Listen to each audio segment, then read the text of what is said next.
Danganronpa.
But...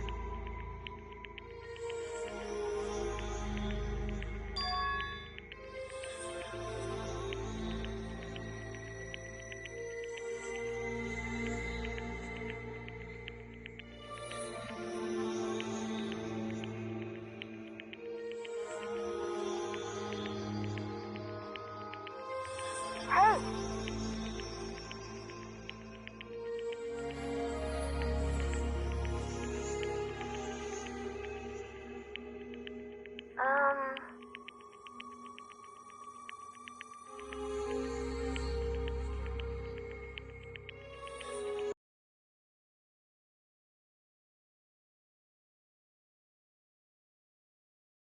Stop fucking around!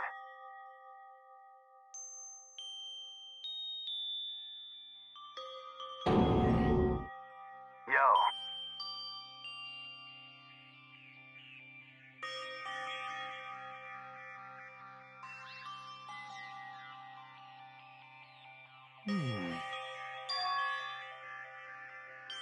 So...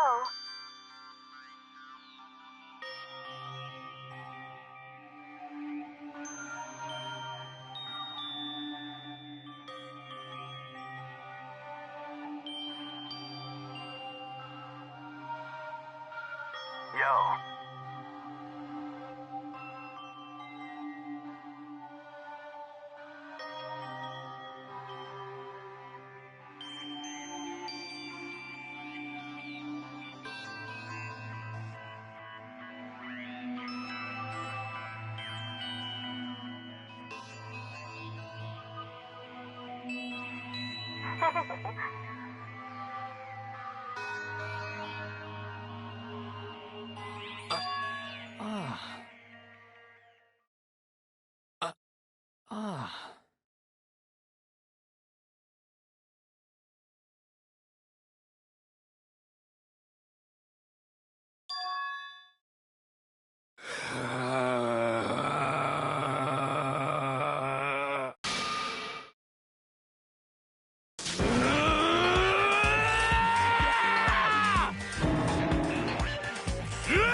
you!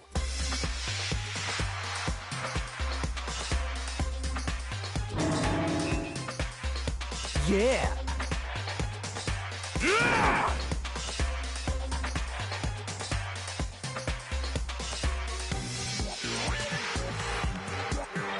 What?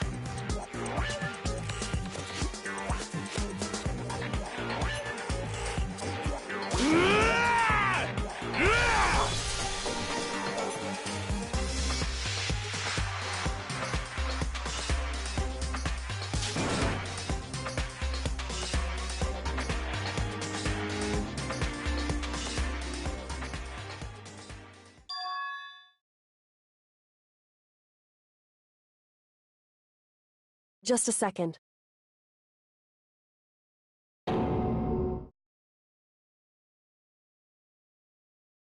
Enough already.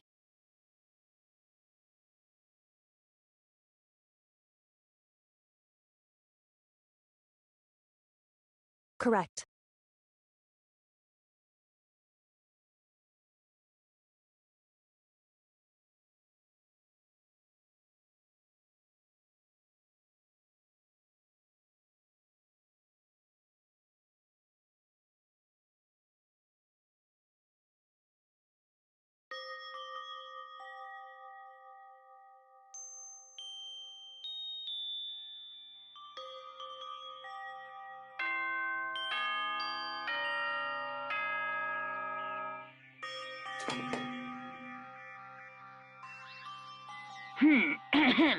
This is a school announcement. It is now 10 p.m. As such, it is officially nighttime. Soon the doors to the dining hall will be locked, and entry at that point is strictly prohibited. Okay then. Sweet dreams, everyone. Good night. Sleep tight. Don't let the bed bugs bite.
I don't plan on ever playing it in the future either.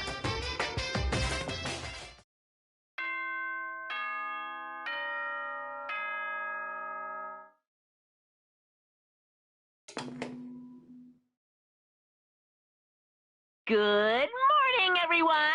It is now 7 a.m., and nighttime is officially over. Time to rise and shine! Get ready to greet another beautiful day!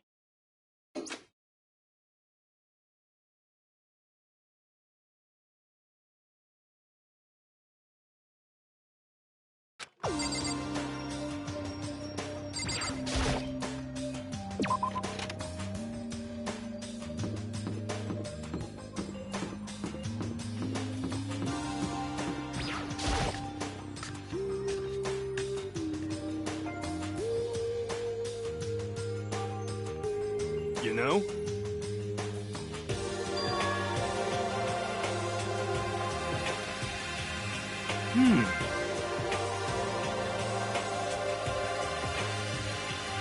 Hey, come on.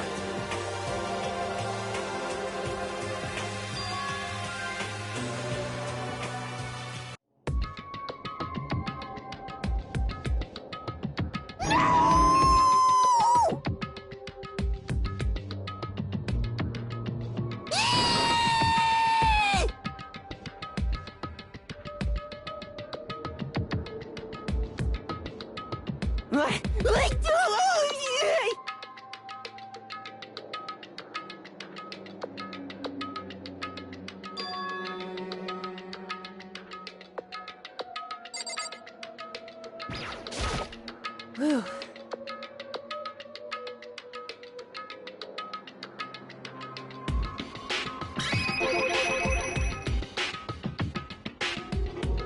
So...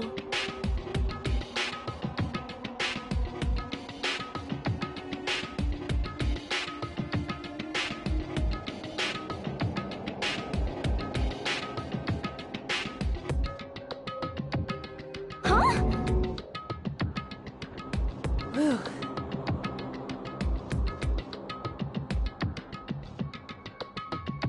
Listen to me.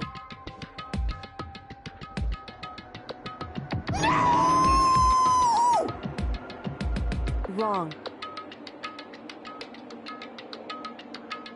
How very sad.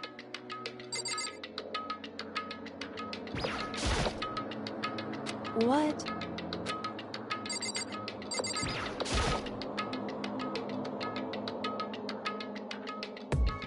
Well... However...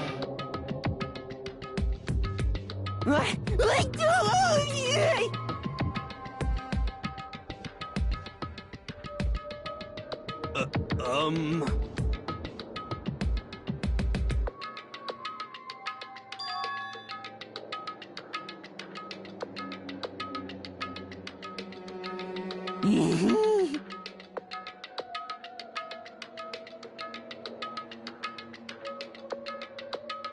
Well, it would seem... According to the spirits...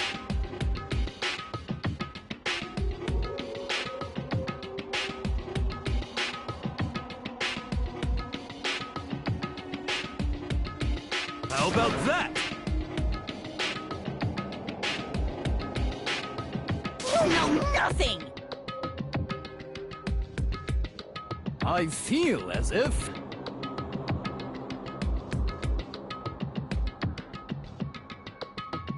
Ah. Ah.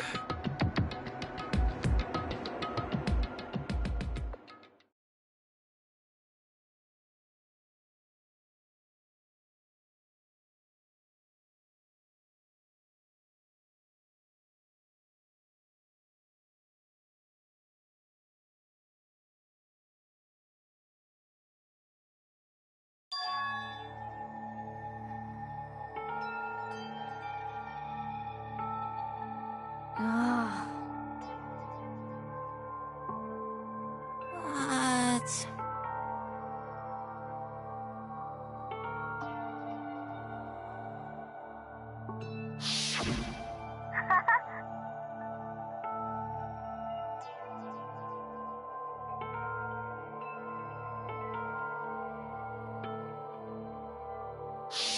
I suppose.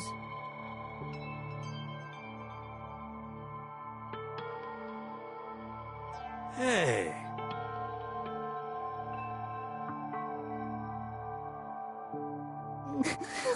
It's like...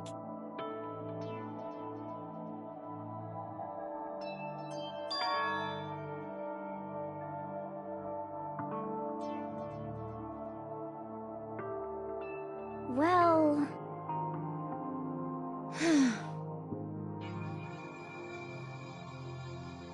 Are you okay with this?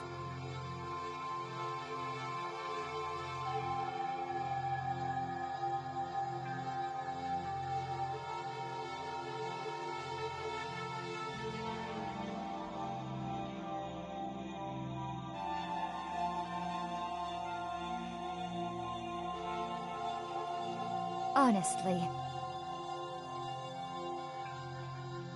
I know that.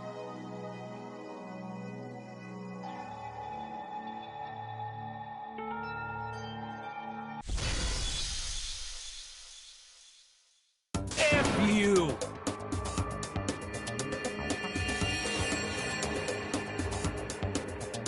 Yo!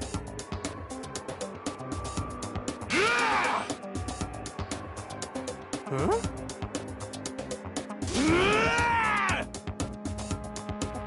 What the heck? What?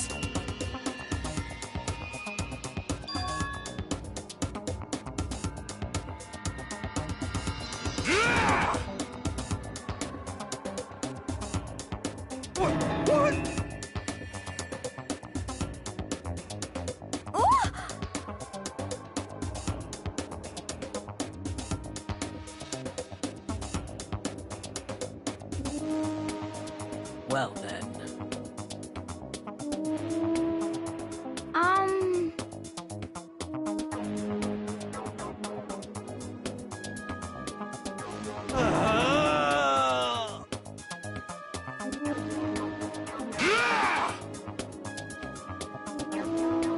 What?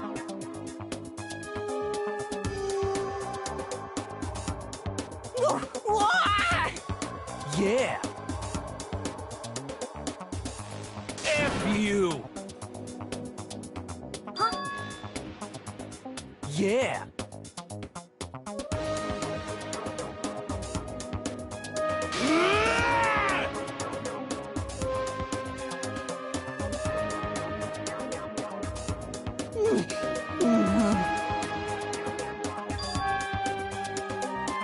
So it would seem.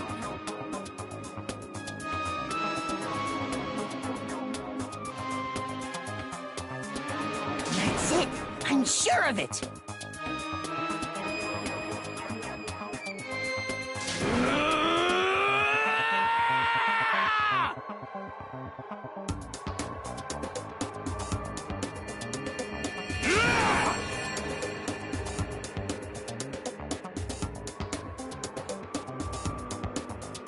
Completely unforgivable. Enough already. Hey.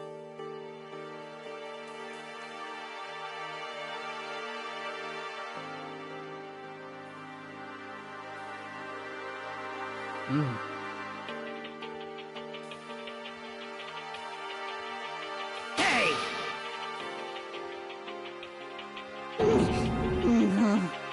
What?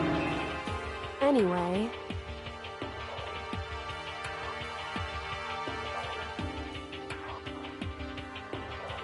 So?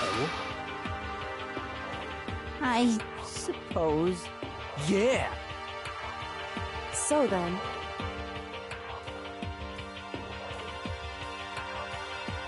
Hey! Indeed.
As for me,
well,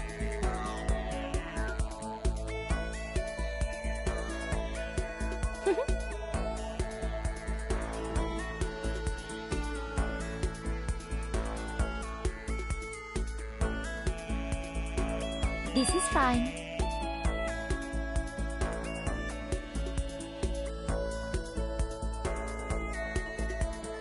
Indeed.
Oh.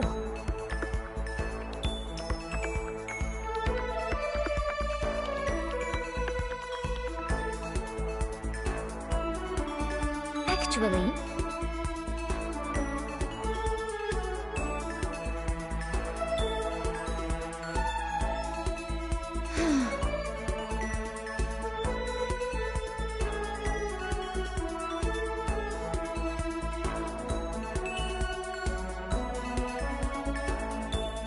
is that okay?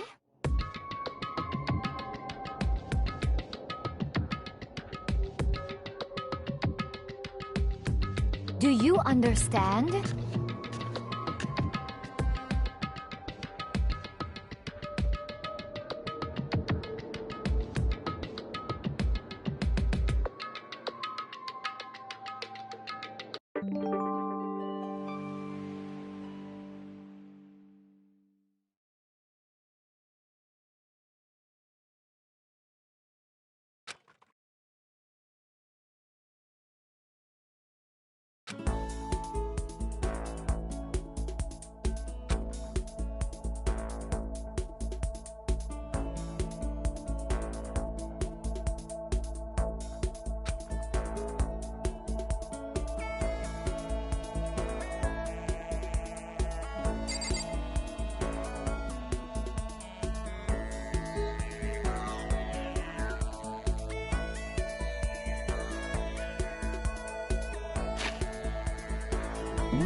Just a second.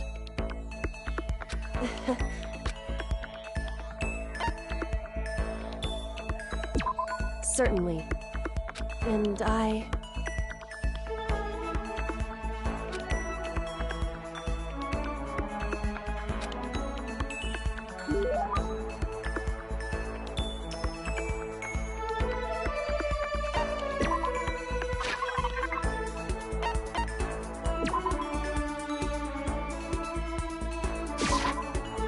Thank you.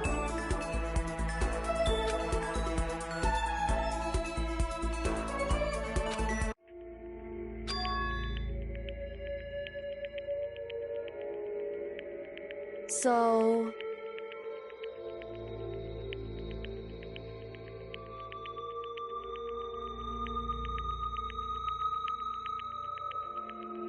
Hey.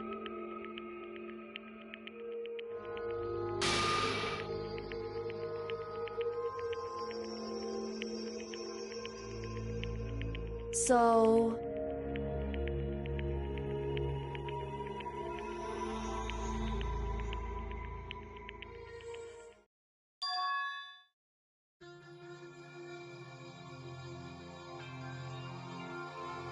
That's what we have to do.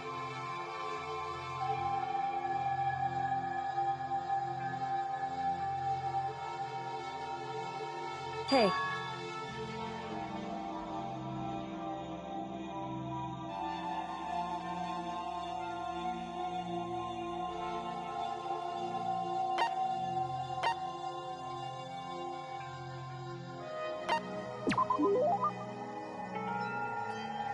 Indeed.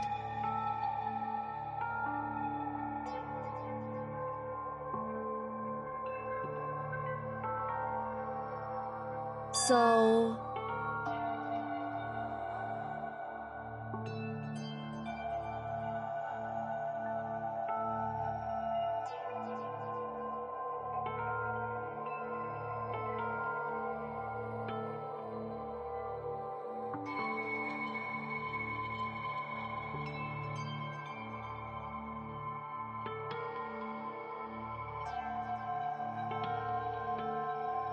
However...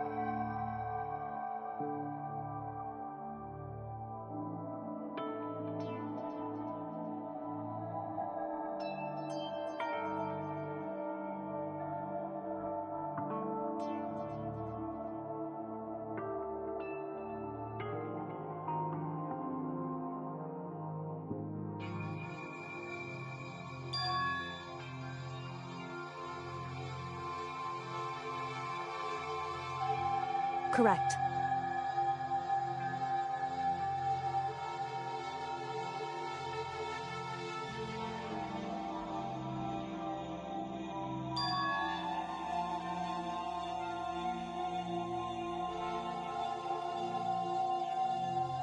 Indeed.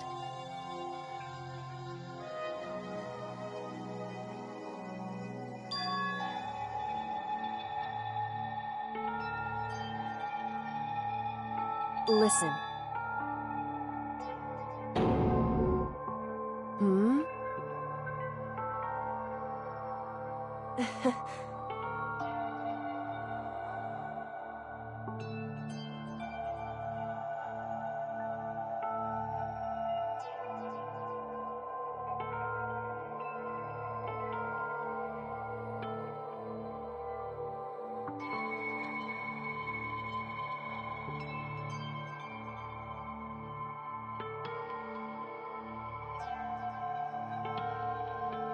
Whew.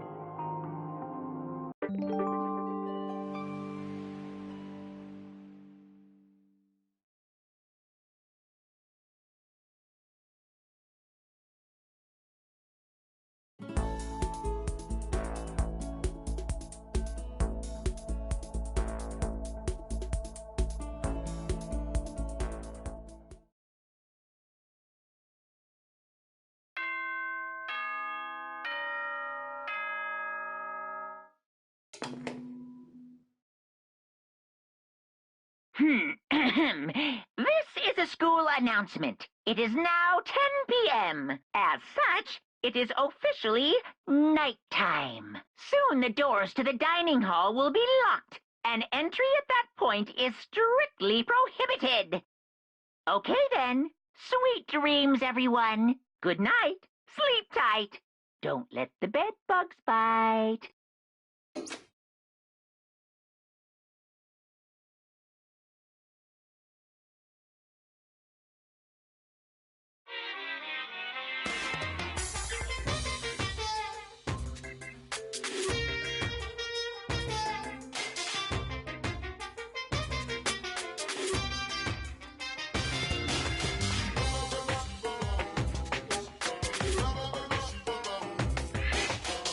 Once again, Happy New Day!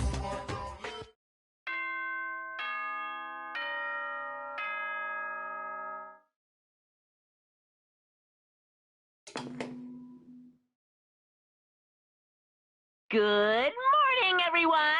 It is now 7 a.m. and nighttime is officially over. Time to rise and shine. Get ready to greet another beautiful day.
Oh,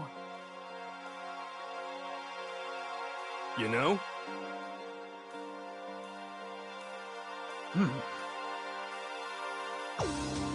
Damnation! so, You know?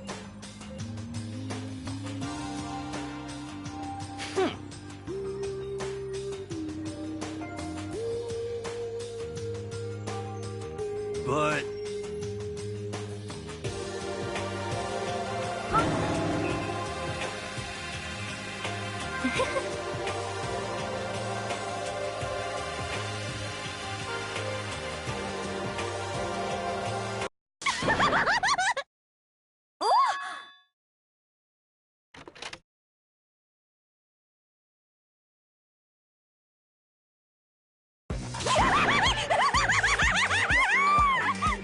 So in the end, That's enough.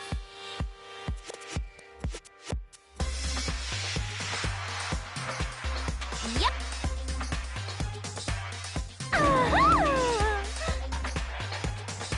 Huh?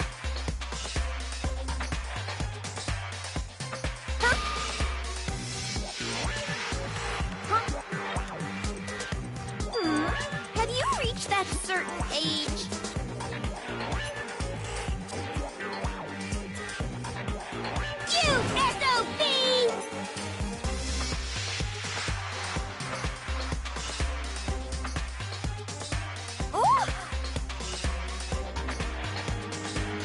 no forgiveness!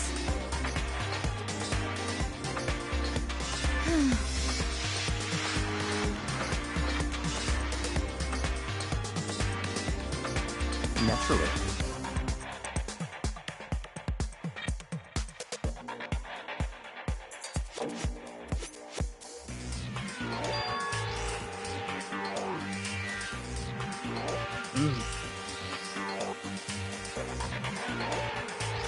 What?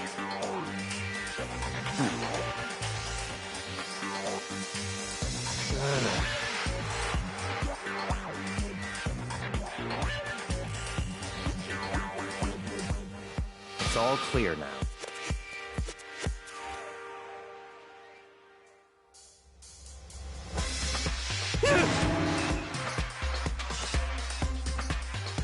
What?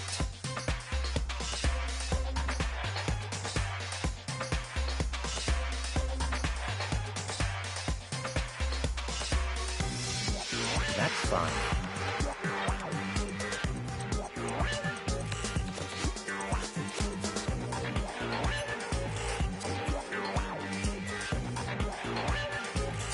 Indeed.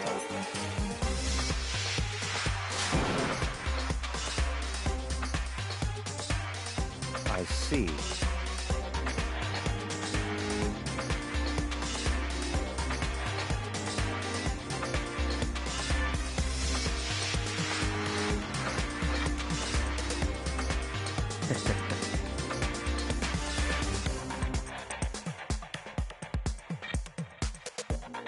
Such ignorance.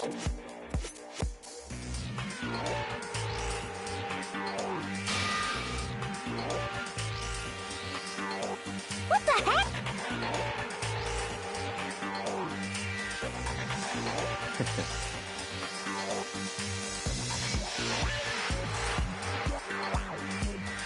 Yes.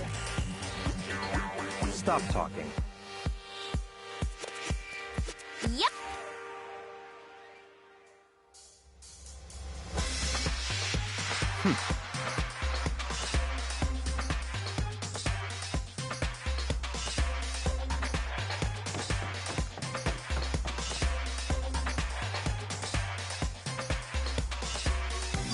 What?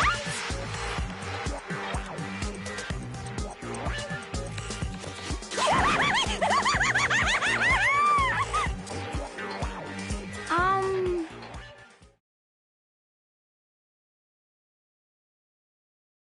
Um... Um...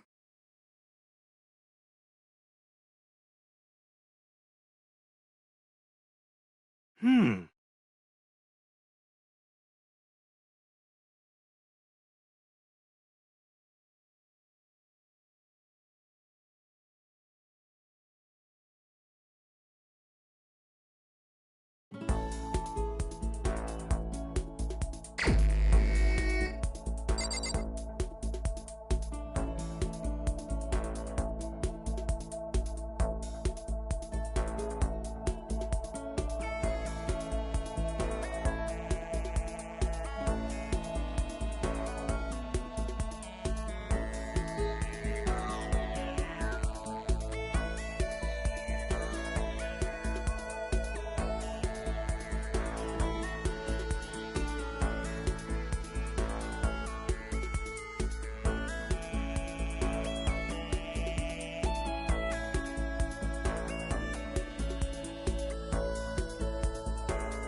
Why?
Well,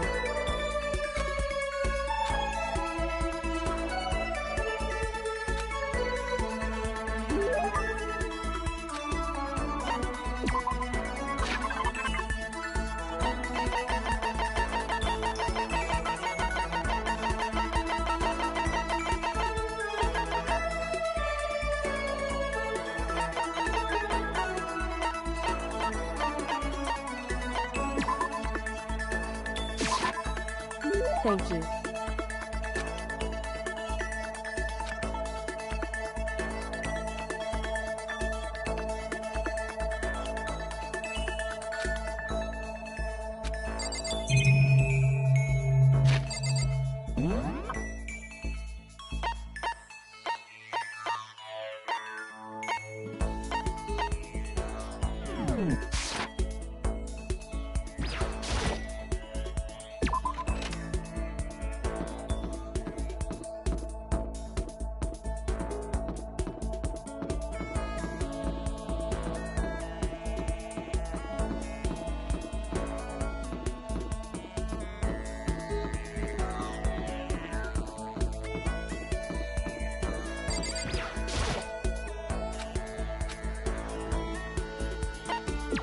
So, that's fine.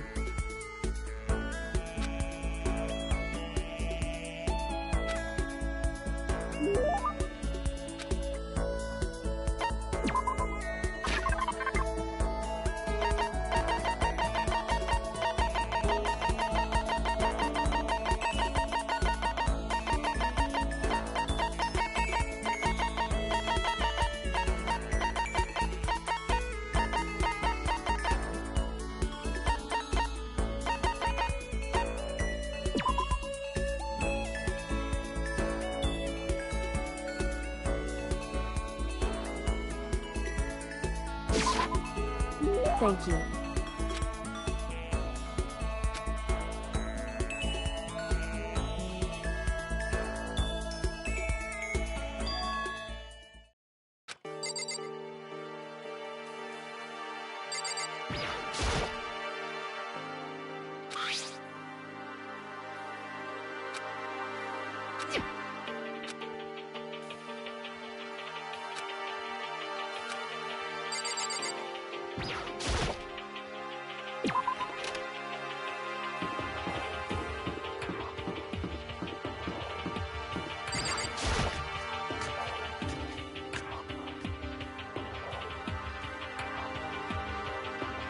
Yo!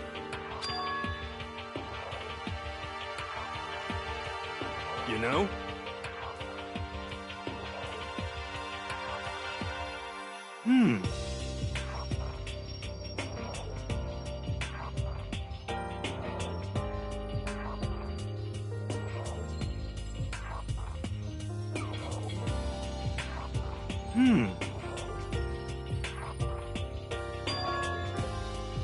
Actually...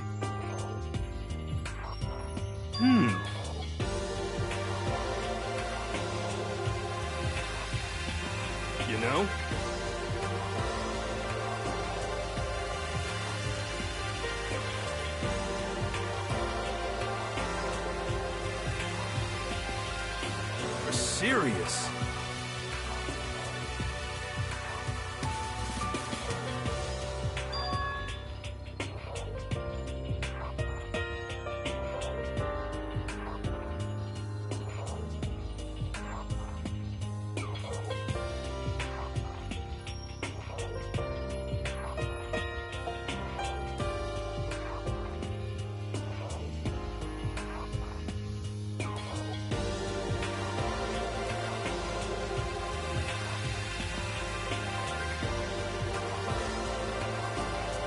F you!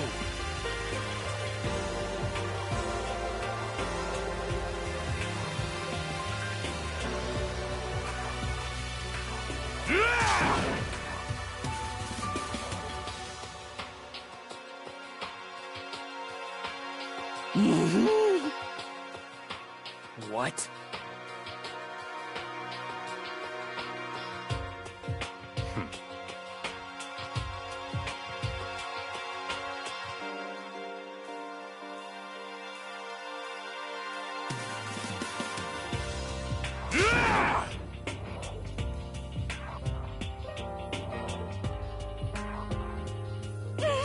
What the heck?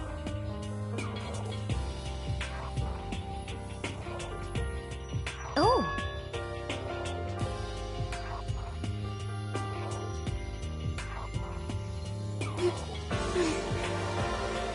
Hey, come on.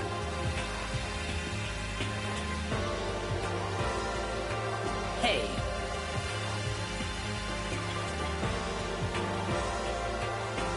How about that?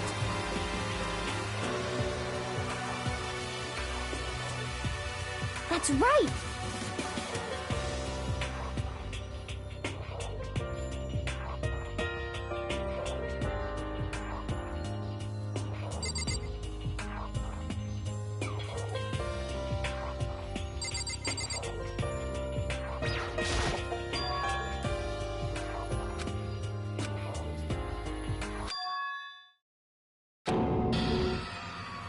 No way! Oh, F you!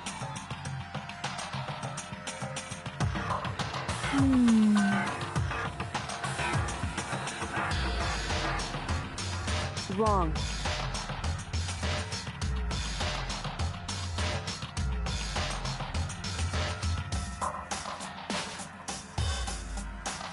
What?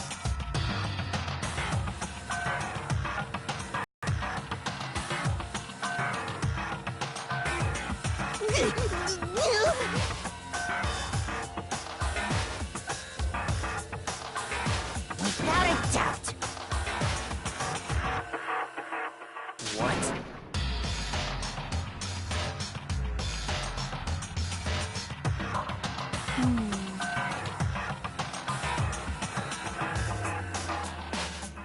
F you!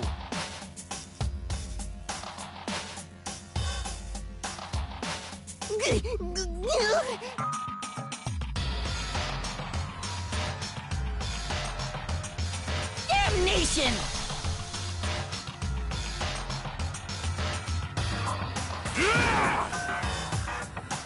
You're serious.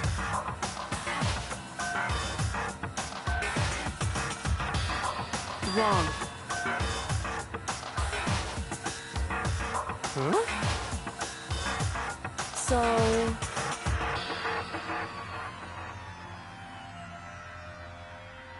What? Whew.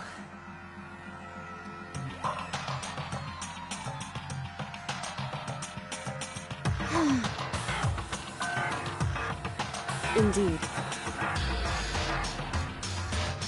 But So that's it.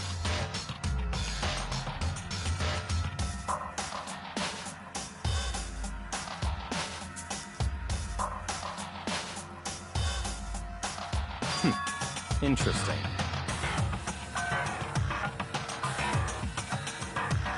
That's terrible!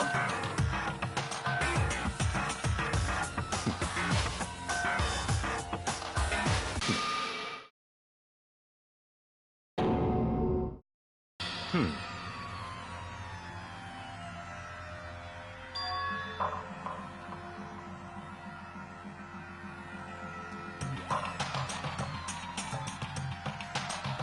Hmm.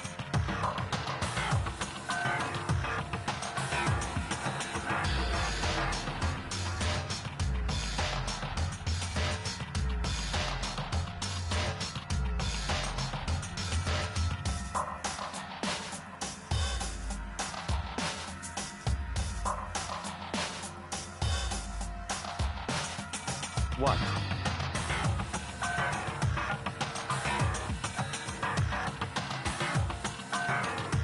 Say what? It's like...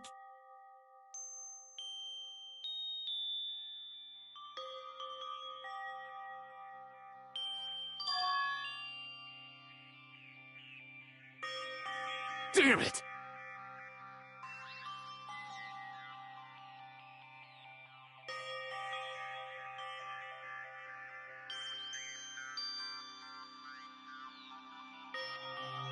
So,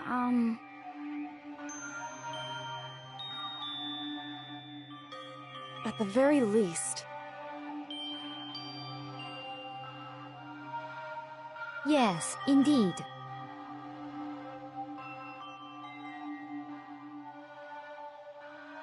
I see.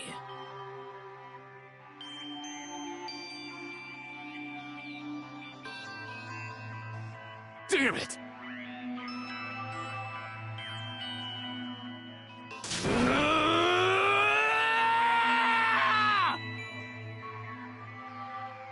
I swear I will save her!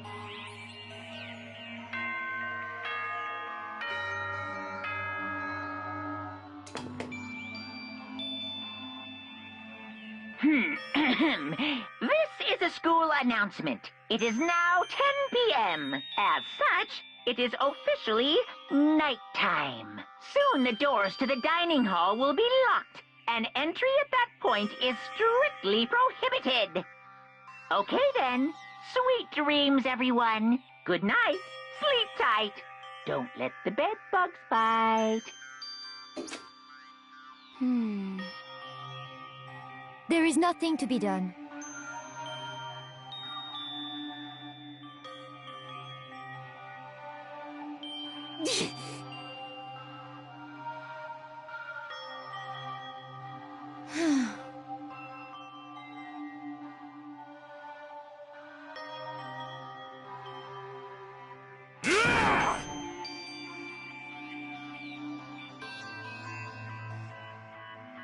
Calm down.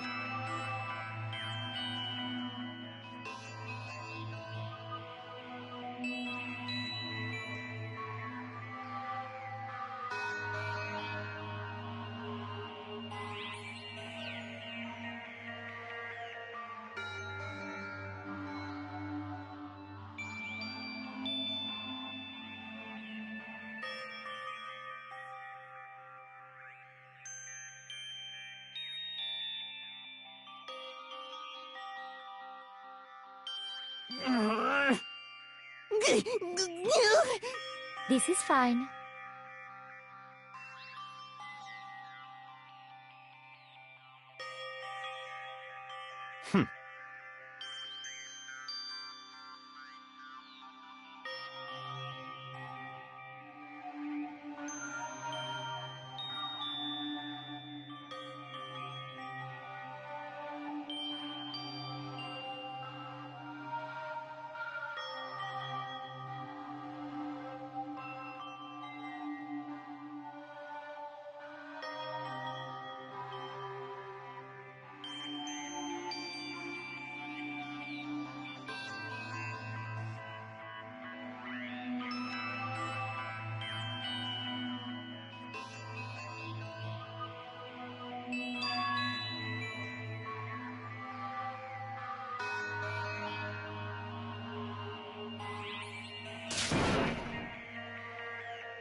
people forgive are way more abnormal than the ones they don't.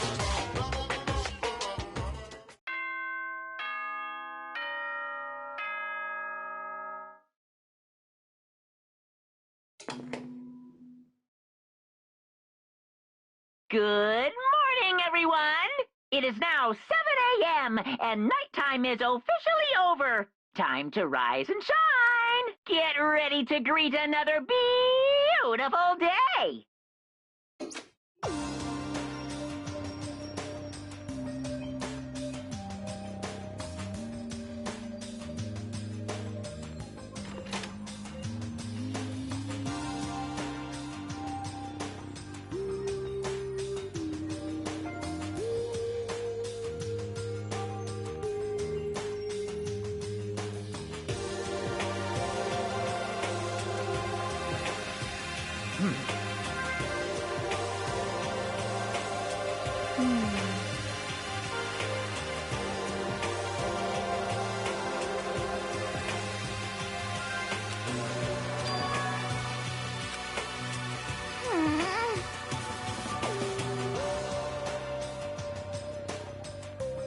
However...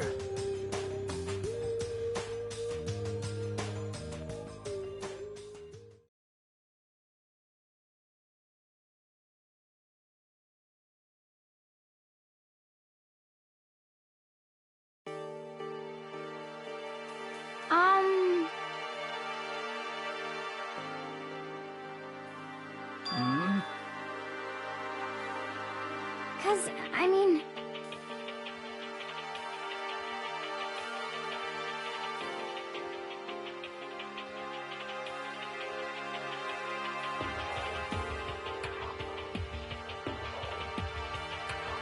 It can't be.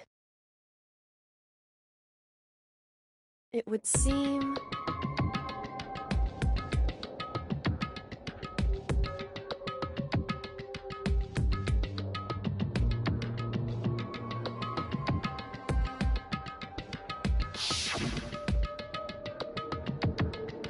$10 million! I've prepared this graduation present for whichever lucky student makes it out of here alive. What do you think? It's 10 million bucks! 10 million smackaroos! It's like totally wowie wow wow, am I right?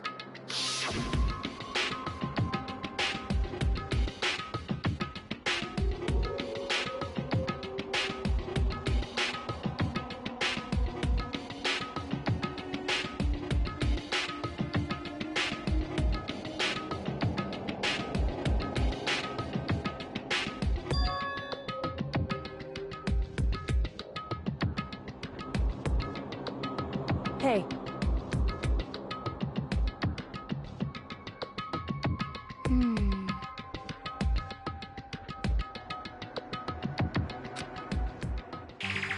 Hey.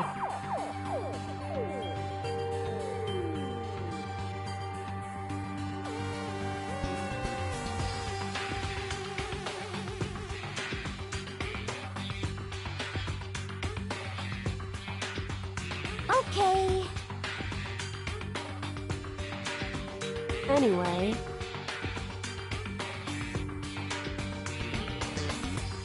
But... Well, then.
Okay.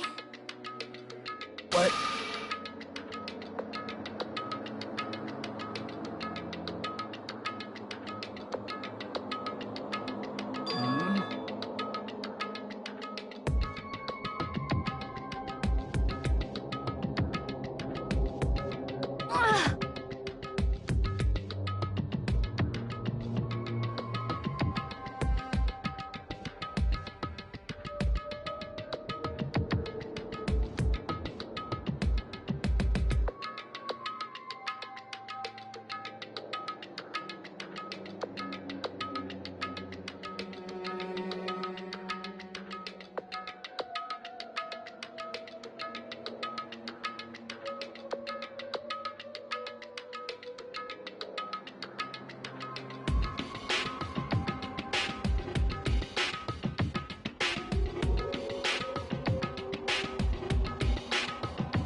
But...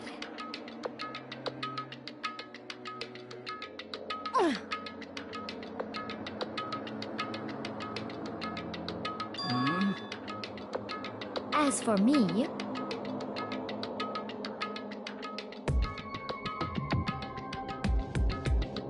I see.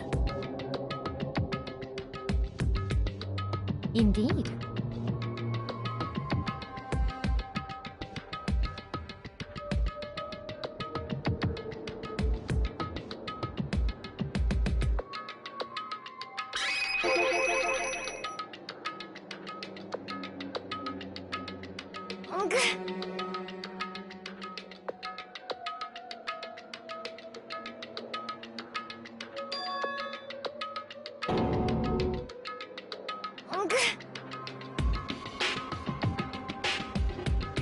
What?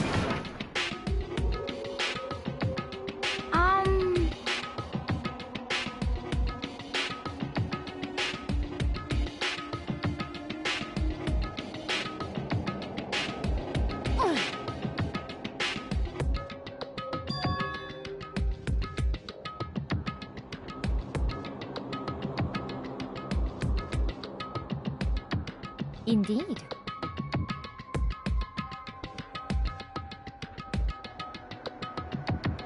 Actually...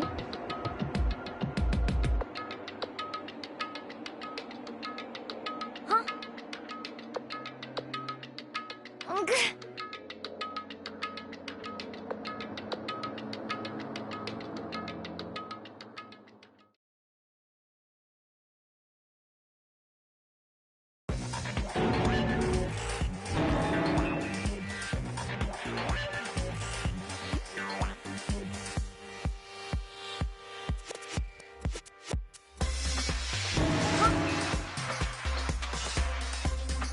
I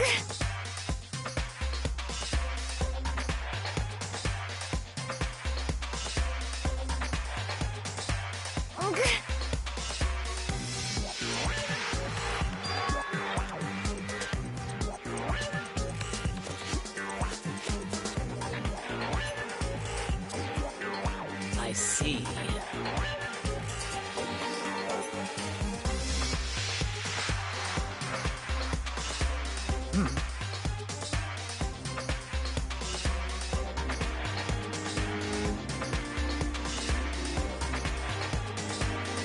Just a second.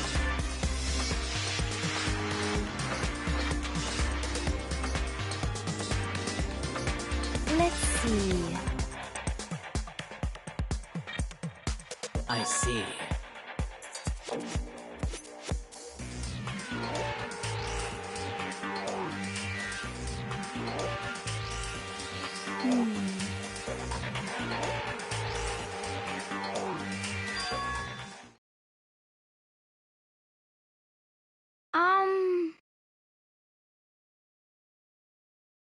This is bad.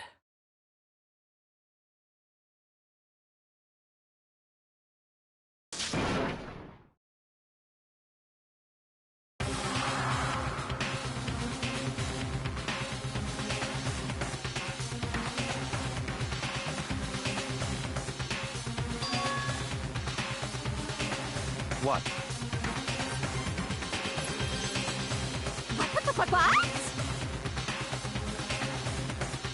What are you saying?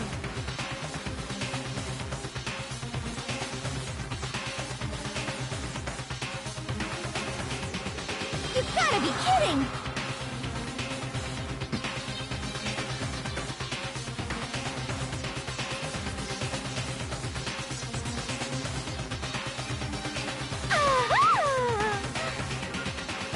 Stop talking.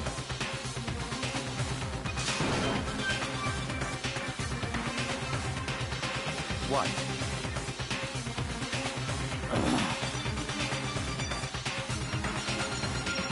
That's fine. Okay.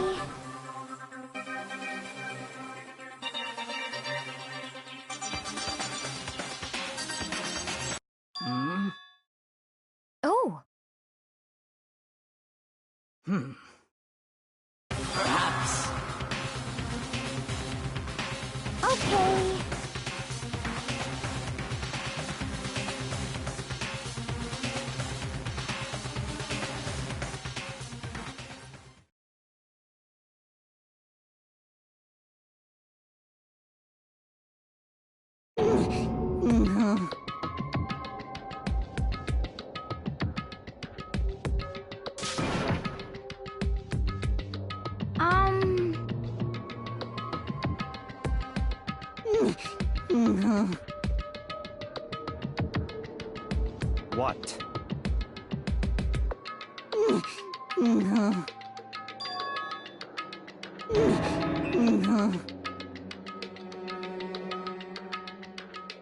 What?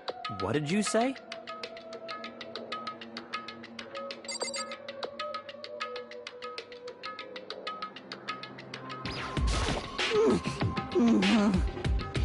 Indeed.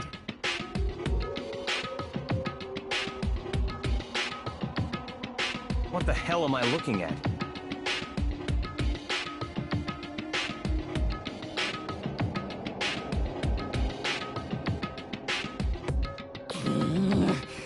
This is unforgivable! It can't. Damn.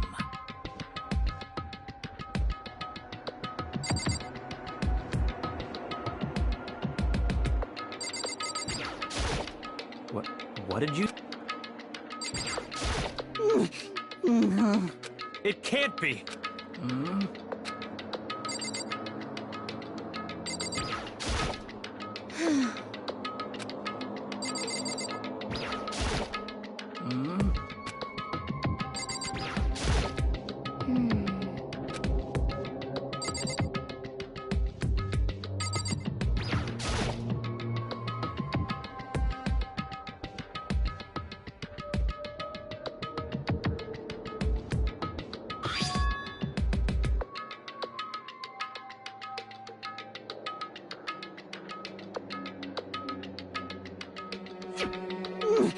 Well...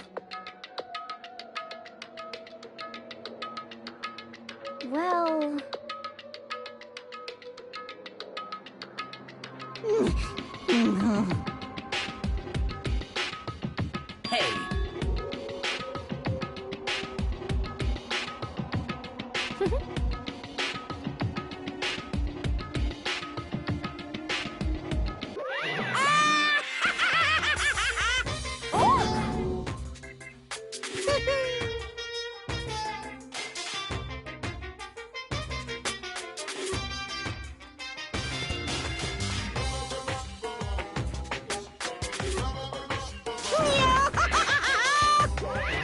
What?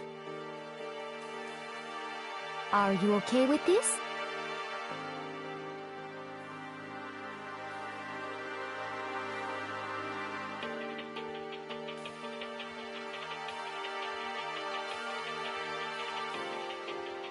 Yeah!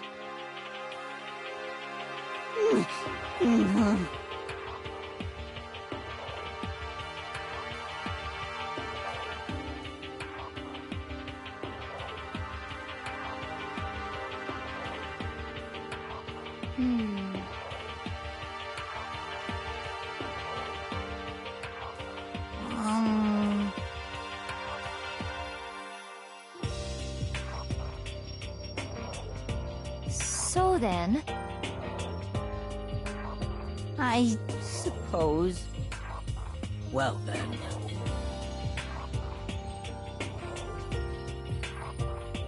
Yes, indeed.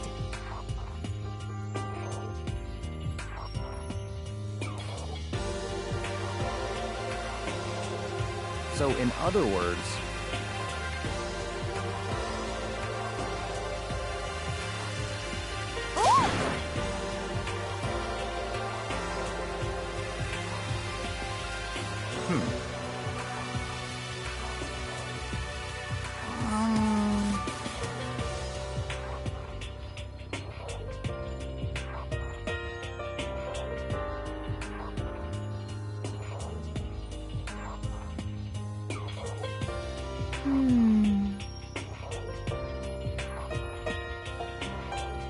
Well...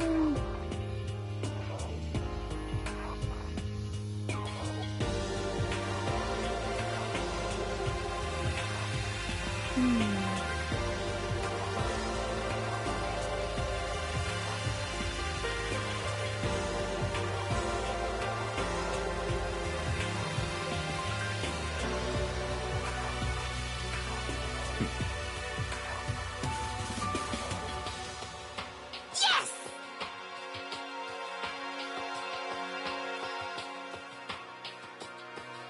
what?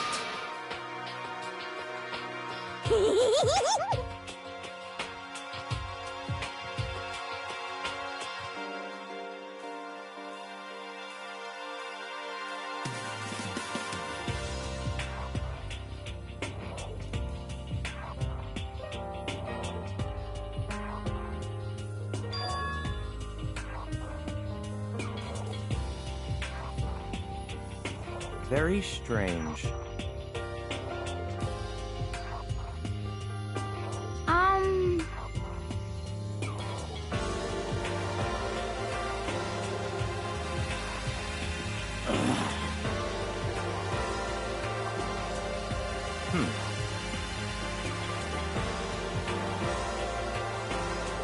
So that's it.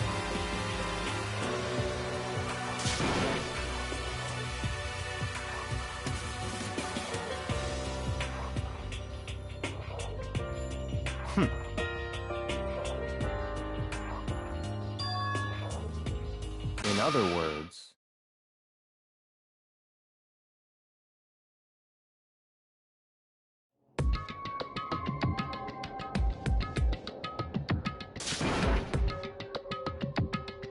what?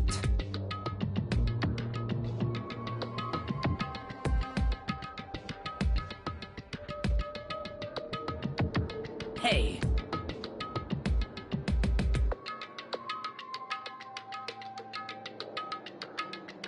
Okay.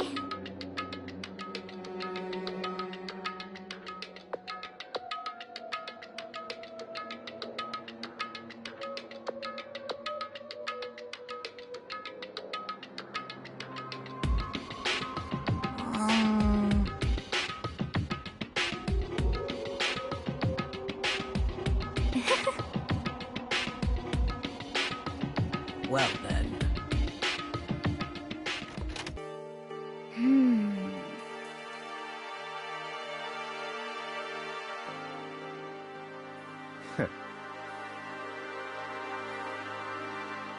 What to do? What to do?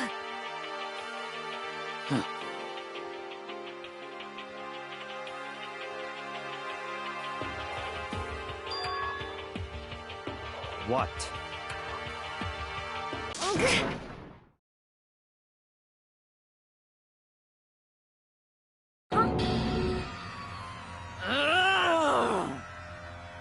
Damn.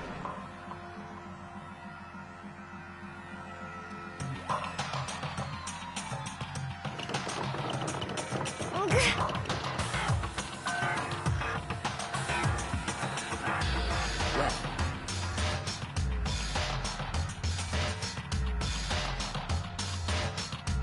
Oh! Just a second! So then... What are you saying?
Everyone...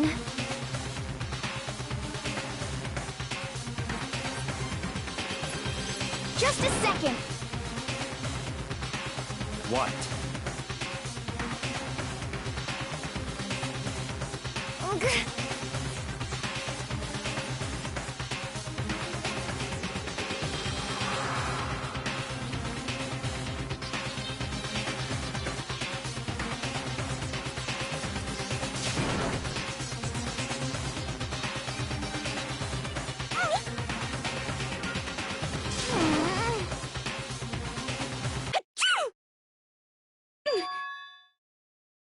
Huh?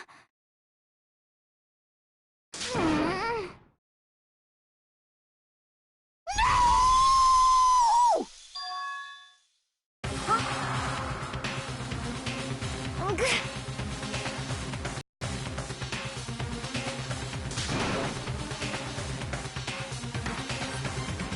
What?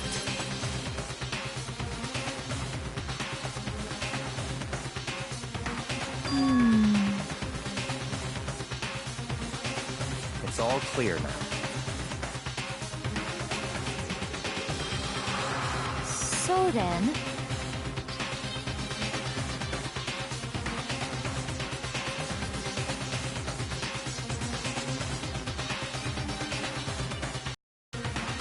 so then.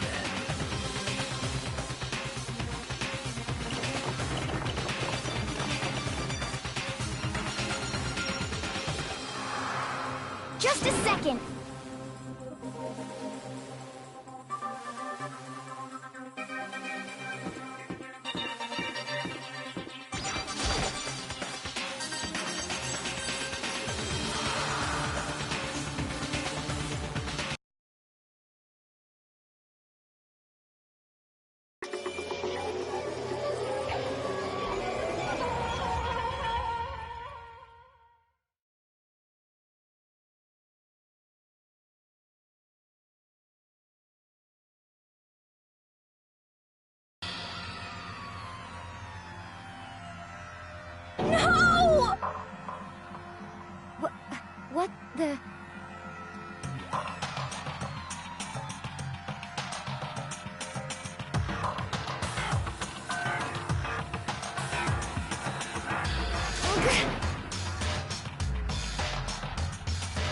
No way!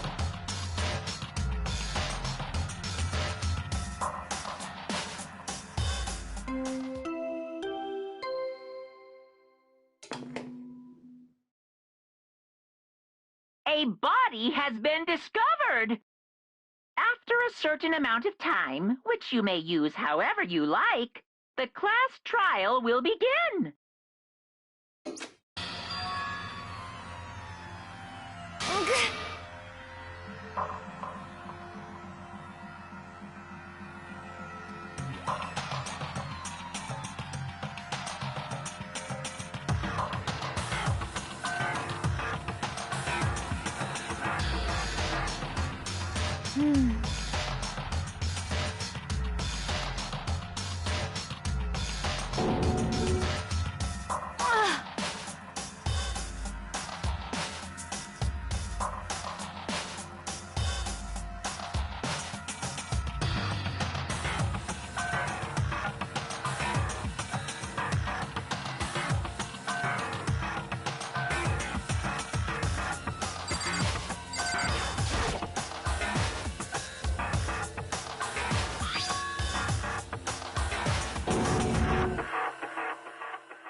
Are you okay with this?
So then...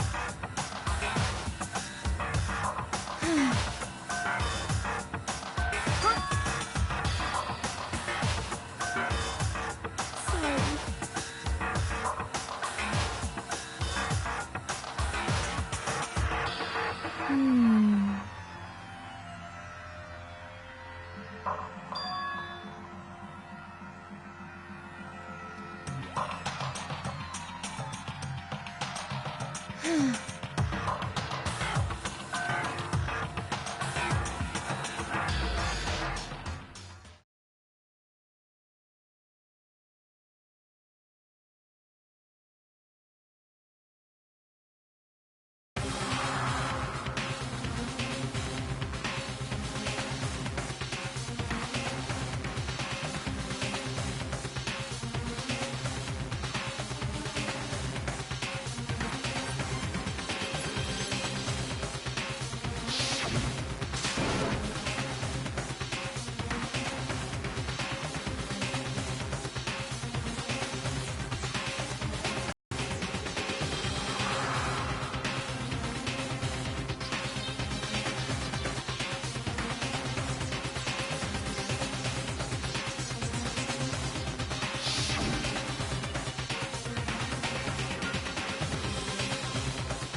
Danganronpa.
However,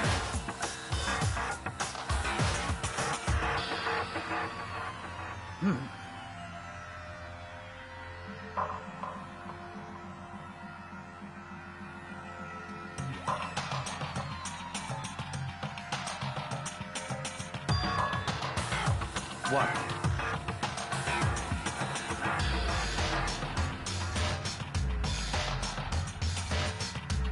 What?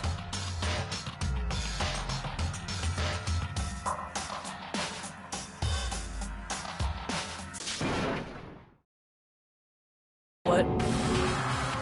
Hey! I see.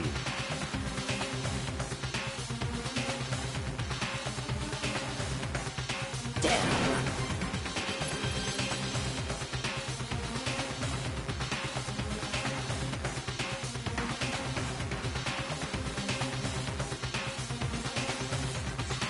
Oh.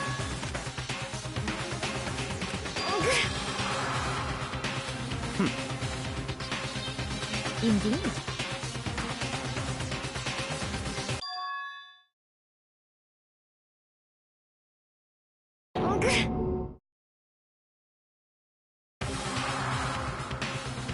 What did you say?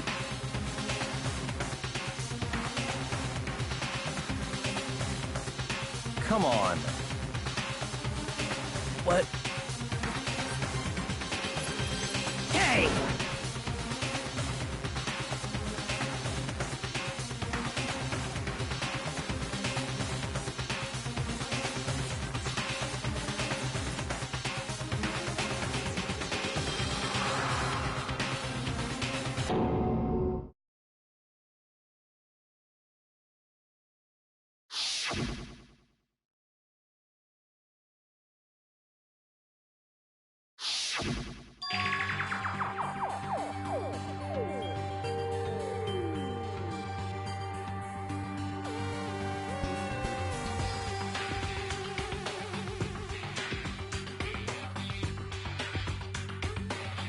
Indeed.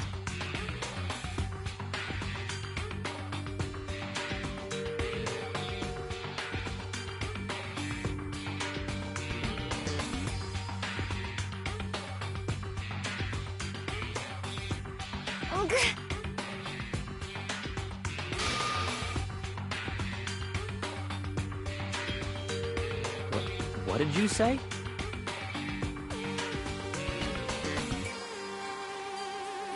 Why?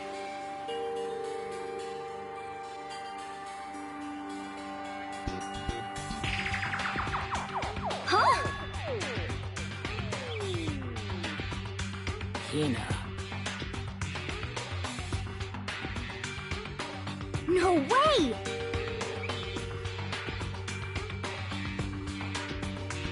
No!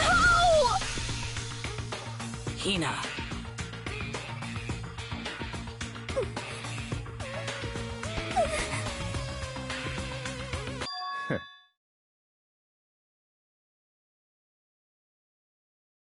What?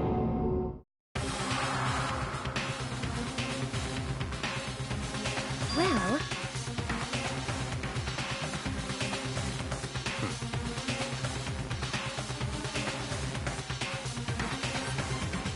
Huh?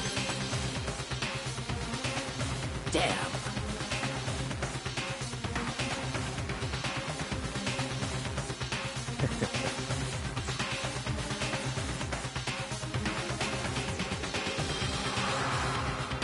Bastard!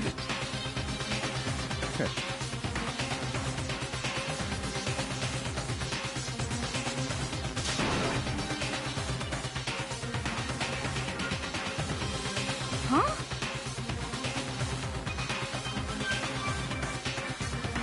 Damn.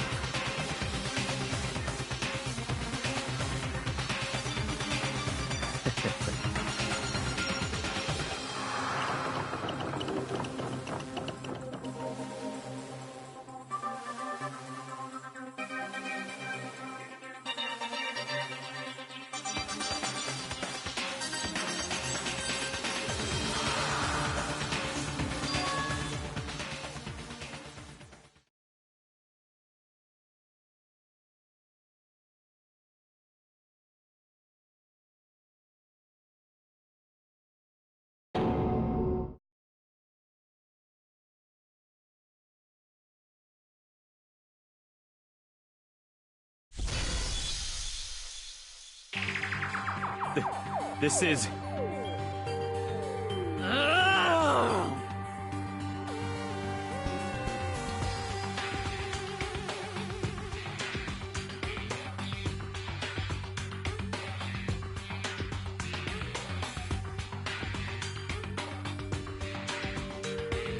Huh?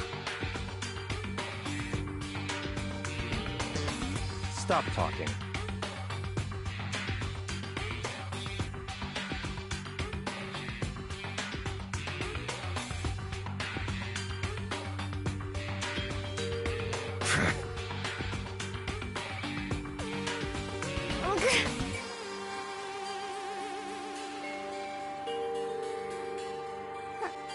Huh? Not possible. Huh?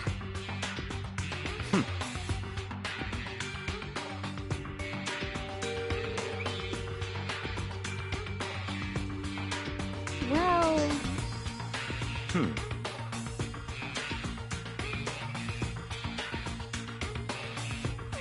It is so.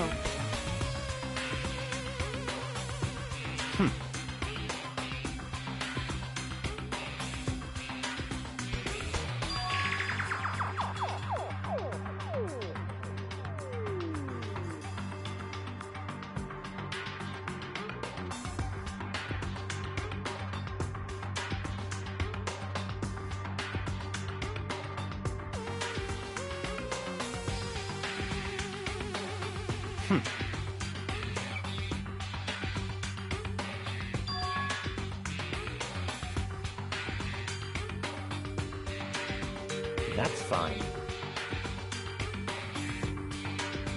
Let's see.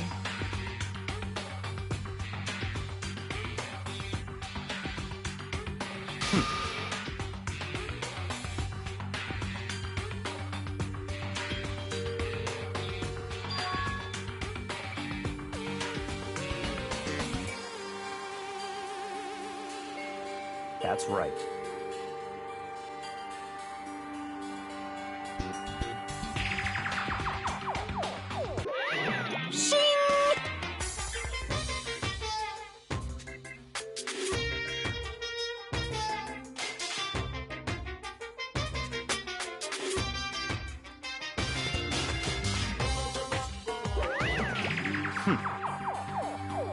Let's see.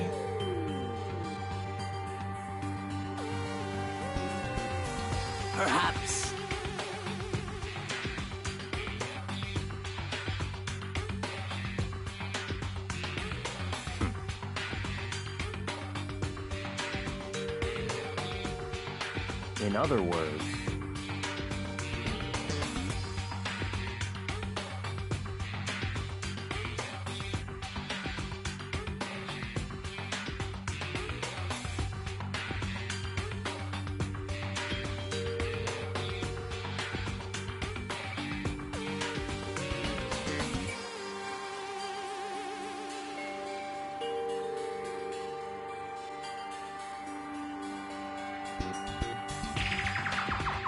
What?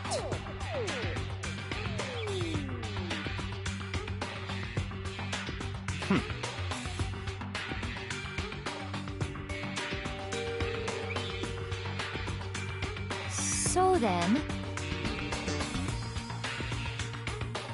But...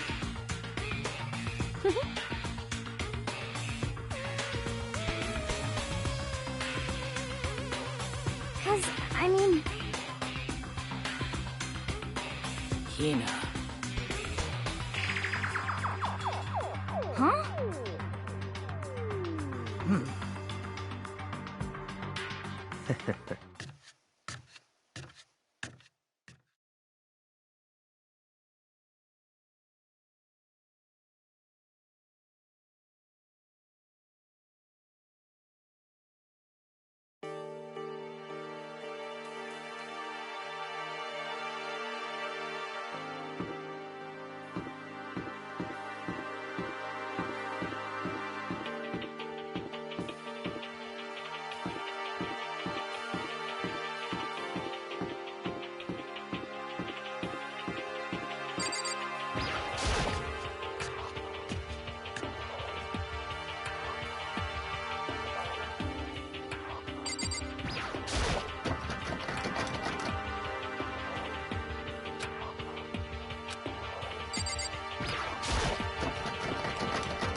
Huh?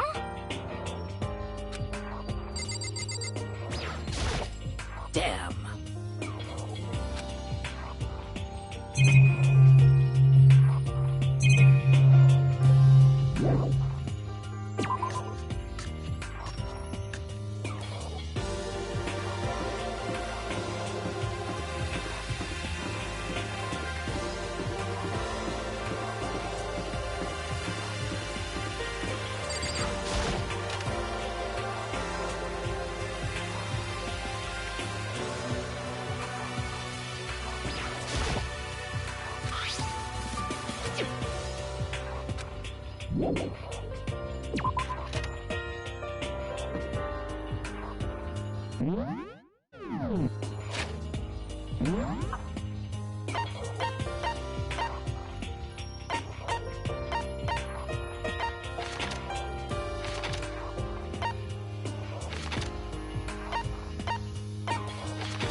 Indeed.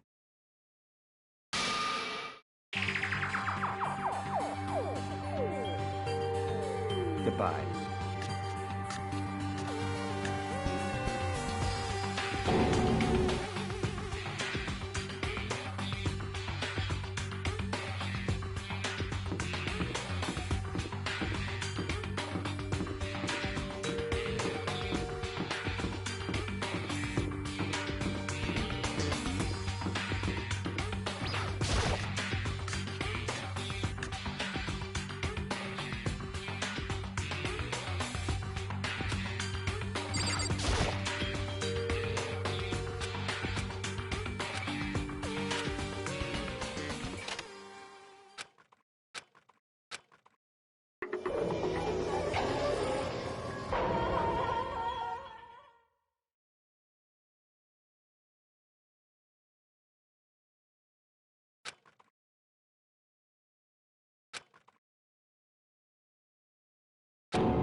A body has been discovered. After a certain amount of time, which you may use however you like, the class trial will begin. It's the Monokuma file!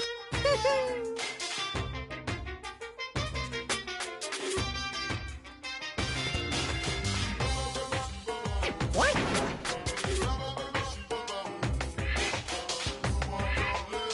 Stop talking. Punishment is waiting for you.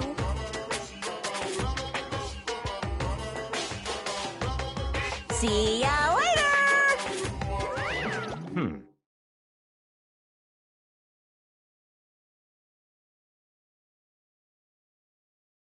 What the heck?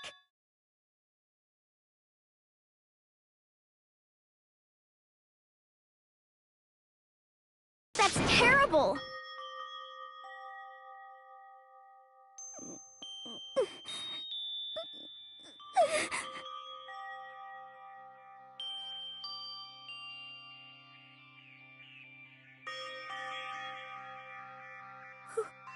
Who would do this? Why? Why?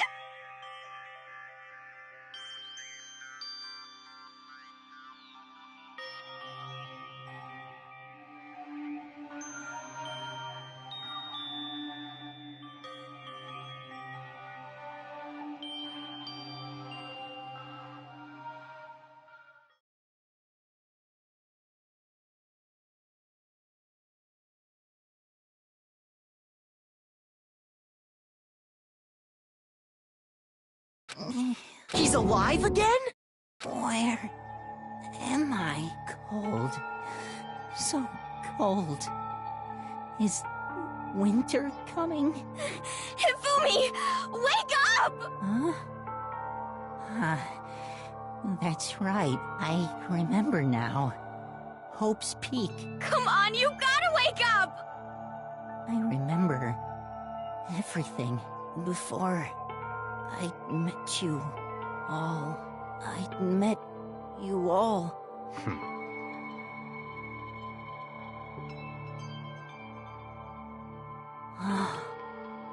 The light, it's reaching out to me like the tail of a comet. Hey, Hifumi!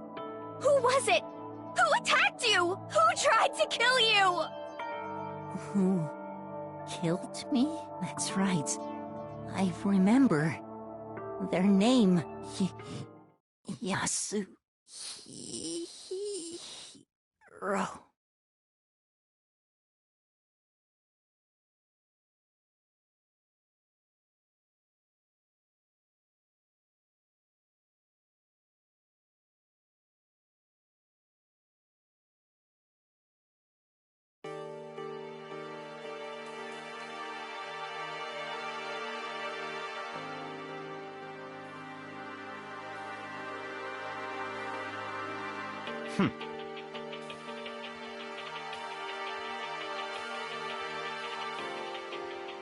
Honestly.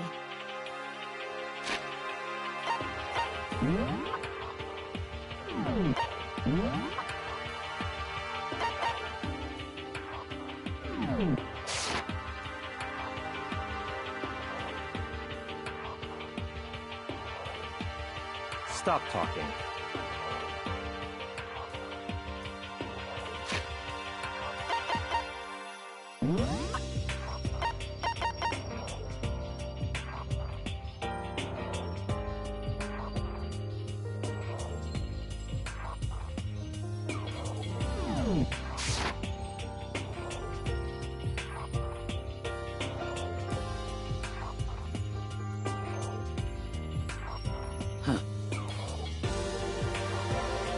Then perhaps...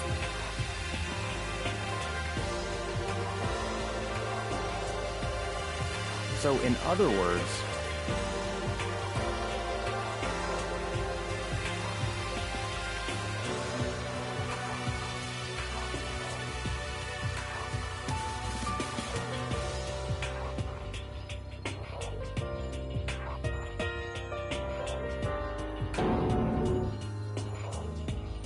What is this?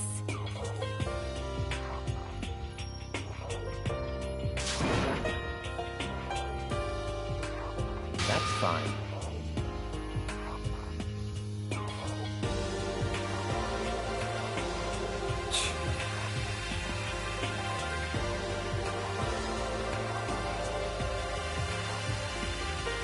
Indeed.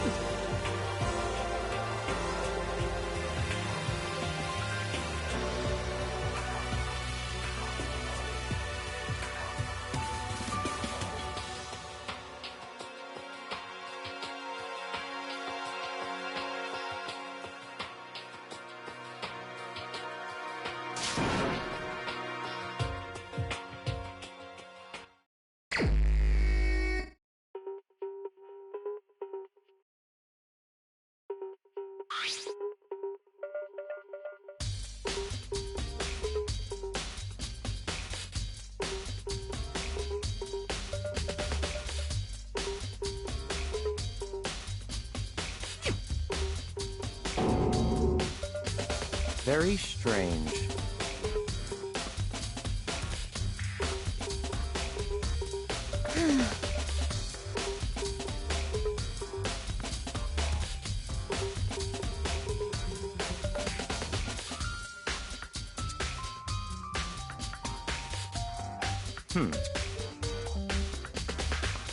Well.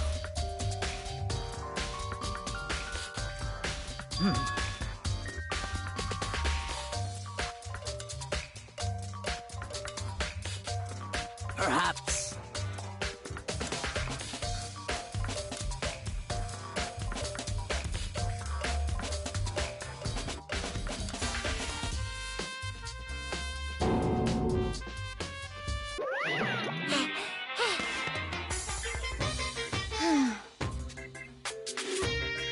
Monokuma appears! Yep.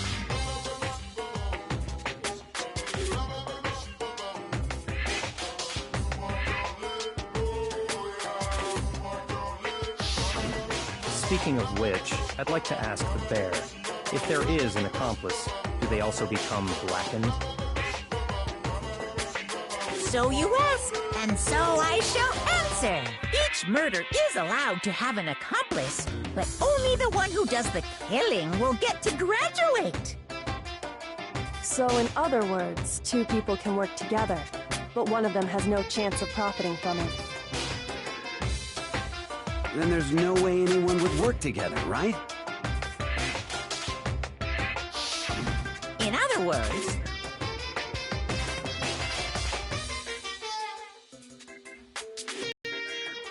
So then... hey,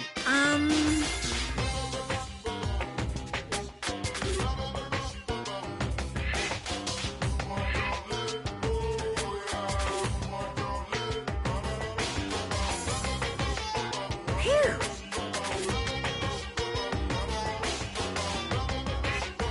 So, in other words,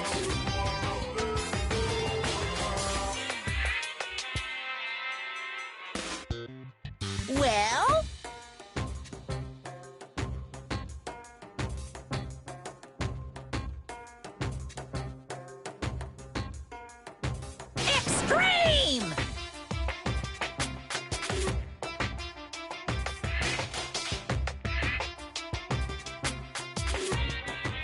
Well now.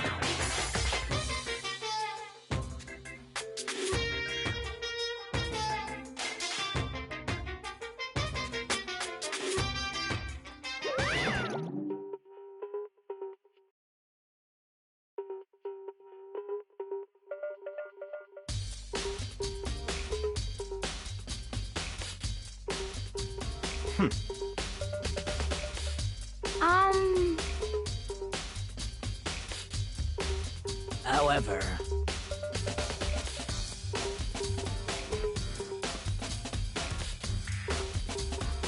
Indeed.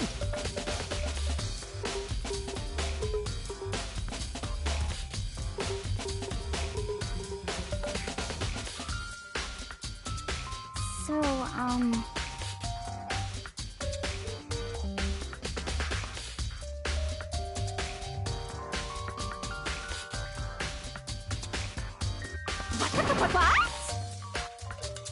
What?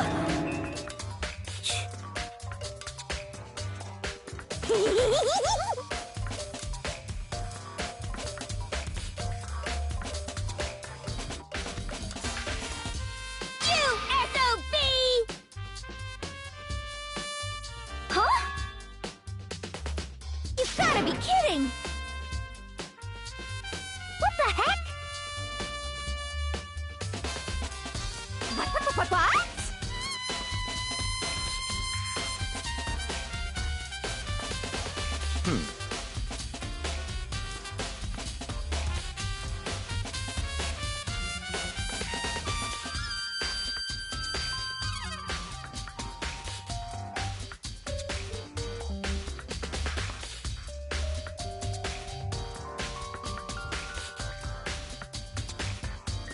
Yep.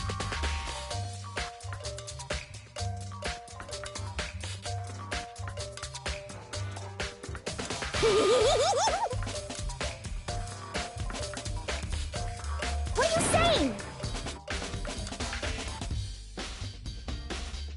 Let's see.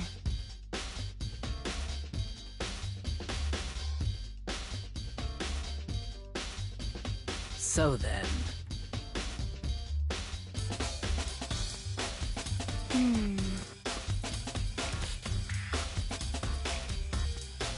It's all clear now.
So,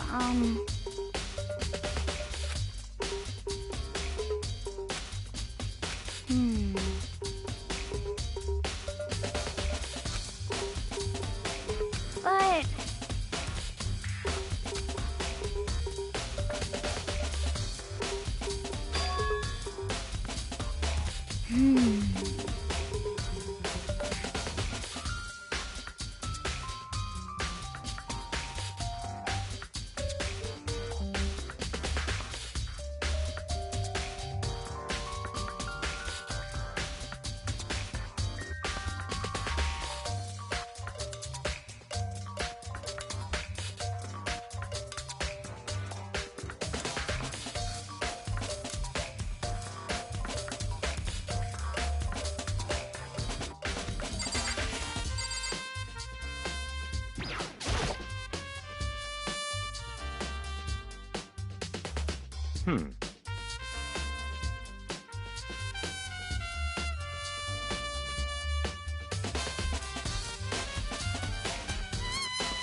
So, in other words,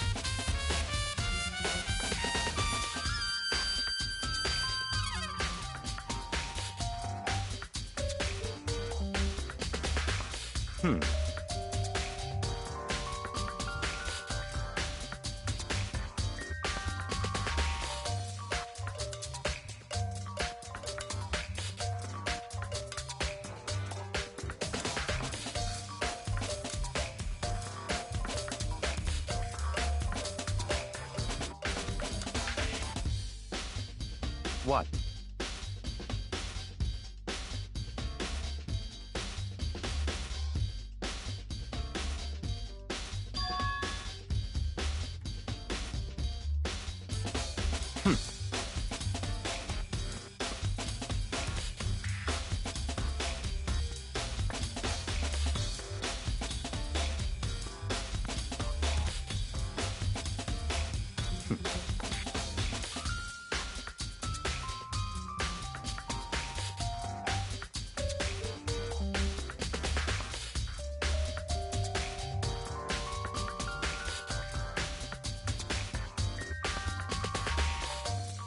What?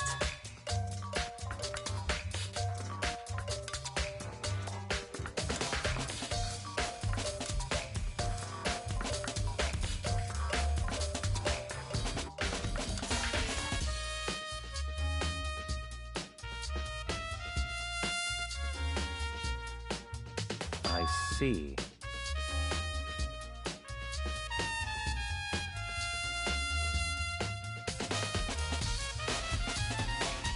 That's enough.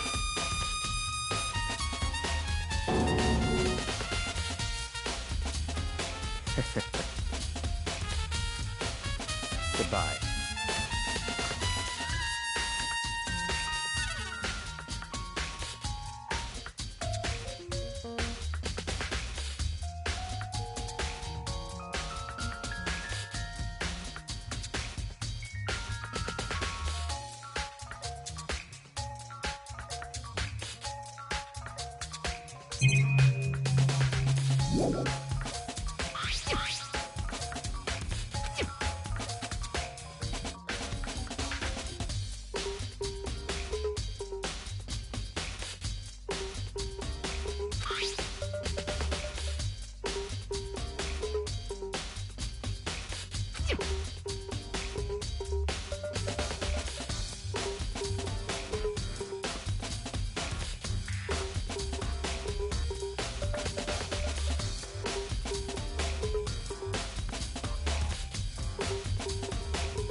What?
Let's see.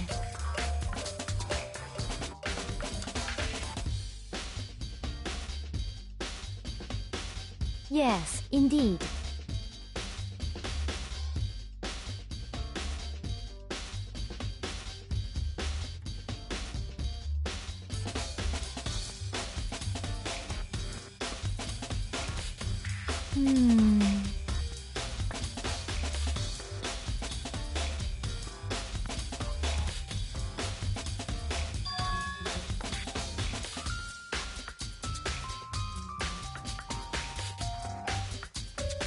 Indeed.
It's all clear now.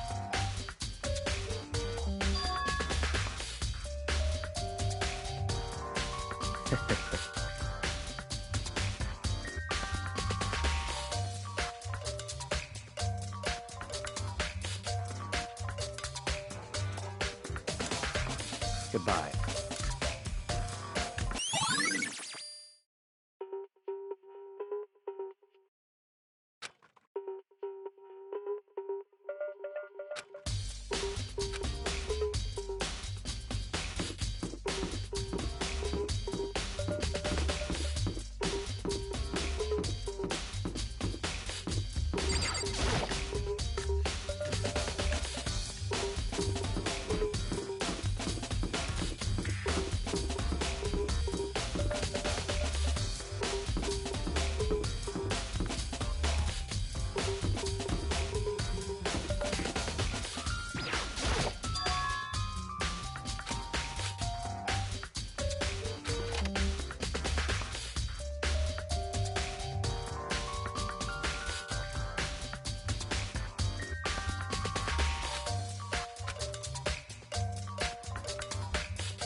Just a second.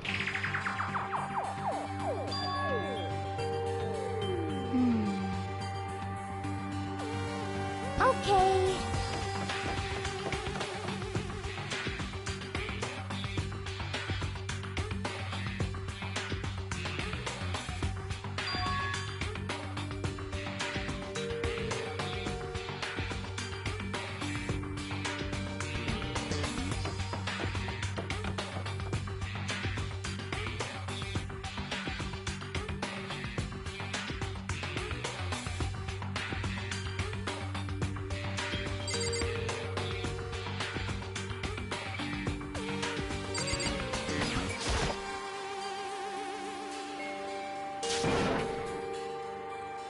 I mean...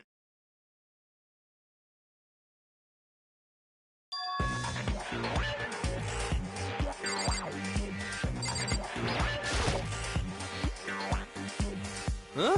Oh, hey, Makoto. Huh?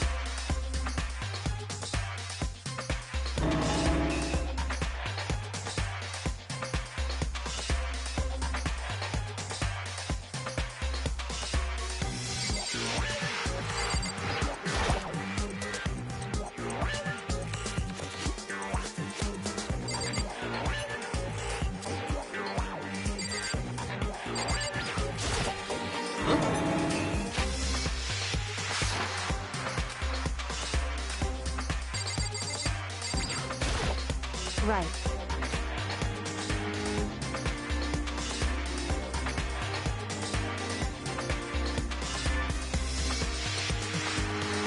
Don't be mean!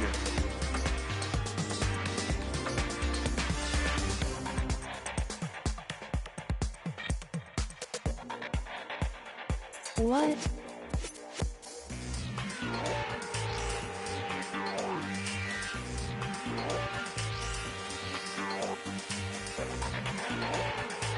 Wow.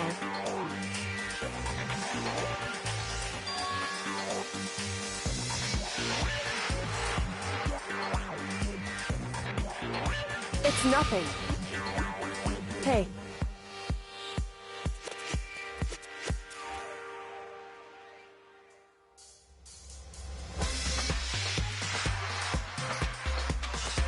And?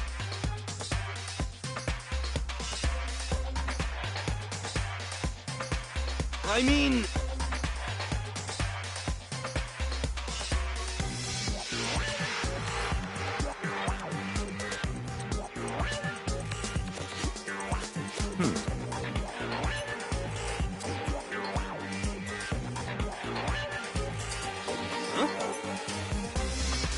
Let me out of here!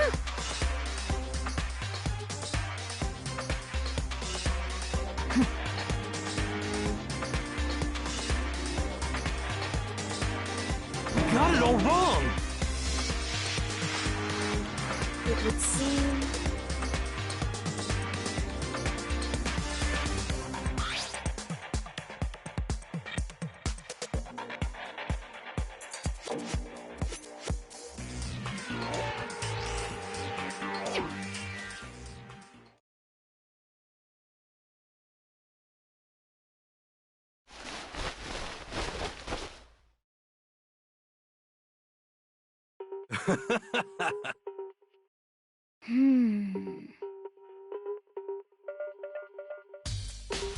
So then...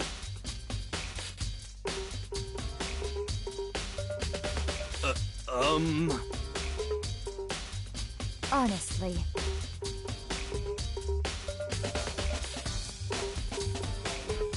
Is that okay?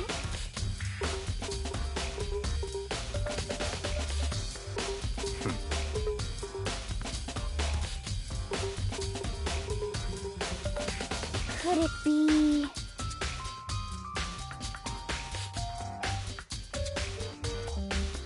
That's terrible!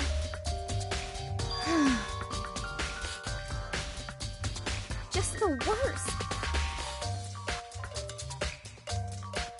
What?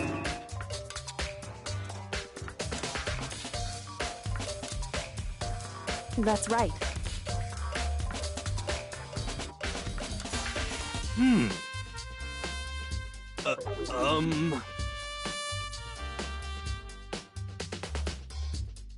What the heck?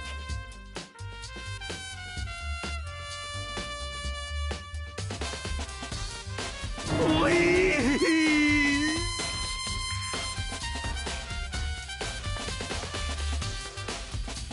What are you saying?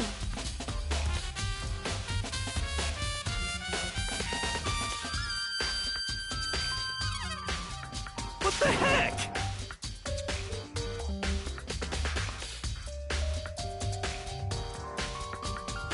Okay.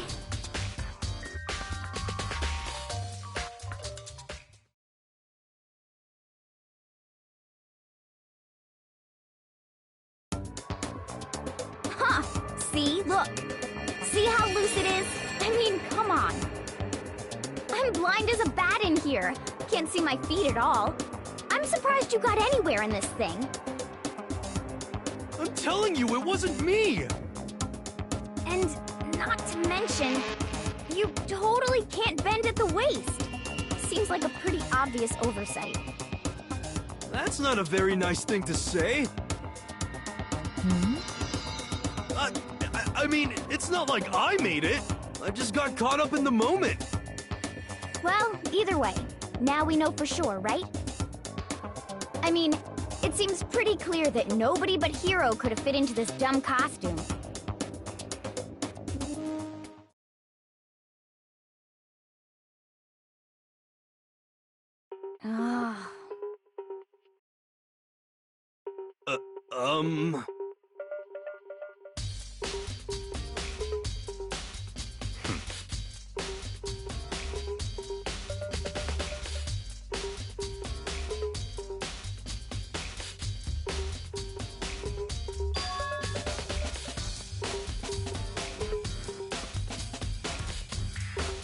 Just a second.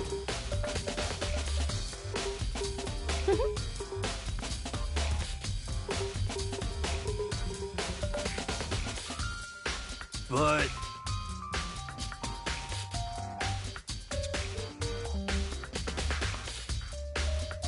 Honestly.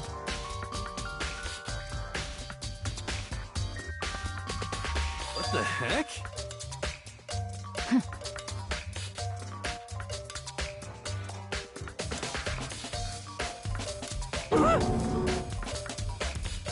Just the worst.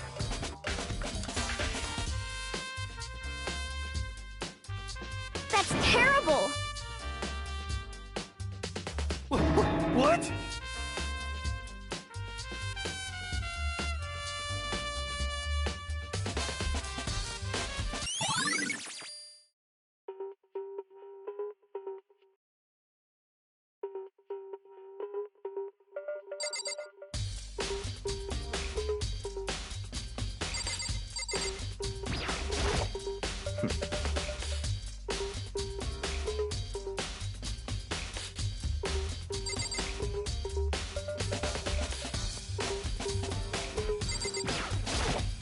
Oh.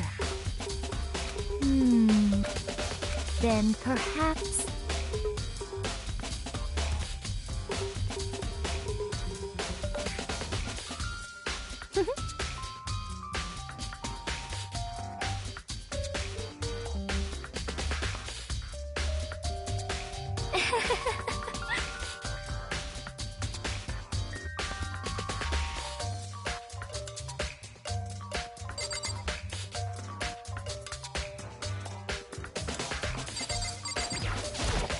What the heck?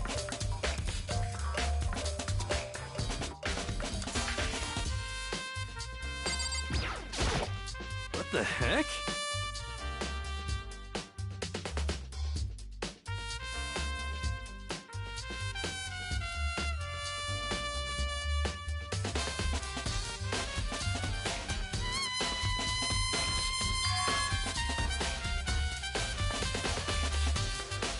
What? Just the worst.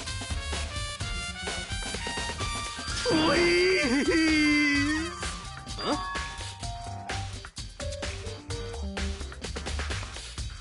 How about that?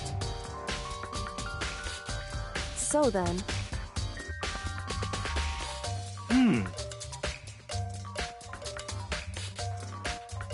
I'm at least 30% right. correct. Please! What the heck?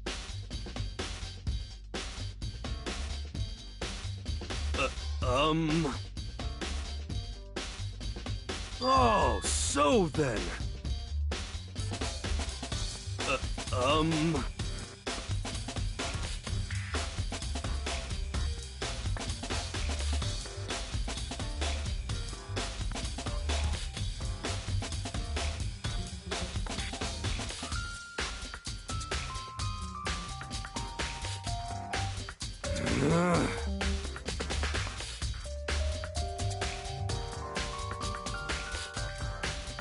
Hey.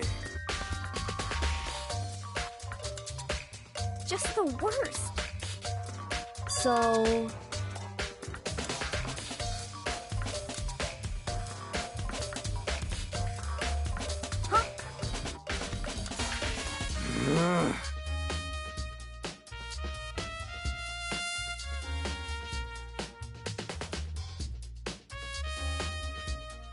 Ah.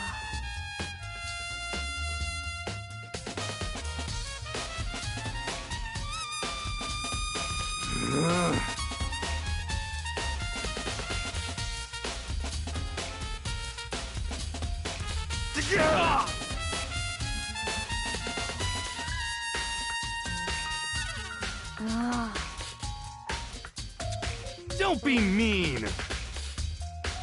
Just a second.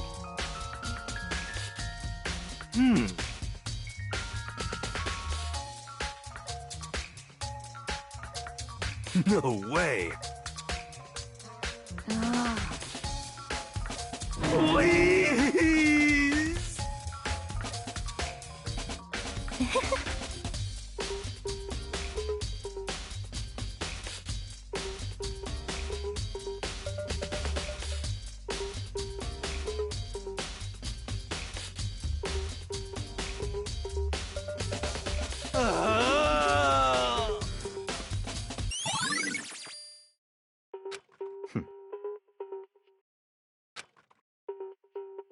What the heck?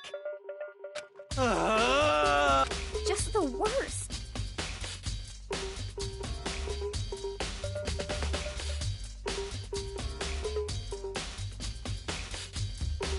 Please! What are you saying?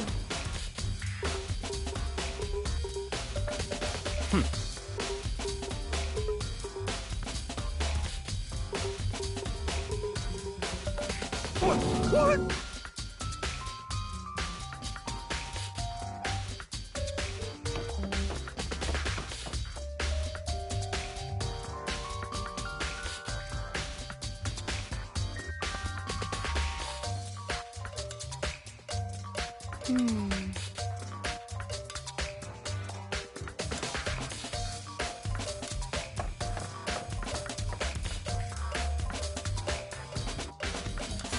Makoto.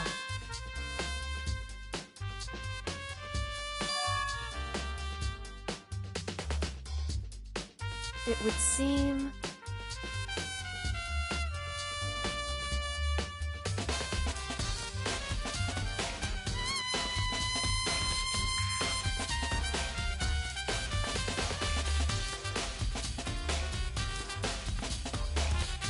Why is that? Anyway...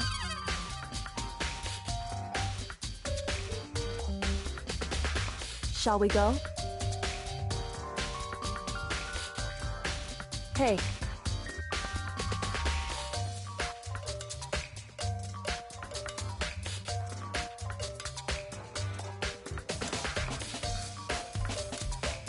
Correct.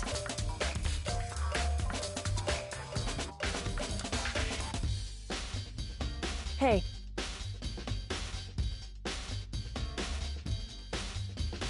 Anyway...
So then... I knew it.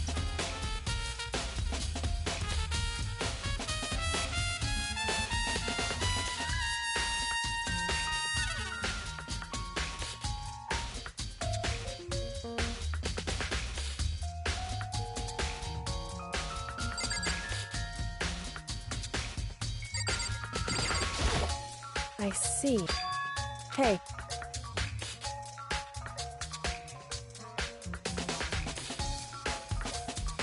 Whew.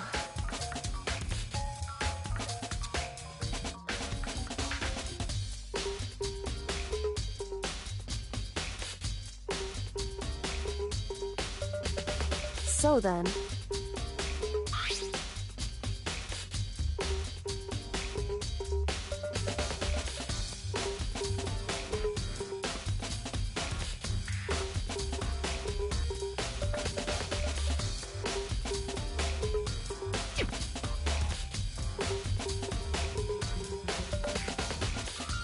That's right.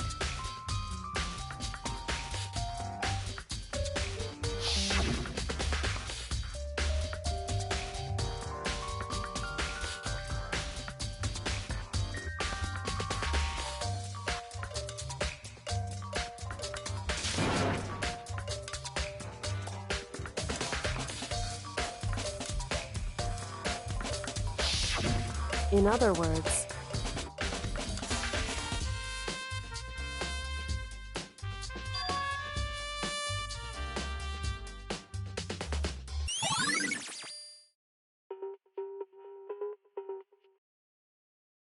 However...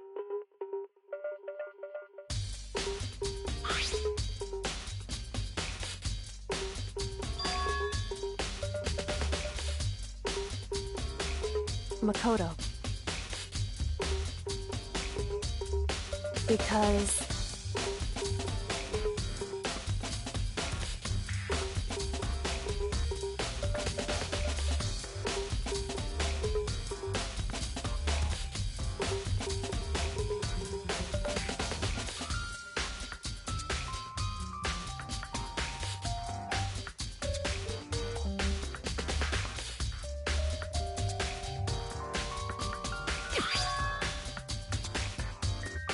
Hey.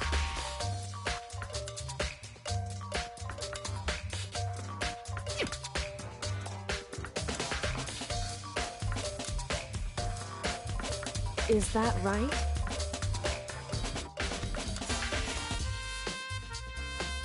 So then...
Indeed.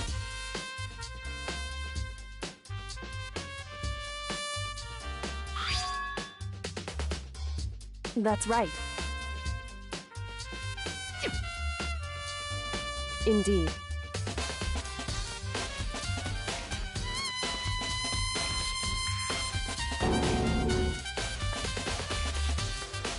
Why is that?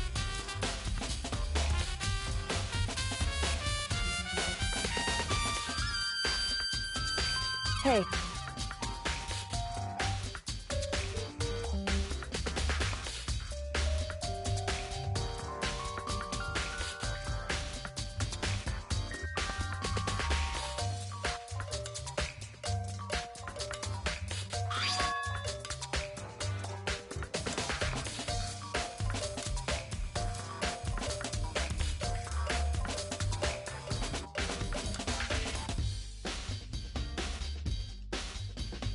So...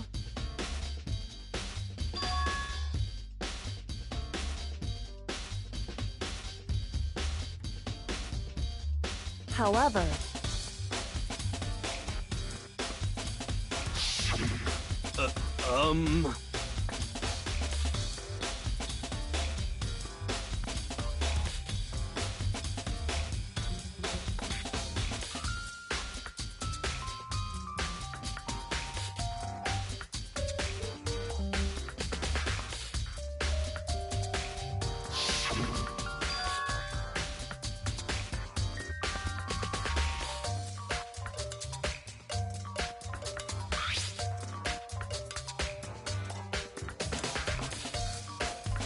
Is that right?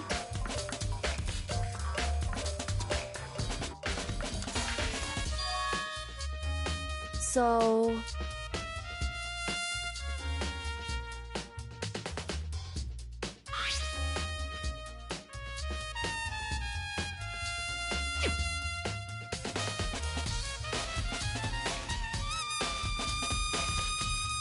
Hey.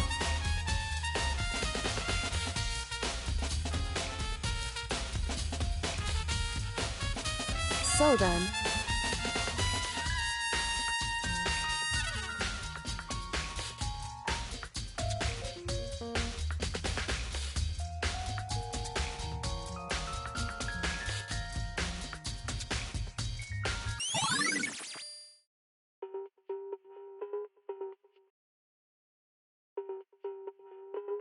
Hey.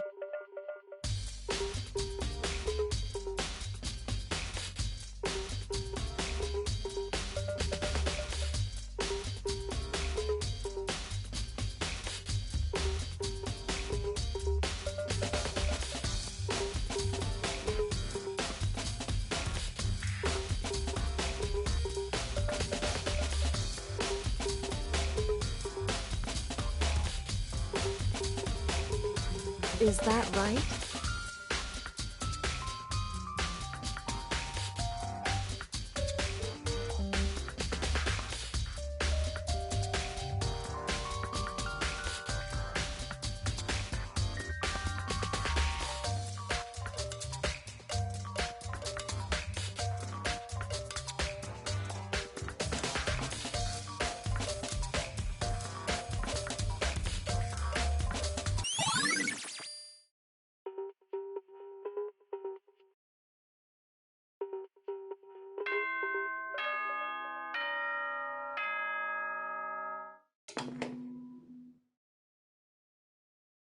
Are you excited? Are you pumped? It's time for the class trial to begin! Like the bright burst of fireworks, like the flash of a soul clashing with life and death.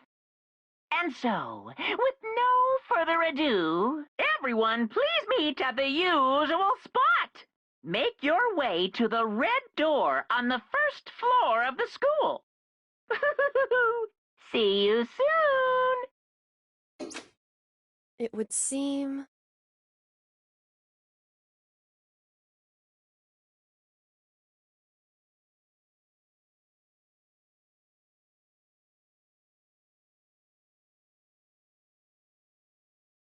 Shall we go?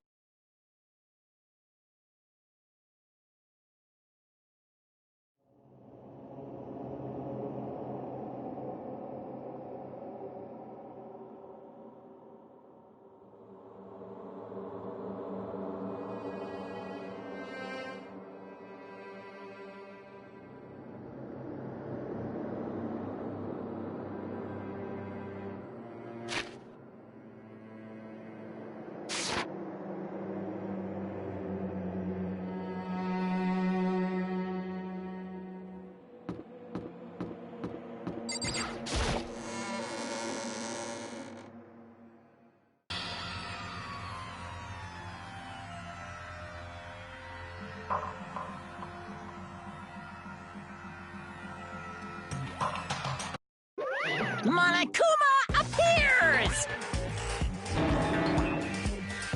Wrong!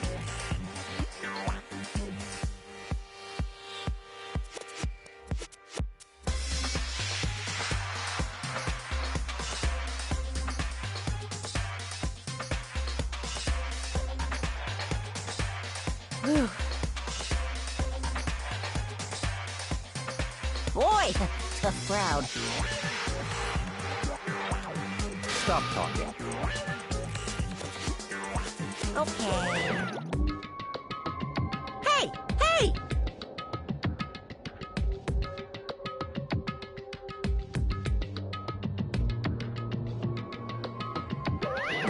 Let's go. Please! What the heck?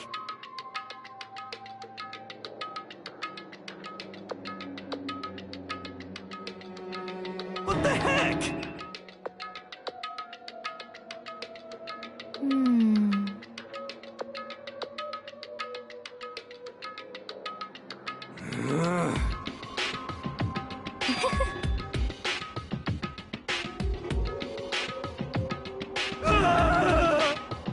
Hey,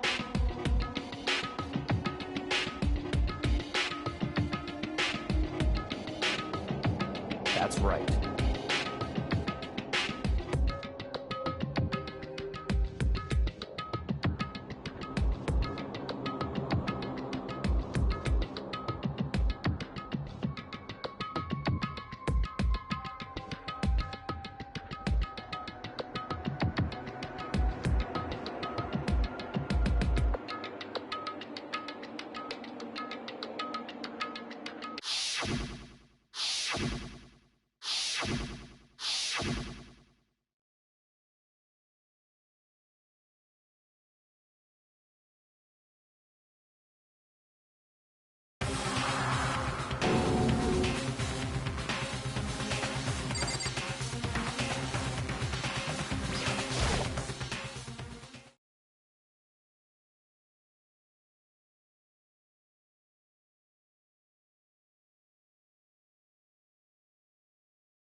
Just the worst.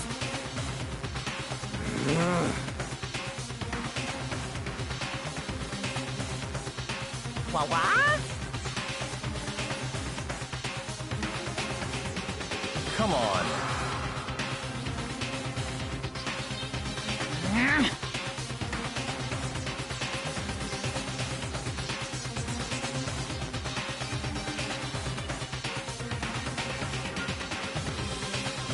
Yahoo!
Let's begin with a basic explanation of the class trial. So, your votes will determine the results. If you can figure out who done it, then only they will receive punishment. But if you pick the wrong one, then I'll punish everyone besides the blackened, and the one that deceived everyone else will graduate.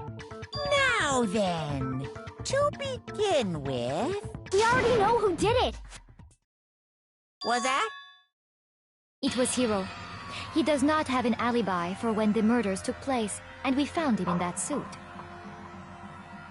Don't try and deny it! You killed them! I didn't! Someone knocked me out! I was asleep the whole time! I don't know anything about it! Shut your murdering mouth, murderer! Who are you calling a murderer? I am sorry to say, Hero, but we do have evidence. Blueprints for the suit. Parts we assume were used to build it. And all of it was found in your room. You have to admit, the evidence is quite compelling. It points to you as having created the suit and wearing it while committing crime after crime. How many times do I have to tell you? I don't know. I don't know.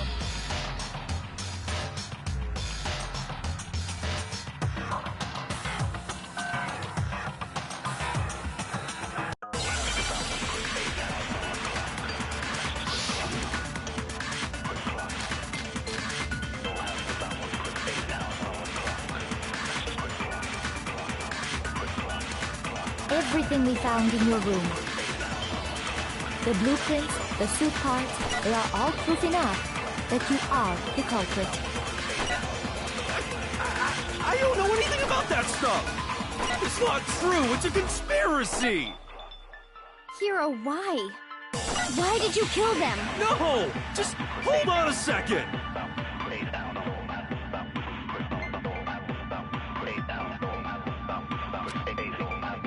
Everything we found in your room.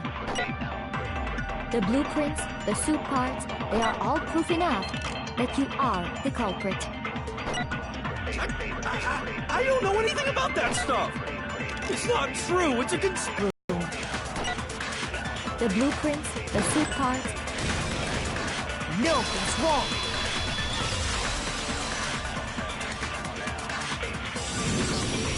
Are we sure Hero really made those blueprints? What do you mean? Well, take a look at this. It's the note that Hero wrote, asking everyone to meet up after Alter Ego disappeared. The handwriting's obviously different, wouldn't you say? When you compare it to the blueprints. There's no way you could think the same person made both of them. Unless that person made it a point to disguise their handwriting. No, the differences are bigger than that, I think. Come on! I'm not smart enough to think of trying to change my handwriting anyway. So Makoto, are you saying you don't think Hiro's the culprit? And he is not the only one. I think Hiro is innocent as well. What? Then who was in that Robo-Justice suit? Is it like Hiro said? Was there really someone running around in a second suit? The suspicious individual hidden within the suit. Go ahead, Makoto. Tell them who it was. So? Who was in the Robo-Justice suit?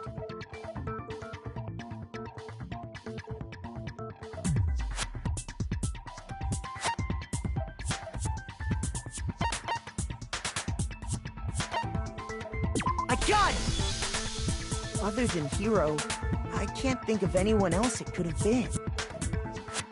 Obviously, he was the one in that particular suit, and we never found any kind of second suit. Then there can be no doubt. Hiro is the prime suspect. That doesn't make any sense! You just said Hiro didn't do it! It makes perfect sense. Hiro was the suspicious individual in the suit, but he's not the culprit. So what you're saying is... That's right. The culprit in this case has nothing to do with being in the Robo-Justice suit. What? Now that's a bold assumption! And what reason do you have to make such a statement? You do have a reason, yes? Of course. But before we get to that, there's something else we need to clarify first. So let's get that out of the way. Hey, stop trying to boss us around! All things have a proper order. So what is it? What needs to be clarified? We must clarify the method of transportation for Taka's lifeless body. It would seem that his corpse was moved using certain particular items. Makoto, can you tell us what they were?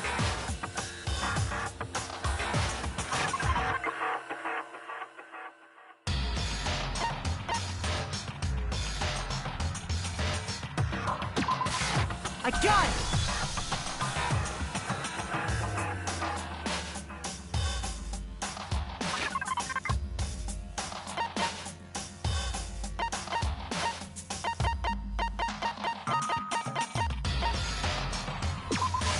I got it!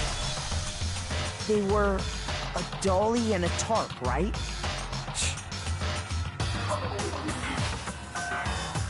So, let's see if I can explain. Taka's body disappeared from the equipment room, and then we rediscovered it in the repository. And when we found it for the second time, it was wrapped in a blue tarp, right? It was the same tarp that, up until then, was stored in the equipment room. So the killer must have seen it there, and decided to use it when they moved Taka's body. That way, they wouldn't leave any bloodstains while they were moving it. Okay, that explains the tarp. And the dolly? Same thing. I'm sure the dolly was in the equipment room when we first found Taka's body there. But when the body disappeared, so did the dolly.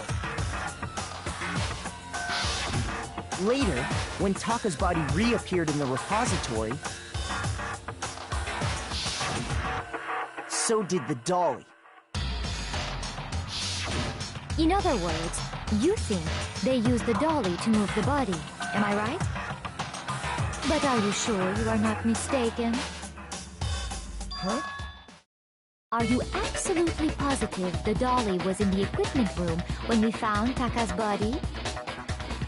That dolly was made specifically for moving large objects between the repository and the art room.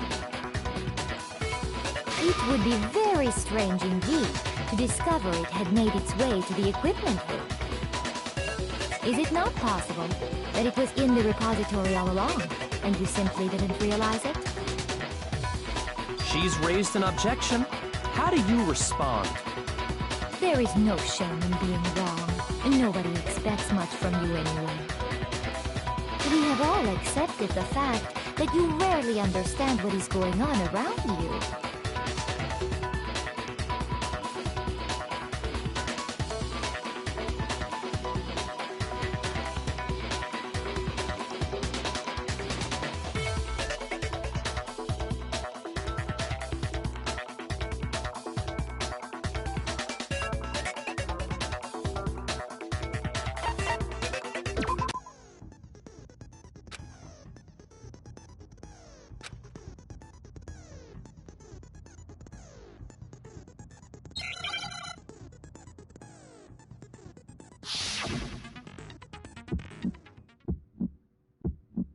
You have it wrong. I cannot agree. You are a fool. So pathetic. Lies will get you nowhere. Do your worst. You miserable wretch.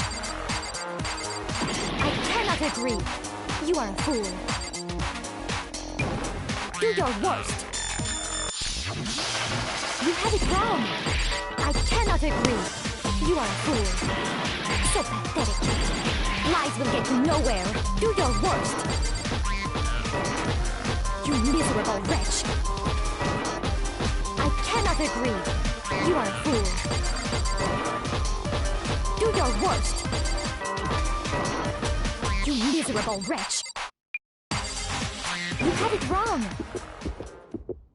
I cannot agree. This should prove it.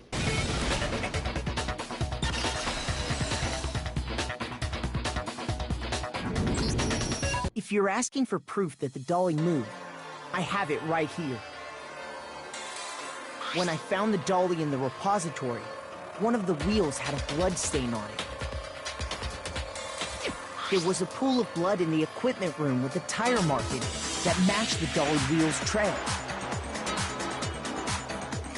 The killer probably rolled the dolly through the blood on accident as they wheeled the body out of the room. And as the blood dried on the tire, they moved the body into the repository. So there's my proof that the dolly was used to move Taka's body.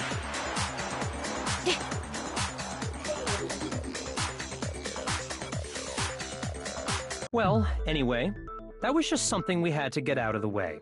Let's get back to the main subject. Yeah, the subject of how Robo-Justice didn't do it. Because if it's not a killer robot, then what kind of robot is it?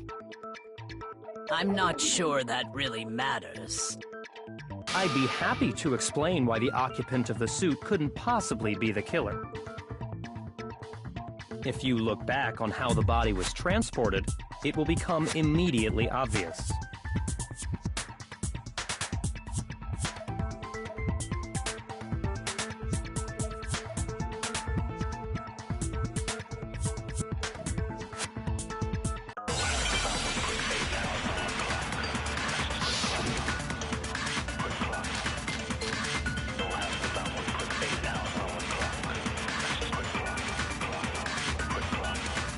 As we know, Taka was killed in the equipment room. And from there, the body was moved to the repository, correct? Yeah, the culprit wrapped the body in the tarp, then loaded it onto the dolly and wheeled it off, right? Now, keep in mind that the dolly doesn't have a handle. Well, yeah, but even without a handle, all you'd have to do is bend over. Then you could push the dolly no problem. So the killer just crouched down and carted the body off to the repository. If you accept everything we just said, then you must realize that whoever was in the suit couldn't possibly be the culprit. Sorry, I don't think I realize anything.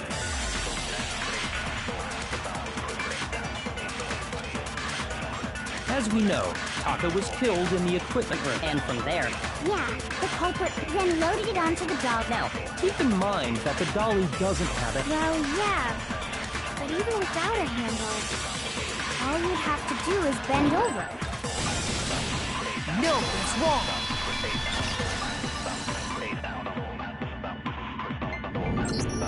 You're absolutely right that you could push a dolly without a handle if you stoop down low. But if you were wearing that suit, do you think you could actually get into a position like that? What do you mean? Think back to what you said when we were all checking out the suit together. Remember?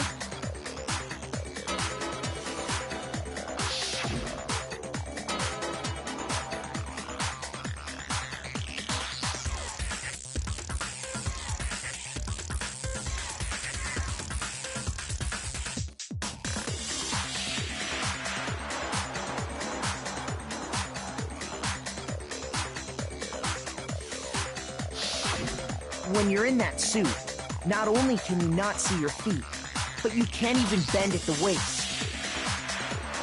Am I right about that? Now that you mention it, yeah. it seems like it'd be awfully hard to push that dolly if you couldn't bend over. Well, what's to stop you from simply pushing the dolly with your feet? When you can't even see your feet? You really think someone could kick the dolly all that way? Yeah, it'd be totally impossible. Not that I can say for sure myself. On top of that, if you were wearing such a rigid, cumbersome suit, it's very unlikely you would have the dexterity to go about wrapping the body in a tarp. Well, I mean, isn't that just a matter of taking off the suit when you're ready to move the body?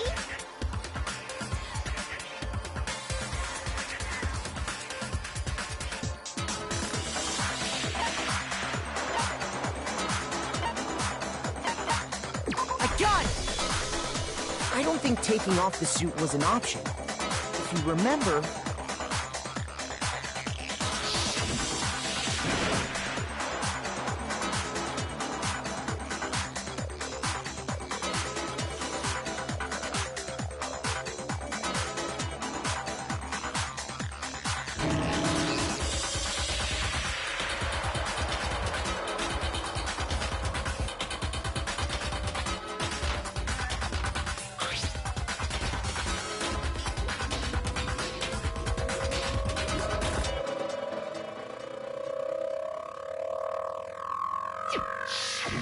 That's true. It seems impossible to put the suit on or take it off without help. Then, you really can't take it off by yourself? Hiro wasn't just making it up?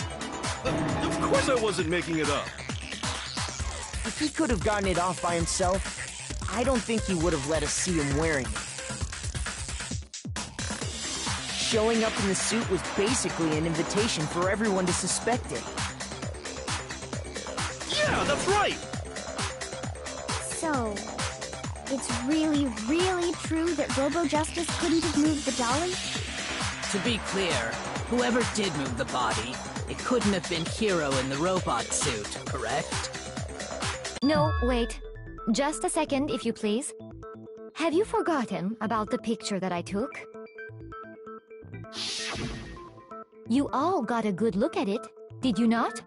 The image of Hifumi being dragged away by Robo-Justice? If whoever was in that suit is not the culprit, how do you explain that?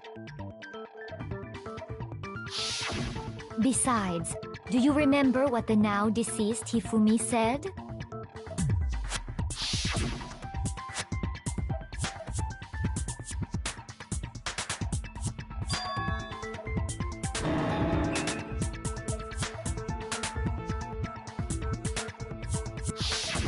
So long as those facts exist, the proper conclusion is beyond question. The individual inside the suit and the culprit are one and the same. It was Hiro. Yeah, that's gotta be right. Hold on a second! It's still far too early to reach that conclusion. Besides, there's no hurry to decide who did it. Before we rush to a verdict, shouldn't we explore every single possibility?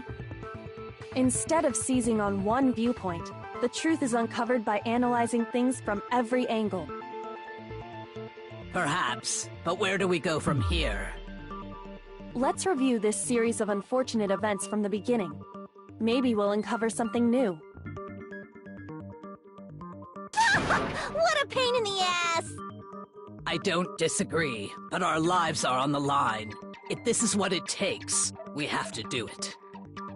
Plus, maybe we'll get to find out where the heck Kyoko was when everything went down.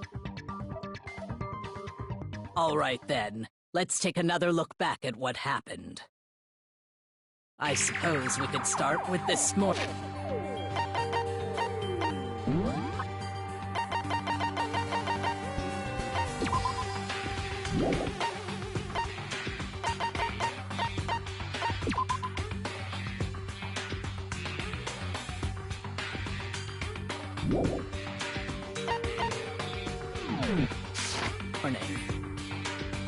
Four of us gathered together in the dining hall.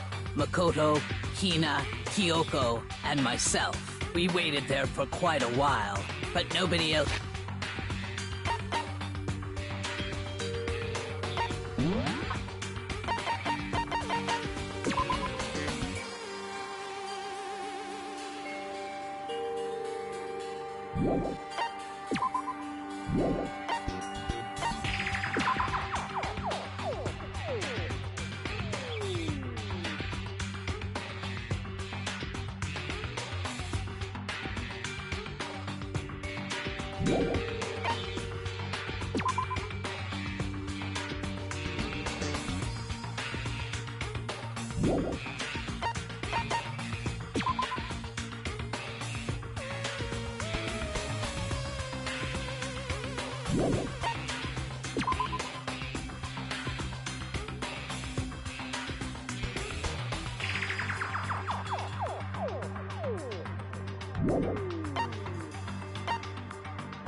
showed up, so we went to look for everyone.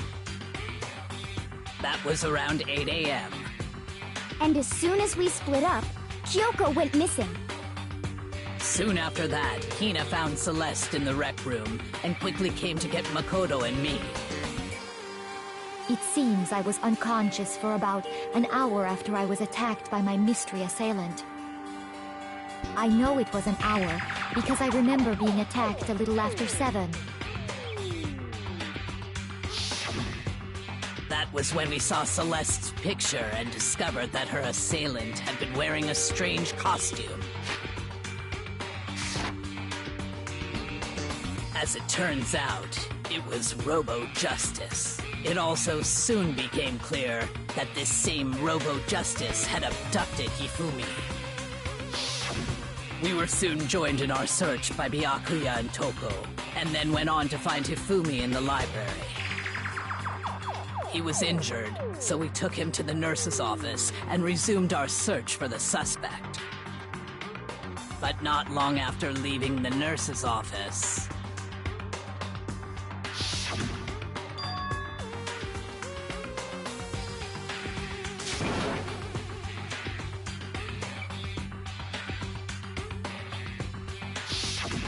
When Celeste told us that, we decided to split up and search the second floor. And soon after that... I saw someone moving around on the 3rd floor, and I yelled out to everyone as soon as I did.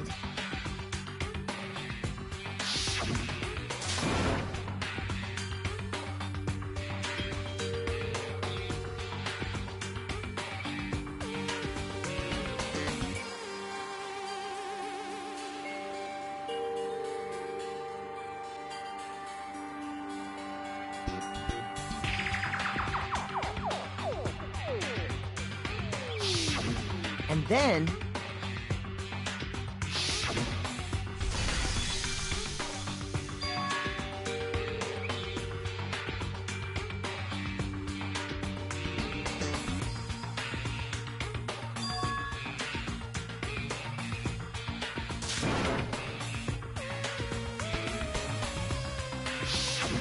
At that point, we decided to divide up into 2 groups. Celeste, Hina, and I went back to the nurse's office, while Sakura, Byakuya, and Toko chased after the suspect. When we got back to the nurse's office, we found Hifumi, dead. And that's when we heard the body discovery announcement.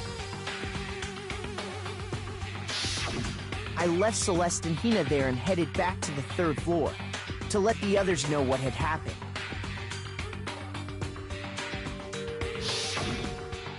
Meanwhile, we had just discovered Taka's body in the equipment room. We must have found both bodies at almost exactly the same time, because we heard the same announcement not long after we discovered his body. And that's when I told you guys about Hifumi. Then the 3 of us headed for the nurse's office. But right after we left the physics lab, we ran into Celeste, who'd arrived after us, and she told us something very surprising.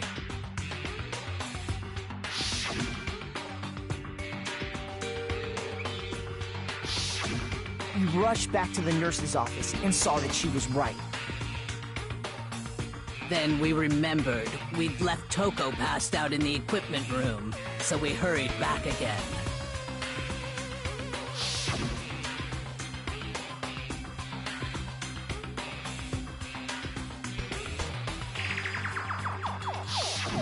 But when we got there, we discovered that now Taka's body had also gone missing. Next thing we knew, we were searching the school for 2 missing dead bodies. And after some time... Celeste informed us that she'd found the bodies, and we all headed to the repository, which is where we rediscovered the corpses.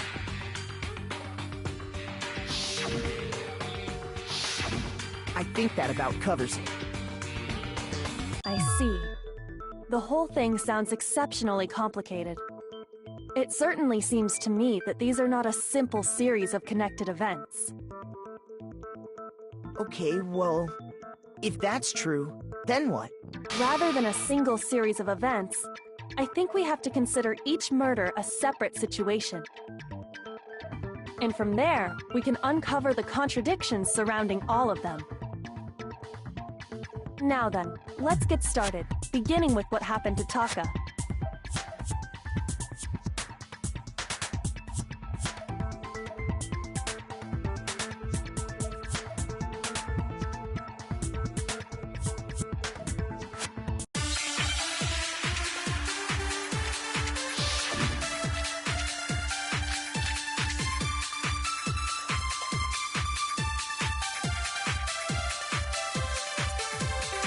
So, regarding Taka's death, I wonder if he died before Hifumi, or perhaps it was after? We already know what order they were killed in. Taka came last. What makes you say that? Because of the numbering of the Justice Hammers. It's true that Hifumi was killed with Justice Hammer 3, while Taka's death came from a swing of Justice Hammer 4. See? So it's obvious Taka came after.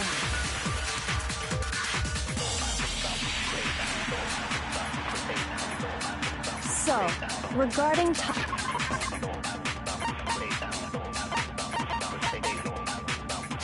Taka's death, I wonder if he died before...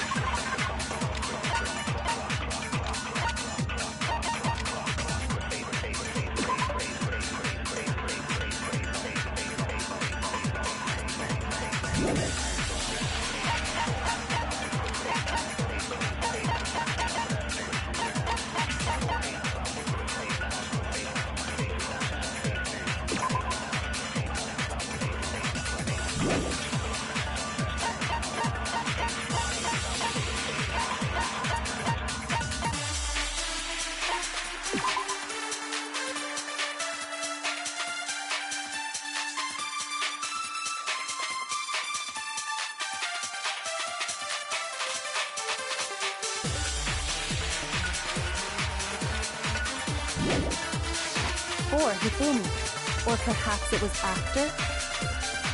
We already know what order they were killed in. Taka came last. What makes you say that? Because of the numbering of the Justice Hammers. It's true that Hifumi was killed with Justice while Taka's death. See? So it's obvious Taka came... So, I wonder if, or perhaps it was... We already know Taka came last. What makes you say... Because of the numbering of the Justice... It's true that Hifumi was killed with Justice Hammer 3, while Taka's death came from... See? So it's obvious Taka came... So, I wonder if, or perhaps it was... We already know what order they were killed in. Taka came last. What makes you say that? Because of the numbering of the Justice Hammers. It's true that Hifumi was killed with Justice Hammer, while Taka's death... See? So it's obvious Taka came... So, I wonder if, or perhaps it was... We already know Taka came last. What makes you say that? Because of the numbering of the Justice Hammers.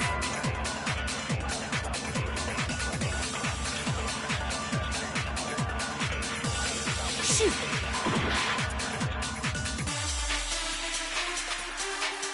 So, regarding... I wonder if he died before, perhaps it was after? We already know what order they were killed in. Taka came last. What makes you say that? Because of the numbering of the Justice Hammers. It's true that... See? So it's obvious Taka came after.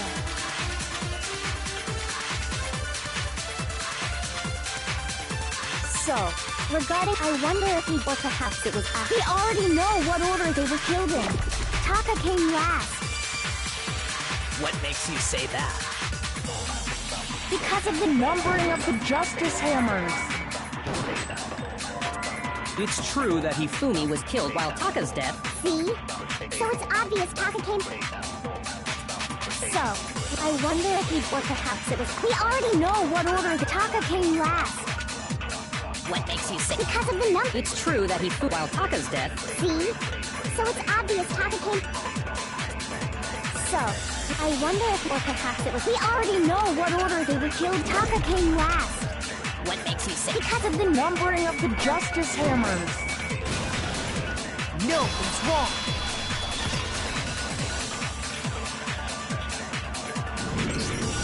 Hold on. There's no reason to assume that the hammers were used in the same order as their numbers. If anything, that's just another way the killer tried to disguise their actions. So you're saying the culprit wanted us to think the hammers were used in order, but in reality, Taka was killed before Hifumi? Okay then, let's see the proof.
Now I understand.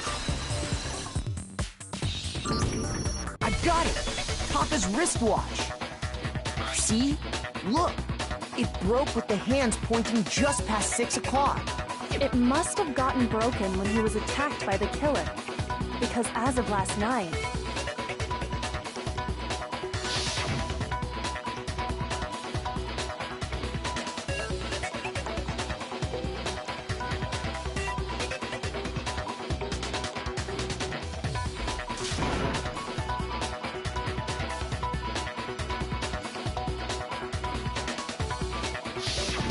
so if it wasn't broken after 6 last night, then he must have been attacked around 6 this morning. And that would be his official time of death. But if that's true, then he was killed well before Hifumi.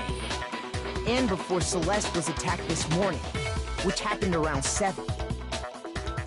That's right. Taka was killed before any of the other incidents took place. That simple fact slipped past all of us. We made the wrong assumption about the order of events, all because of those justice hammers. That's exactly why the culprit wrote the numbers on each hammer and had them increase in size. That way, when we saw how they were used in each incident, we'd easily make that wrong assumption. Now, if Taka was killed around 6, then everyone's alibis for his murder go out the window. Because when he was killed, we hadn't met up in the dining hall yet. That may be true in the case of Taka's murder. But all of our alibis still hold true for Hifumi's death. That's right. With him, at least, we're all safe.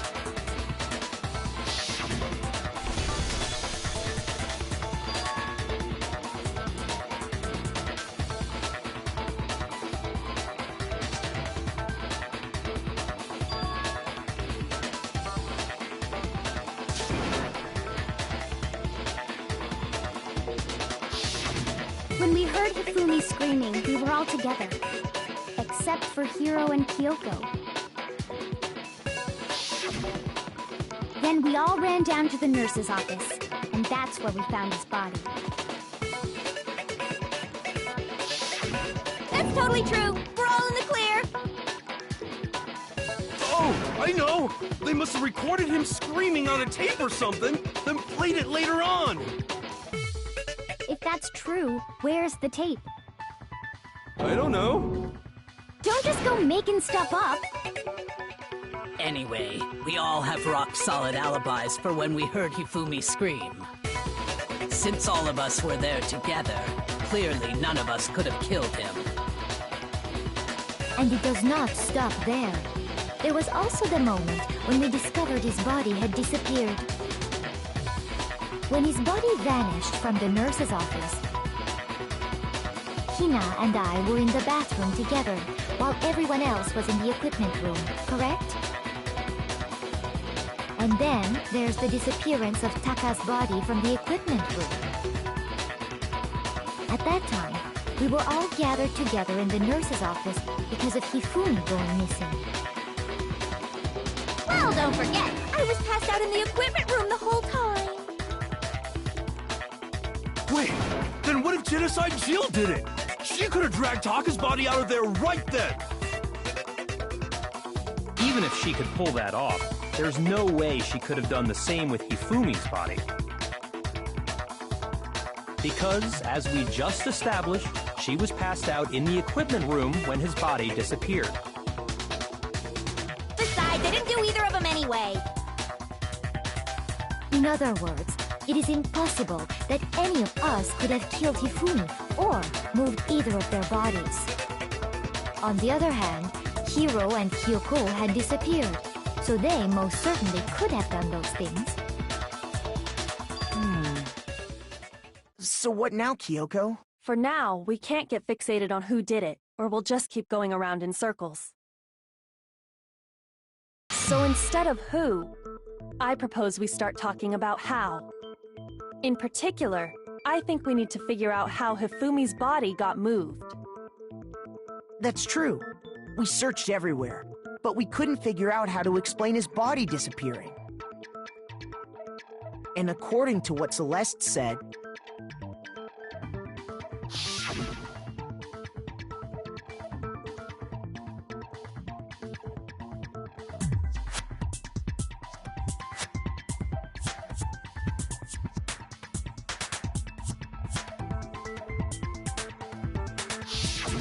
his body apparently disappeared in the 1 minute her and Hina took their eyes off of it. But to carry that much weight from the first floor up to the third in that short amount of time? Oh man, yeah! There's no way! It'd be impossible! Well, what if I told you there was a way to make the impossible possible? What? How? If the dead body were to move itself. The dead body moved on its own? No! Not another... ghost! I don't think it has anything to do with the occult. I think what she's implying is... we thought Hifumi was dead, but perhaps in reality he was still alive. He was... alive? Are you saying Hifumi wasn't carried out of the nurse's office, but simply walked out on his own? But I mean, we found his body. He was dead. Perhaps he was simply playing dead. That it isn't possible.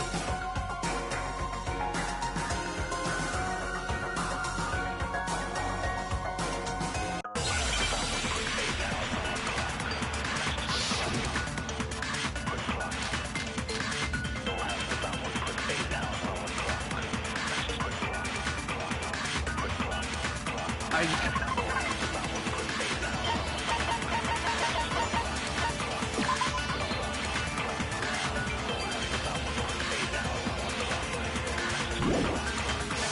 You saying that when we first found Hifumi in the nurse's office, there's a chance he was actually still alive? No, it is impossible. Hifumi was dead, without a doubt. And you know that how? Surely you heard the body discovery announcement, along with Hifumi's dead body had been found. And that is why the announcement was made. Are we really so sure about that? Maybe the announcement was intended to signal someone else's discovery.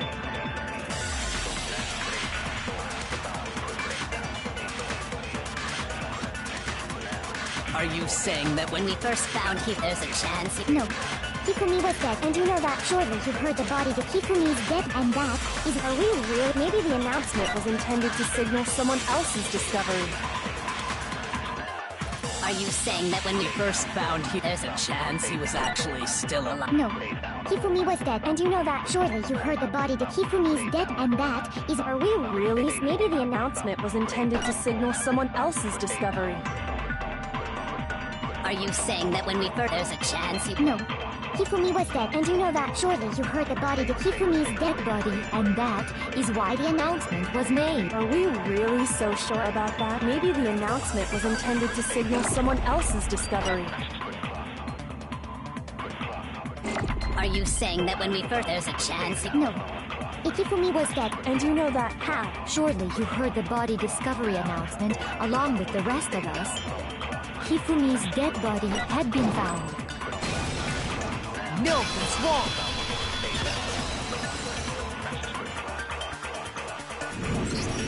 Was the body discovery announcement that was made really intended for Hifumi?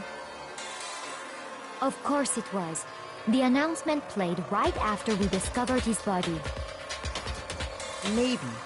But that was also the same time that Taka's body was found. That's right. It wasn't long after finding his body that we heard the announcement. So there's a good chance we've made a mistake in there somewhere. I think we've confused whether the announcement was for Hifumi or Taka. First of all, if 2 bodies had been found, there really should have been 2 announcements. Maybe Monokuma simply got lazy and rolled them together into one. What do you say, Monokuma? Any comment? Well, it's a very sensitive issue, so I can't go into too much detail. But what I can say about the body discovery announcement is that it's only broadcast when 3 or more people find a dead body for the first time. That didn't answer our question, man. We're asking if you're a lazy bum. No, actually, that was plenty. Huh? He said it's only broadcast when a body is discovered for the first time, which means even if we find the same body again later, he won't make the announcement again. If that's true, then why was the announcement made again later on? Huh? Later on? Exactly. We heard the body discovery announcement twice.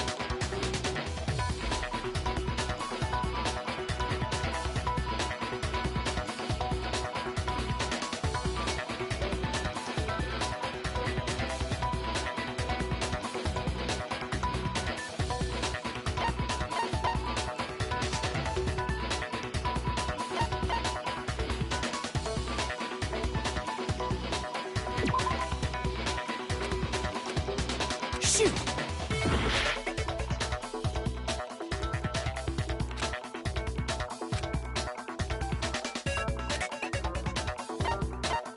I got it! We heard it a second time in the repository, when we rediscovered the 2 bodies.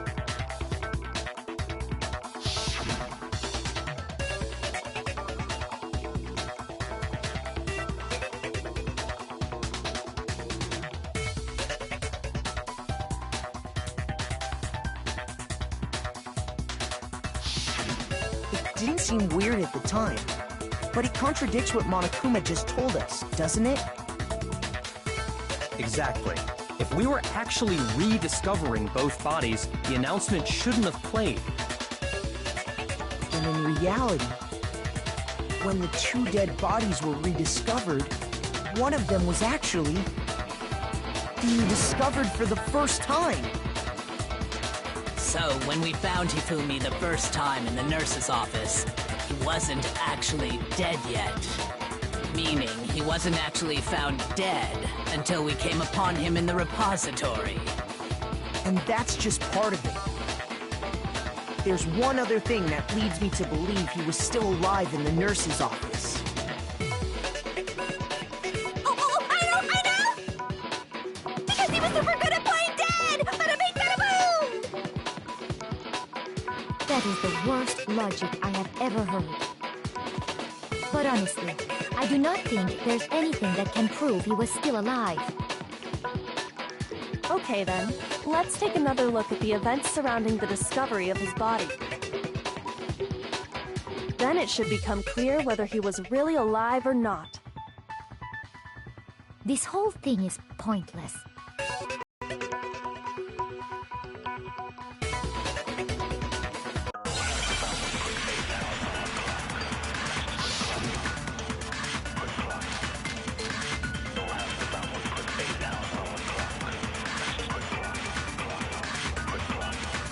Well, here's one thing we do know. The first time we found Hifumi's body was in the nurse's office.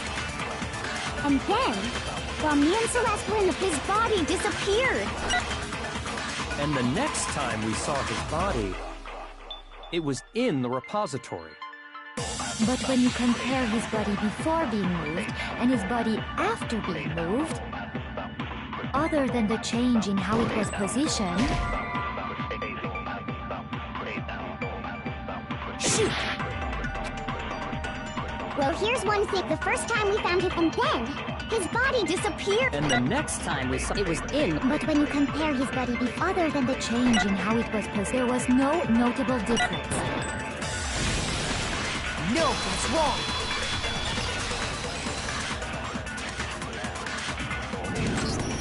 In fact, there was one clear difference between Hifumi in the nurse's office and the repository.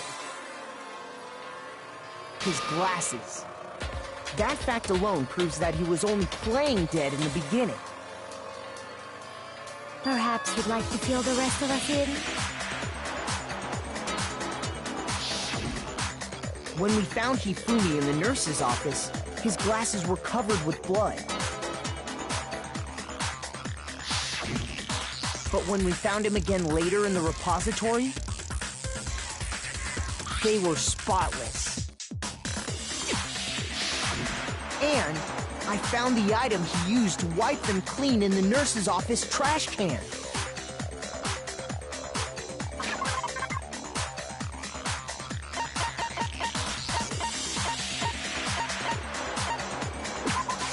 I got it! It was a glasses cleaning cloth featuring a certain cartoon mascot.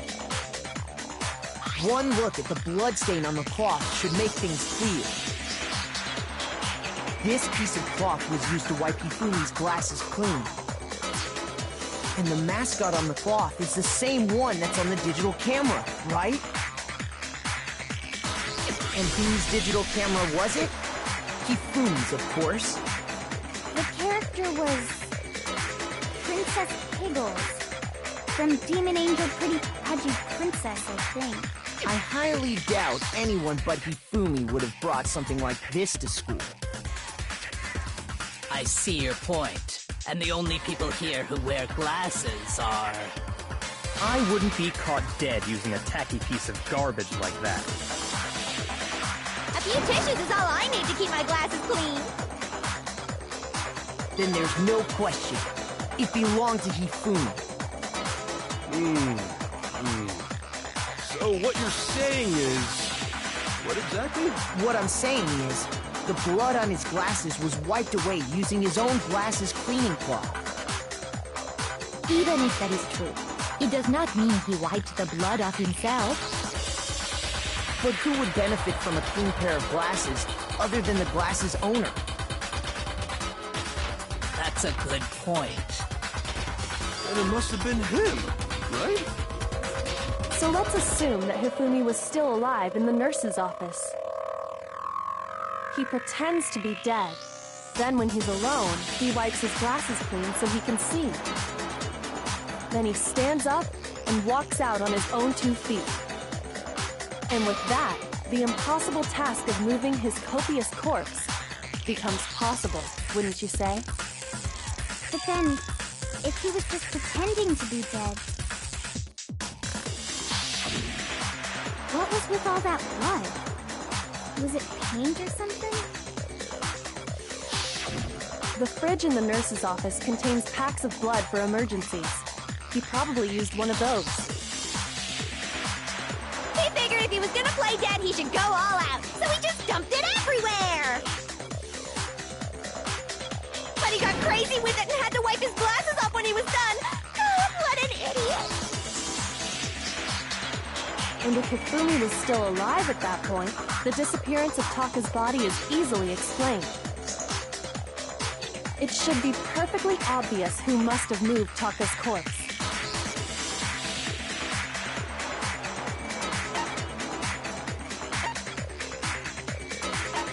I got it! It could only have been Hifumi. While we were all gathered in the nurse's office, he went to the equipment room and took Taka's body. That also explains how the door to the repository got locked. The door was locked? Well, after the bodies disappeared, we all went looking for them, right? So me and Sakura headed for the repository. But when we got there, the door was locked. And the repository door can only be locked from the inside. Which means, when Hina and Sakura got to the repository, someone was already inside. And it could only have been Hifumi, who just finished stashing Taka's body there. He convinced us all he was dead, and when he saw his chance, he dragged Taka's body to the repository. So, Hifumi wasn't just another victim in this case. He was one of the assailants. But that means he took part in the murders. I just can't believe it. If you're having trouble, would you like me to show you one more piece of evidence? There's more? Oh, absolutely. The single biggest fact pointing to his involvement has yet to be revealed. You know what I'm talking about, right, Makoto? The item he took off of Taka's lifeless body?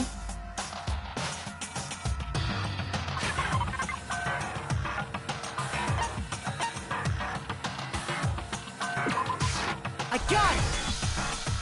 You're talking about the note Hifumi had hidden away, aren't you? Hidden note? That's right. We found it stuffed in his pants. What? In his pants? Yes, his pants. Okay, well, forget about the pants for now. Take a look at what the note says.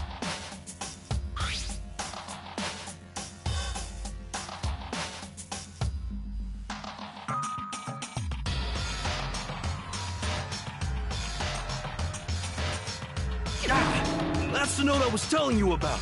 The one that told me where to go. Huh? Wait, this one's a little different. In my note it said, Monokuma can't find out, so don't tell anyone else for now. Let's meet in the rec room at 1 a.m. I see.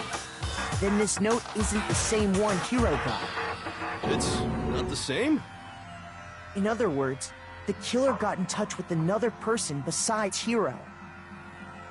And that person could only have been...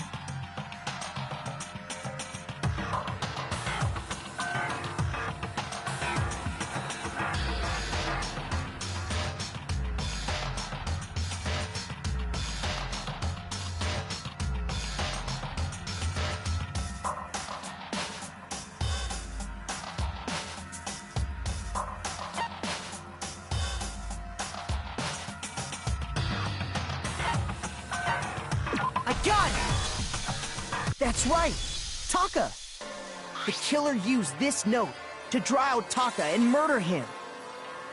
Hello? Over here! Objection! Objection! I don't really understand what's going on, but Hifumi had that letter, right?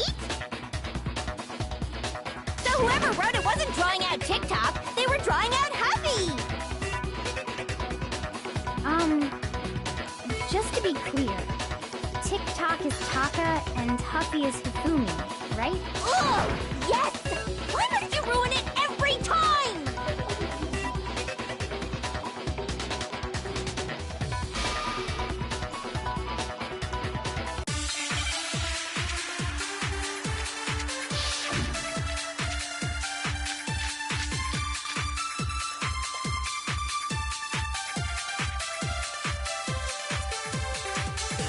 Huffy had the note, right?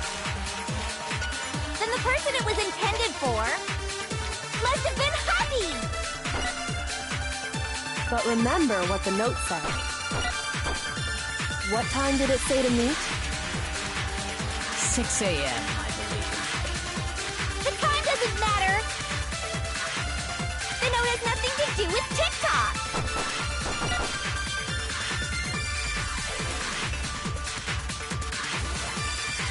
Huffy had the note, right? Then the person it was intended for must have been Huffy! But remember what the note said. What time did it say to meet? 6 a.m.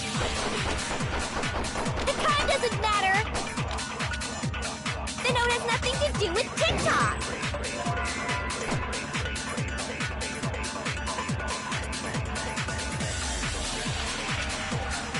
Hockey had the note, then the person it was must have been Hockey! But remember, what time did it... 6 a.m. The time doesn't matter! The note has nothing to do with TikTok! No, that's wrong.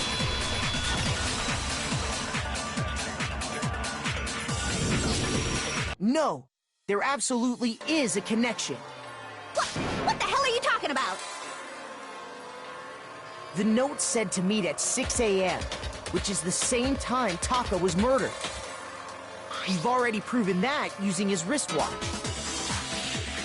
But there's more. Look where the note says to meet. The equipment room, right?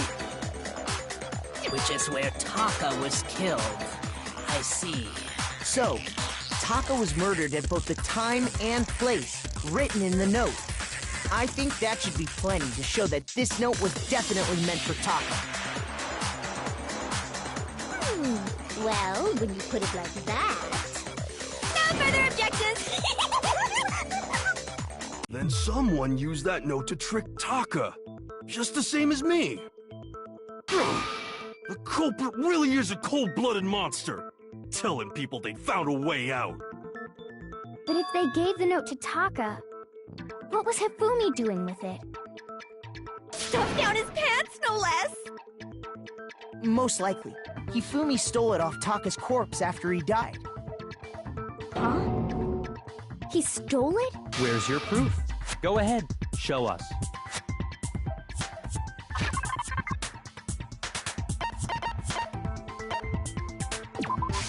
I got it! When I searched Taka's body, I saw that his lifeless hand was gripping a small scrap of paper. If I'm right about this, the sheet of paper this piece came from is... I knew it! It fits perfectly with the note we found hidden on Hifumi. Then Taka's scrap and Hifumi's note... Yup, they're from the same piece of paper. Hifumi had the note meant for Taka, while Taka's corpse still grasped a small piece of that note. There's only one way to explain it. Taka died clutching the note. Hifumi tried to free the note from his death grip, leaving behind only one small scrap. Did I get all that right? That means Hifumi knew the note was important. Exactly. Which proves that he was an accomplice in the murder. Whoa. Yeah. After seeing all this, Hifumi was super involved in this whole thing for sure. In fact, he was behind the whole thing. In fact, he's still alive! Sorry, no. When we found him in the repository, Hifumi was truly and completely dead. The second body discovery announcement proves that. So then, who killed Hifumi? Whoever did is the mastermind, the true killer. He was killed in the repository, so he must have been killed not long after transporting Taka's body. So, he must have been killed after Taka's body vanished, but before we found both bodies in the repository. During that time, we'd all split up and were searching for Taka's missing body. In other words, during that time, none of us have alibis. Wait, but me and Sakura were together. Stop trying to steal the spotlight, you stupid walrus! Who are you calling a walrus? Anyway, when they were killed bothers me too. But there's something that's been bothering me even more. And what might that be? The weapon they used to kill Hifumi. The weapon? Yeah, because I mean, according to the Monokuma file, the way Taka and Hifumi were killed was almost the same, with them having similar fractures and all. But Justice Hammer 3 and 4 were still laying around in the nurse's office and equipment room, right? So if Hifumi was killed in the repository, the culprit would have had to grab one of the hammers, kill Hifumi, then put the hammer back where they found it. But wouldn't that be seriously risky for him? I'm surprised. It seems there's some semblance of a brain knocking around that skull of yours after all. Hell yeah, it's packed in there good and tight. He's right, though. I don't understand it either. The Monokuma file makes it clear that they were killed using similar instruments. But if the hammers were already laying around those other rooms... So the question is, how could the culprit have gotten their hands on either of the hammers? Personally, I haven't a clue. So which hammer was used to attack Celeste? Number 1 or number 2? Those were accounted for in other rooms too. And I don't think either one is big enough to kill someone. Then... Is it not possible they used a different weapon? I don't think it is possible. They were both killed with the same kind of thing, right? So then, what was used to kill Hifumi?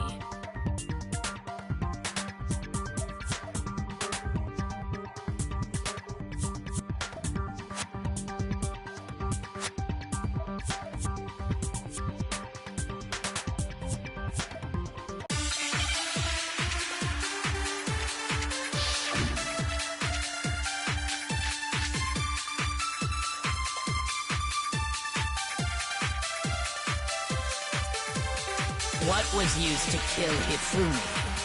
Was it Justice Hammer 3? Maybe Justice Hammer 4? Well, whatever it was, there's one thing we have to figure out. How was the culprit able to move around so freely with the weapon? How did nobody witness them carrying it? Sounds like a Justice Hammer 5 is about to make its appearance! Check out murdergear.com/hammertime for more info! Well, one thing seems pretty clear. The murder weapon had to be one of the Justice Hammers! And, that's about it.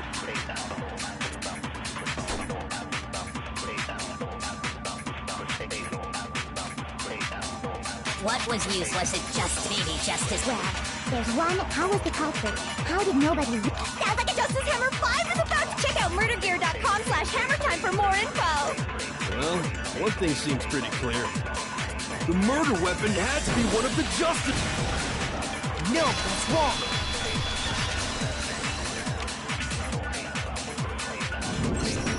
The murder weapon wasn't a Justice Hammer at all. No, it was something completely different. But, seriously? A different weapon? Specifically, a hammer from the repository. The killer could have easily used that to kill Hifumi. Now, all the hammers in the repository were covered in flecks of grit and debris. But for some reason, one of them had been scrubbed clean. Huh? And the reason it had been scrubbed clean was most likely because it was used to commit murder. If the hammer got covered in Hifumi's blood, of course they'd have to clean it off. I'd also like to point out that the repository has all kinds of hammers. Big ones, small ones, and even some flat mallet-like ones. I think whoever made the Justice Hammers used those as a basis for their design. If that's true, that would explain the Monokuma file's note about the wounds being similar. So Hifumi moved Taka's body to the repository, where someone then used a hammer to kill him. And whoever did that was the true killer. The one Hifumi was working with. And the one who betrayed him. Hold on a moment. I still think it's strange to assume someone was working together with him. The way the graduation rule works, there is no benefit to helping someone else carry out a murder. So the idea that anyone would work together like that is simply ludicrous. We talked about this, did we not?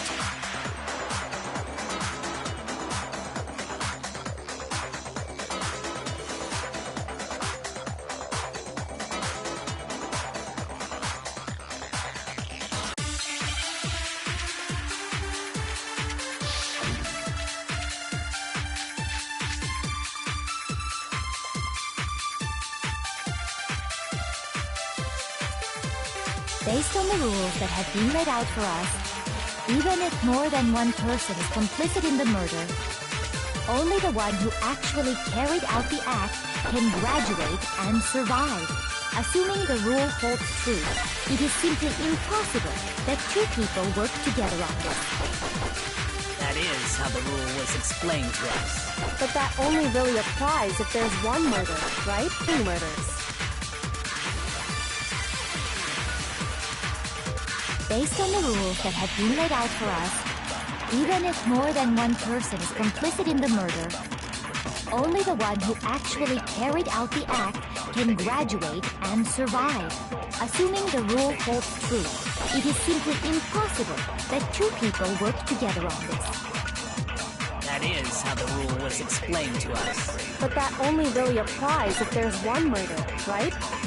In this case, however, there were two murders. Based on the rules, Even if more than one person, only the one who actually carried out the act can graduate, assuming the rule holds true. It is... No, that's wrong!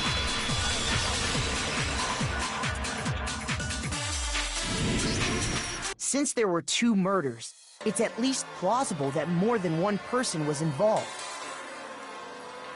What do you mean? If there'd only been one murder, then yes, the idea of an accomplice isn't really worth considering. Naturally, if only one person can be saved per murder, an accomplice has no risk versus reward benefit. Risk versus reward benefit? The payoff for working together. The reward that balances out the risk of taking part in a scheme.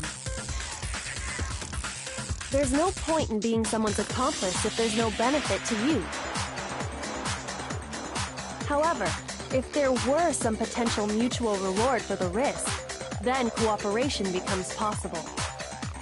You're saying that two people could act as each other's accomplices to commit two separate murders. I think that's what the true killer told Hifumi. They would each have an accomplice for their crime. And based on the case's events, Hifumi would have been the first one to act, murdering Taka. They made him carry out the first murder so he couldn't back out of helping them later on. So in this case, there wasn't one single person committing multiple murders.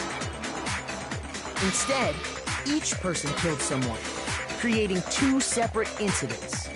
And it only looked like one person because that's how the true killer designed it to look. A single suspicious individual, a similar weapon used in each crime, disappearing bodies. By creating one seamless set of circumstances, they made it look like one person was behind it all. The mastermind picked their target and managed to convince him to go along with their plan. And then, to avoid the no accomplices rule, they simply killed their accomplice. Which, if true, means that betraying Hifumi was part of the plan from the very beginning. That's just awful! How could anyone be so cruel? You think so? I can't help but admire its cunning. Still, their choice of accomplice seems odd.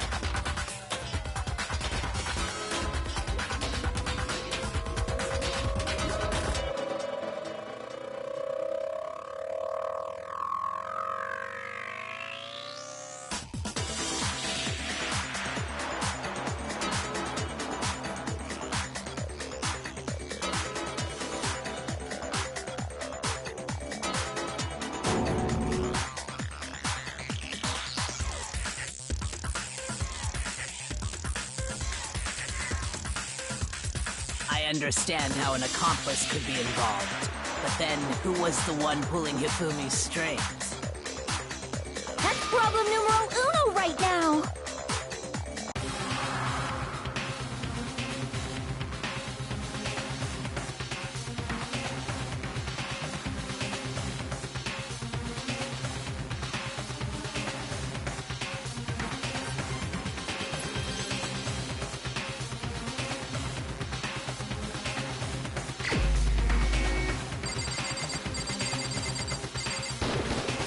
Here's my answer.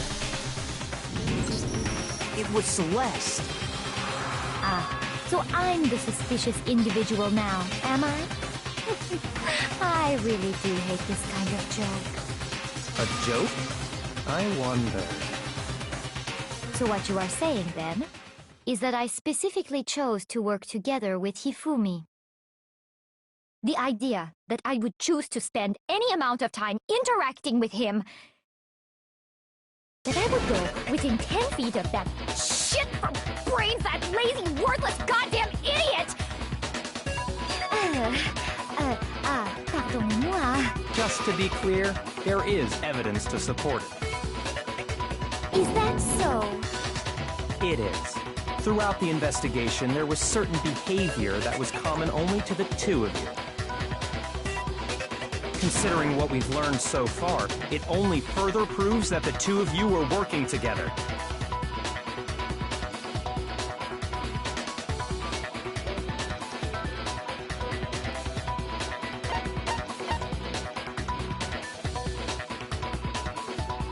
I got it! The behavior they had in common has to do with the suspicious individual in the suit, doesn't it? The only ones who ever actually saw Robo Justice firsthand were Celeste and Hifumi. Shush. The adults are talking now. Sorry. As he said, only Celeste and Hifumi ever laid eyes on the costumed individual. If we accept that Hifumi was one of the culprits, we can't help but suspect what Celeste has said as well. Are you saying everything they told us was a lie? After taking Hifumi to the nurse's office, we all began our search for this individual, correct? And not too long after that, do you remember what Celeste said?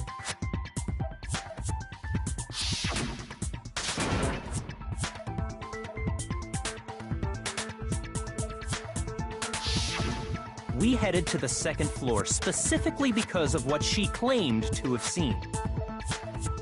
Next, to draw us all to the physics lab up on the third floor, She let out a blood-curdling scream. And when we'd all come to see what was wrong, what was it she said?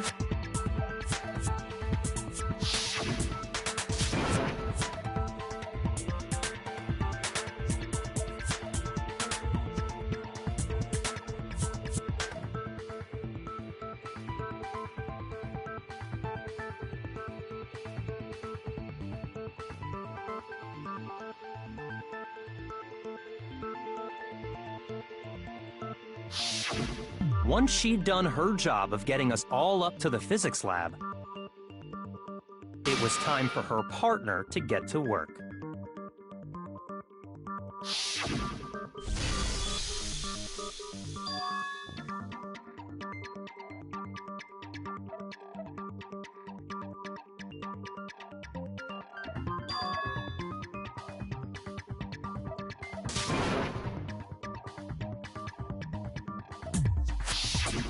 It was to get us to divide into two groups, so that we would discover both bodies at the same time? In fact, Celeste was precisely the one who proposed that we split up.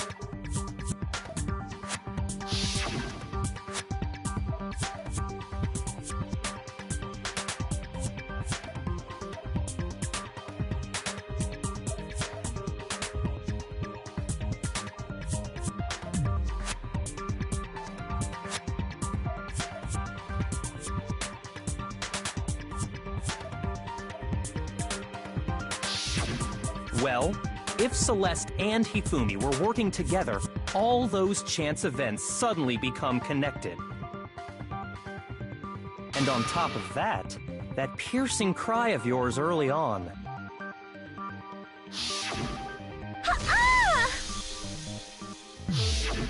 That was to signal Hifumi, wasn't it? It was your way of telling him, we are on the 3rd floor, everything's going according to plan. Why else would you let out a scream that could have carried across the sea? I just realized another strange thing. When we found Hifumi in the nurse's office, who we now know was only pretending to be dead,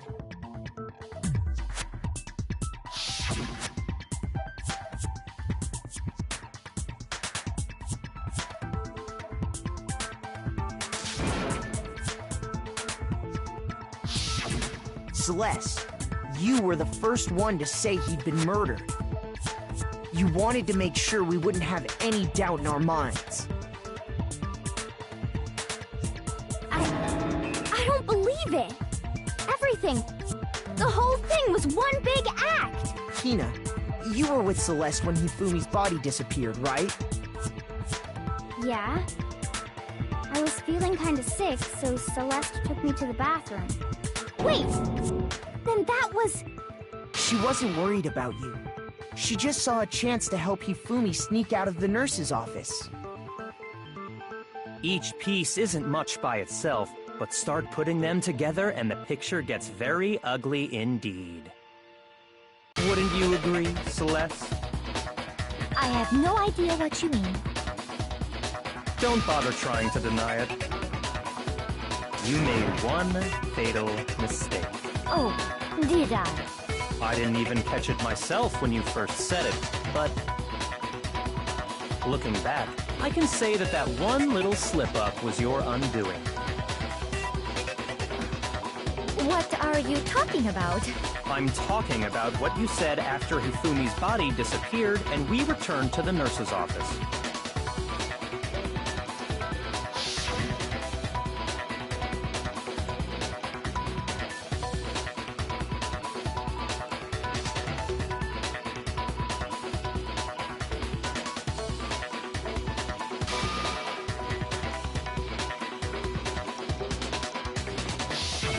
I remember her saying that too, but I don't understand what's so strange about it.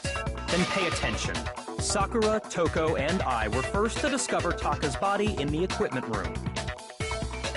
Then Makoto showed up and told us Hifumi had been killed, so Sakura and I left with Makoto. Once we were in the hall, we ran into Celeste, and the four of us headed to the nurse's office. Now, the entire time we were together, none of us said anything about Taka being dead. Think about it. Celeste's comment doesn't make sense. It was completely out of place. Yeah, I see what you're talking about. Although I don't really get what it means. You hear that, Celeste? Everyone's having some trouble understanding. Could you repeat what you said? If you're really not the culprit, you shouldn't have any problem repeating it, right?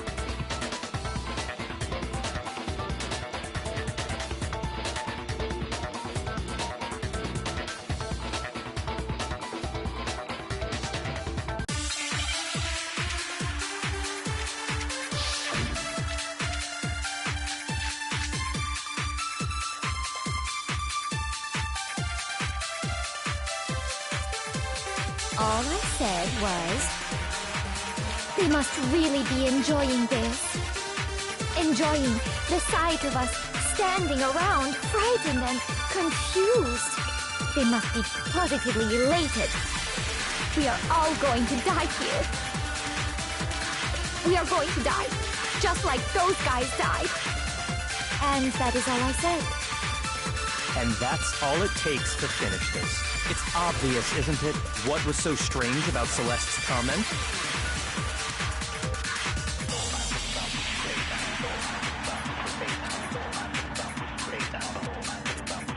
All I said was, they must really enjoying the sight of us. They must be positive. We are all going to die here. We are going to die, just like those guys died. And that is all I said. And that's all it takes to finish this. It's obvious, isn't it? What was so strange about Celeste's comment?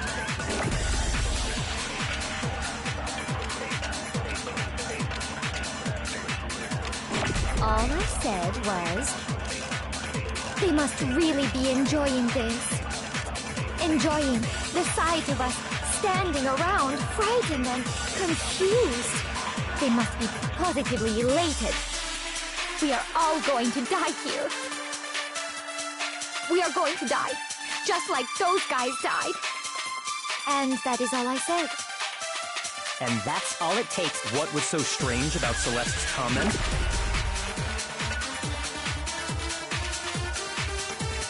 All I said was, they must really be enjoying the sight of us. They must be. We are going to die, just like those. No, that's wrong.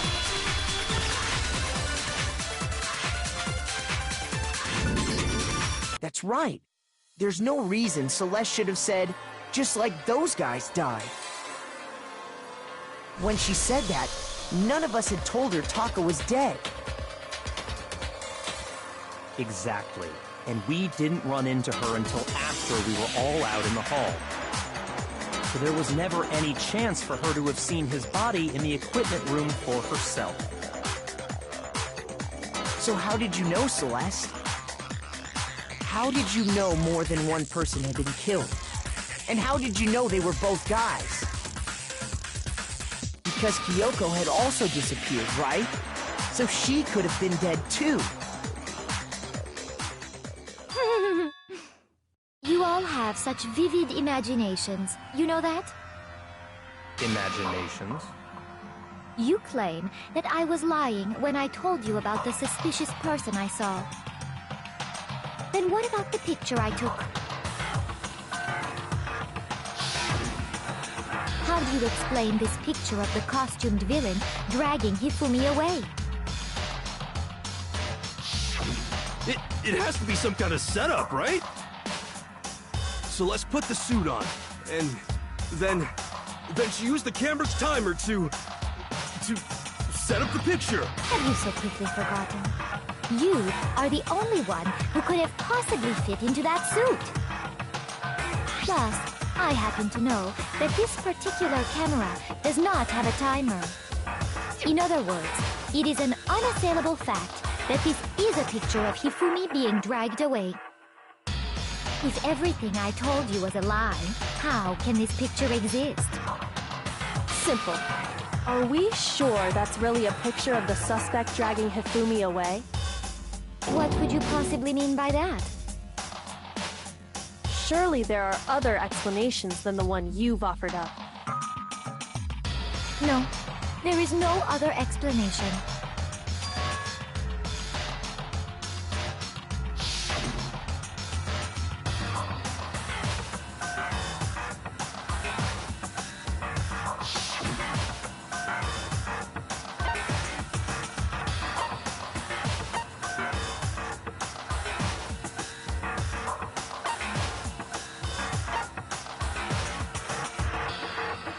I got it! It's not a picture of the suspect dragging Hifumi away. I would say it's a picture of Hifumi dragging the suspect away. That's certainly within the realm of possibility.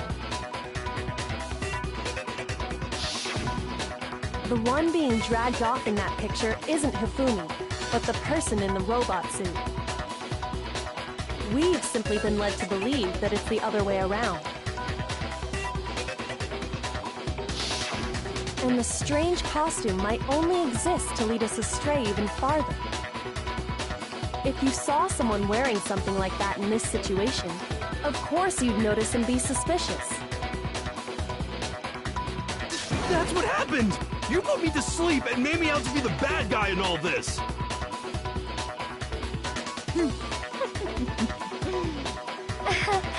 Such a thing is utterly impossible. Hifumi was dragging him away? Ridiculous. Is it? I don't think it's ridiculous at all. Then shut your mouth and allow me to educate you.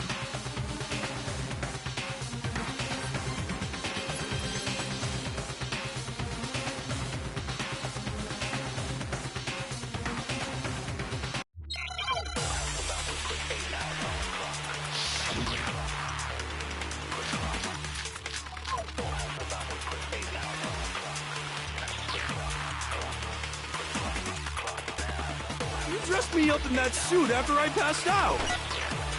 Then you just draped me across Hifumi and had him carry my weight. You tried to make me look like the bad guy. Like I said, ridiculous. As you can see in the picture, the suspect is standing perfectly upright. If the person inside the suit was unconscious, there's no way they could stand up straight like that. Then the fortune-telling idiot is the culprit after all! No way!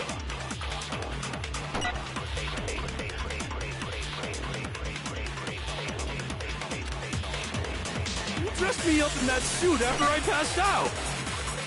Then you just draped me across Hifumi and had him carry my weight.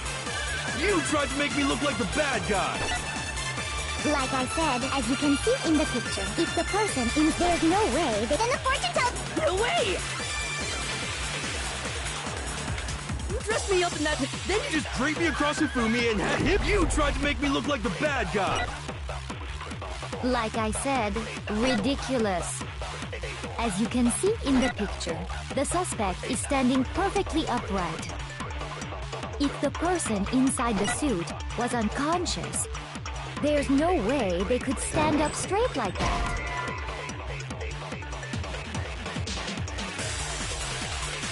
Shoot! You dressed me up in that suit after I passed out.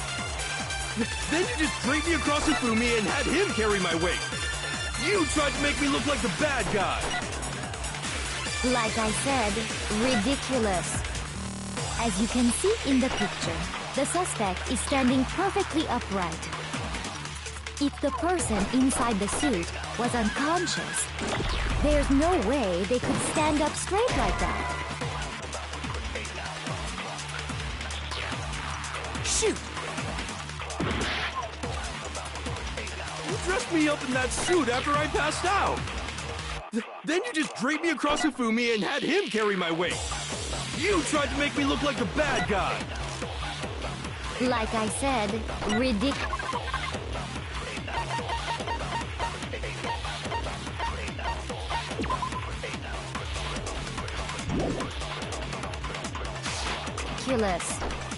As you can see in the picture, the suspect is standing perfectly upright.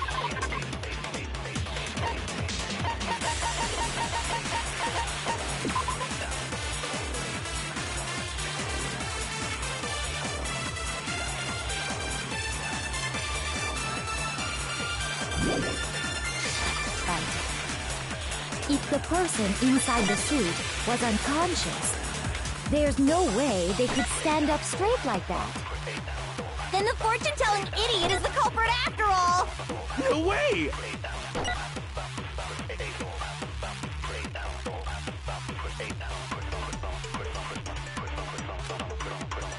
You dressed me up in that suit after I passed out. Then you just draped me across Hifumi and had him carry my weight. You tried to make me look like the bad guy. Like I said, ridiculous. As you can see in the picture, the suspect is standing perfectly upright. If the person inside the suit was unconscious, there's no way they could stand up straight like that. Then the fortune-telling idiot is the culprit after all! No way!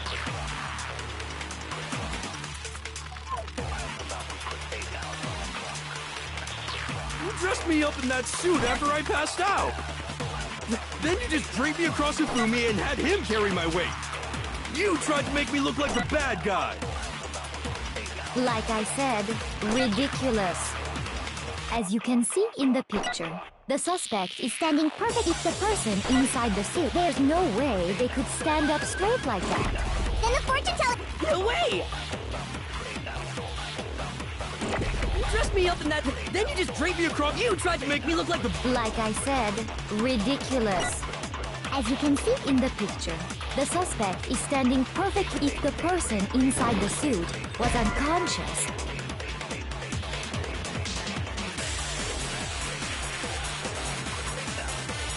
shoot! You dressed me up in that suit after I passed out.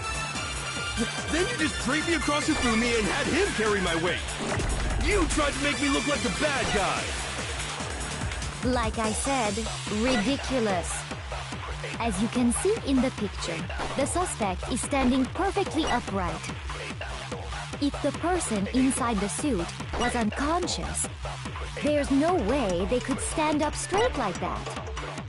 Then the fortune-telling idiot is the culprit after all! No way!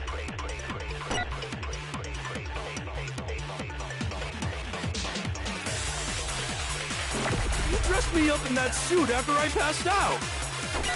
Then you just draped me across Hifumi and had him carry my weight. You tried to make me look like the bad guy. Like I said, ridiculous. As you can see in the picture, the suspect is standing perfectly upright. If the person inside the suit was unconscious...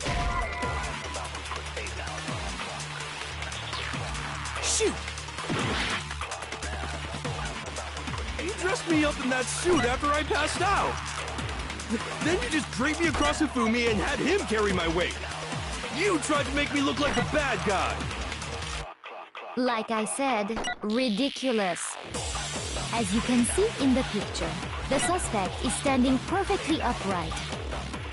If the person inside the suit was unconscious, there's no way they could stand up straight like that. Then the fortune-telling idiot is the culprit after all! No way!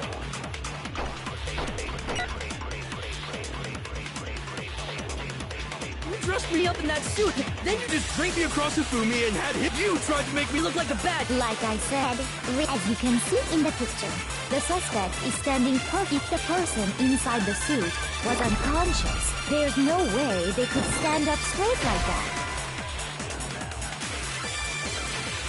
Shoot!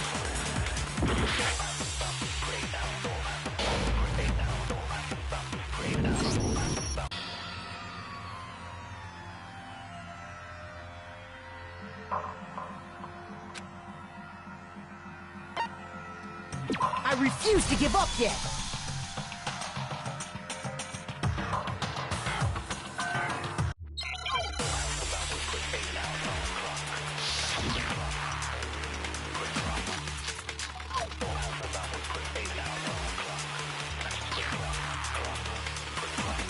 You dressed me up in that...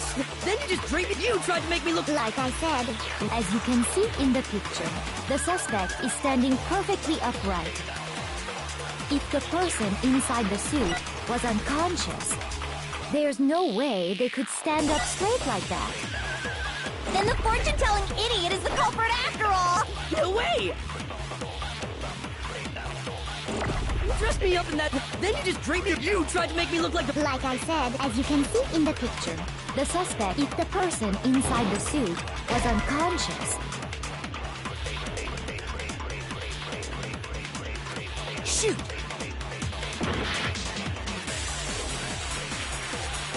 You dressed me up in that suit after I passed out. Then you just draped me across Hifumi and had him carry my weight. You tried to make me look like the bad guy. like I said, ridiculous. As you can see in the picture, the suspect is standing perfectly upright. If the person inside the suit was unconscious, there's no way they could stand up straight like that.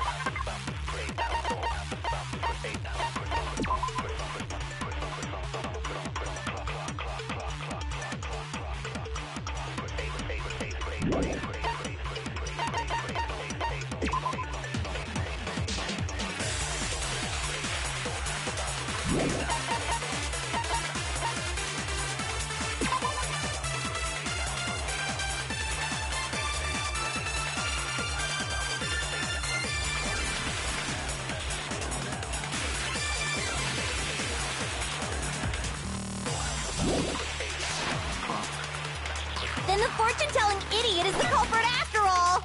No way!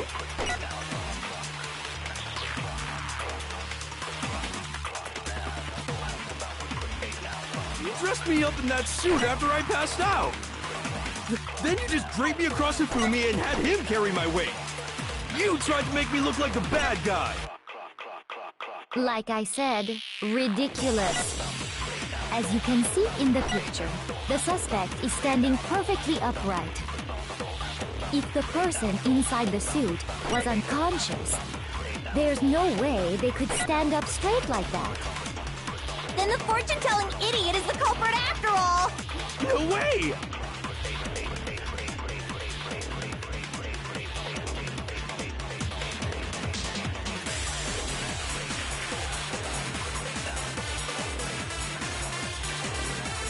You dressed me up in that suit after I passed out. Then you just draped me across Hifumi and had him carry my weight. You tried to make me look like the bad guy. Like I said, ridiculous. As you can see in the picture, the suspect is standing perfectly upright. If the person inside the suit was unconscious, there's no way they could stand up straight like that. Then the fortune-telling idiot is the culprit after all! No way!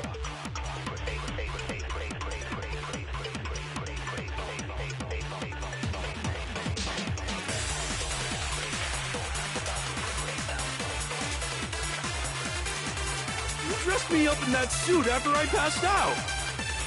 Then you just draped me across Hifumi and had him carry my... You tried to make me look like the bad guy.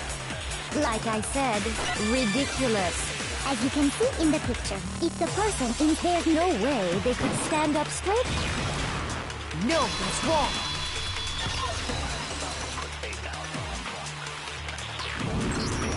No. Even if the person inside the suit were unconscious, they could still stand up like that. Because that Robo-Justice suit had a certain characteristic.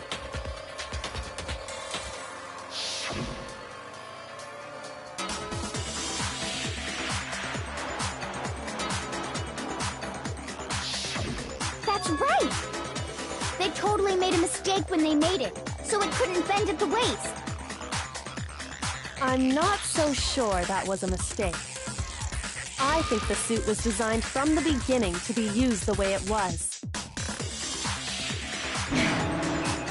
Celeste and Hifumi took the suit they'd specially designed and stuffed Hiro into it. That's how they were able to fake that whole thing. The point of it all was to make us believe whoever was in the suit was to blame. Well then, I suppose this is checkmate. Checkmate?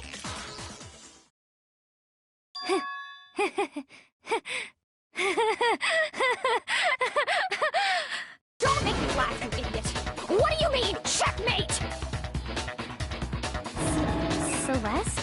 Clearly, you want to cram me into your little guilty box. Well, there's one little problem. Have you already forgotten what Hifumi told us as he lay dying?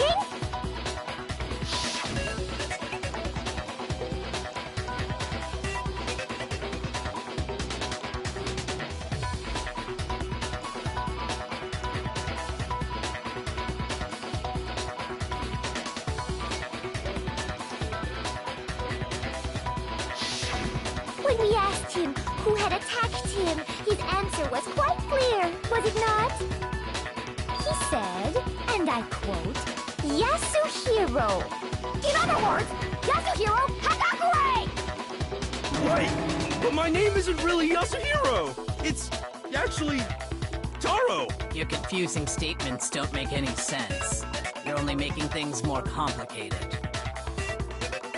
He did say Yasuhiro, but are we sure he was really pointing the finger at Hiro? What the hell are you talking about?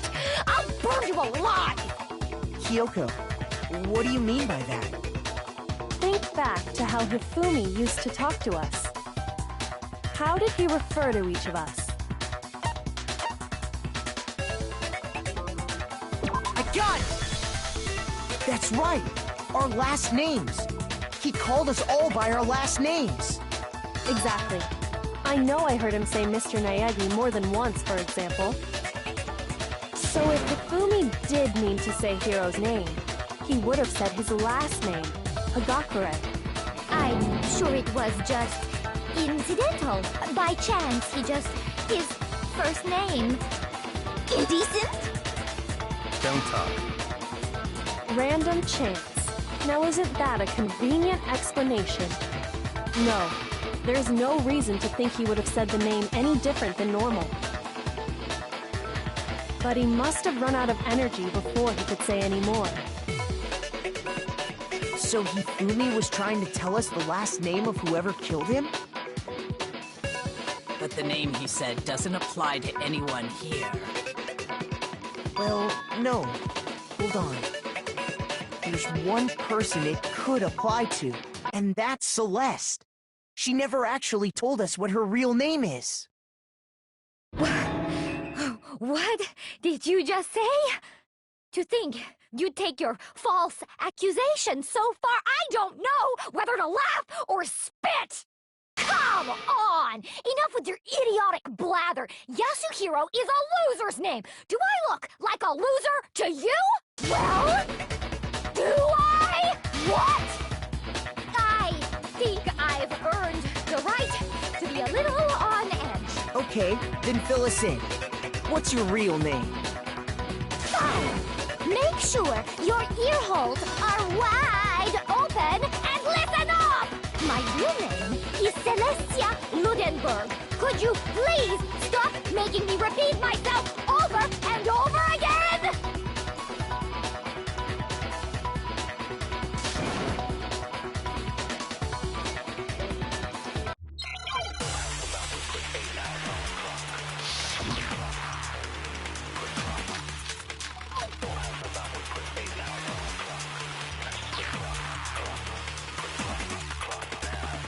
Hifumi was trying to tell us something.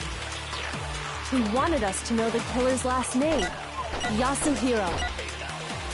If there's one person here who might have that last name... It would have to be you, Celeste. You haven't told anyone what your real name is. How many times do I have to tell you? My name is... Celestia Ludenberg! God damn it! How long do you plan to go on pretending? I'm not pretending. It's the truth. And since you have no way to contradict me, that's the only truth there is! Moron!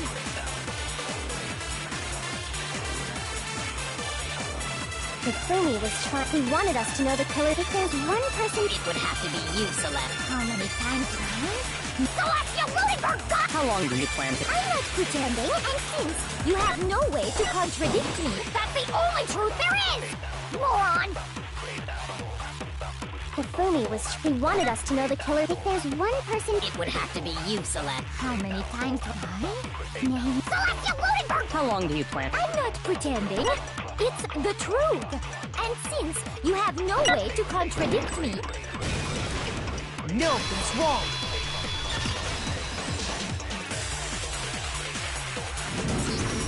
That's it! The handbook! What?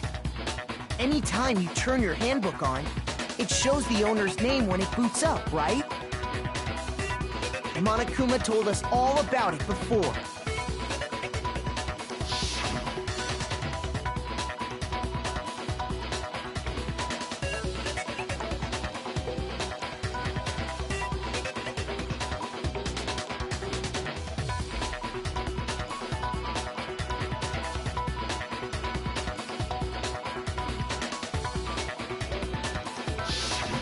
So all we have to do is check her handbook, and that'll clear up everything. That's how we can find out Celeste's real name. That's an invasion of privacy. I refuse to cooperate. Celeste, can you please just tell us what really happened? Please, just tell us. Even when I'm put in check, it's just my nature not to give up. Because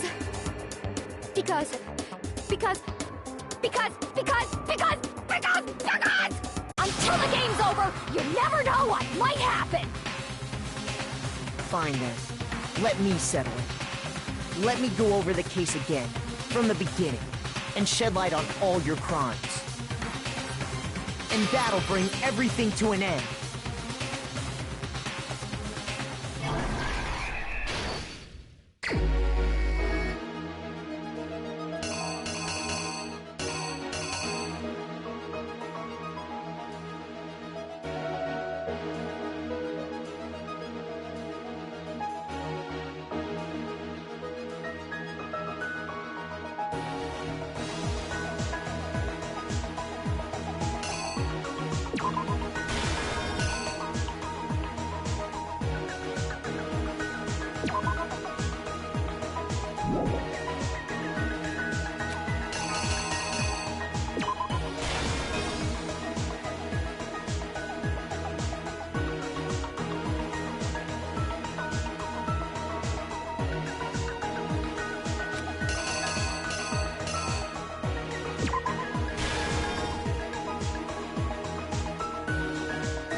Here's exactly what happened. Before anything, the killer persuaded someone to help carry out the murder. And that person was...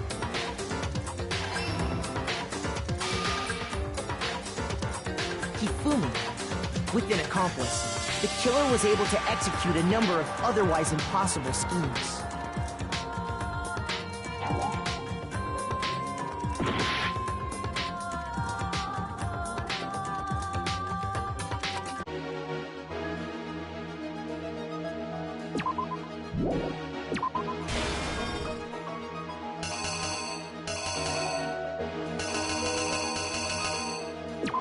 The killer is... you!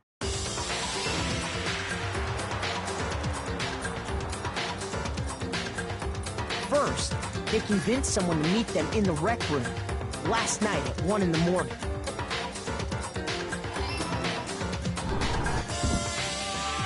That someone they met with was Hiro. The murderous duo intended to pass Hiro off as the prime suspect. So when they met up with him, they drugged him, knocked him out, and stuffed him into the Robo-Justice suit.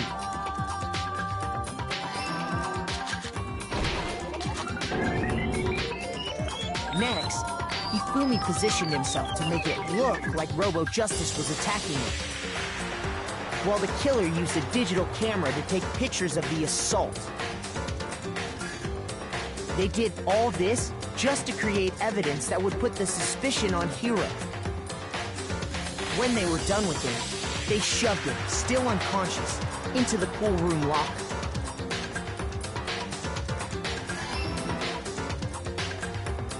And then finally, at 6 a.m., they moved into the murder phase of their plan. They called Taka to the equipment room.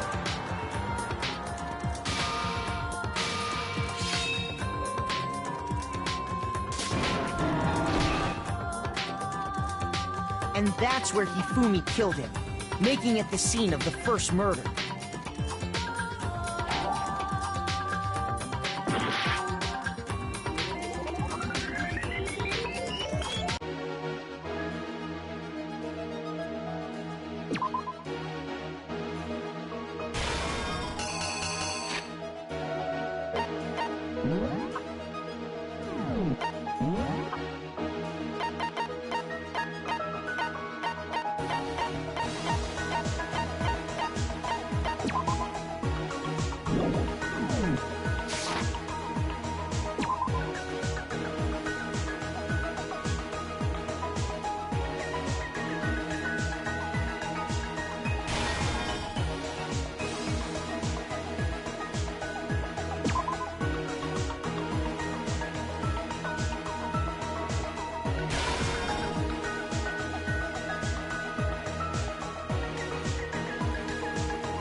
Here's exactly what happened.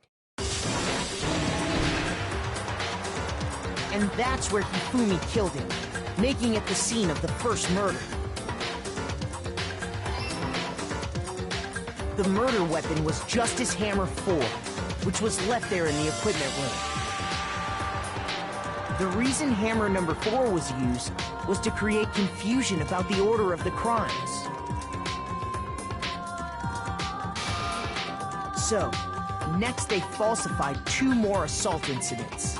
For these attacks, the killers pretended to be the victims, to solidify Robo Justice as the suspect. The first fake incident was the attack in the rec room.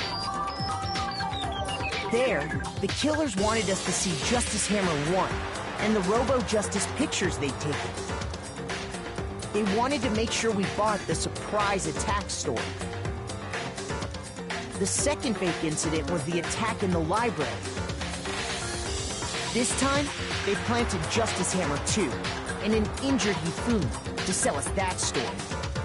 With these 2 incidents, the killers were able to create a certain preconception in our minds. That the suspect was increasing the size of the hammers and attacking people in order as they did. We fell right into their trap and started looking for the suspect based on that. But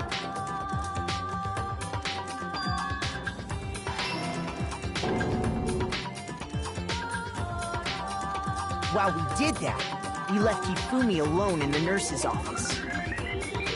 This was exactly what Hifumi was hoping for.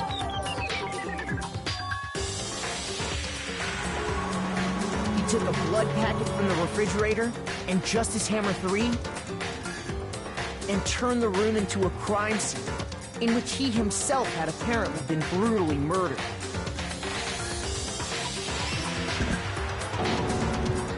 He let out a scream to draw us back, and when we returned, that's what we found.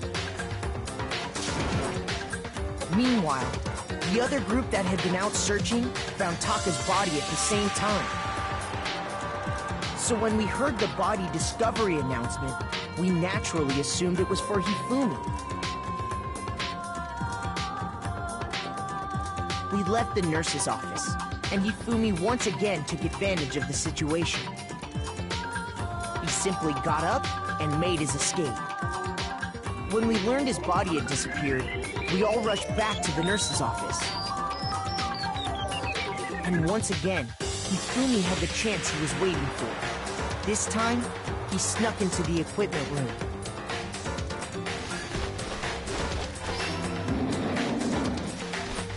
He wrapped Taka's body in a tarp and used the dolly to move it all the way down to the repository. That explains how each of the bodies disappeared. But even Hifumi didn't know what the true killer had in mind for their final act.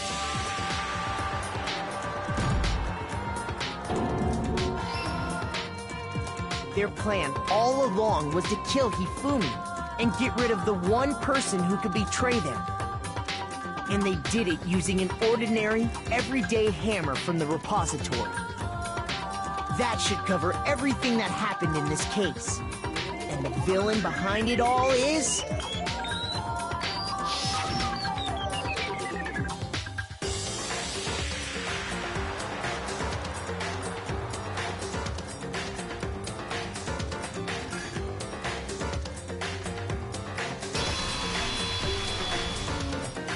Celeste!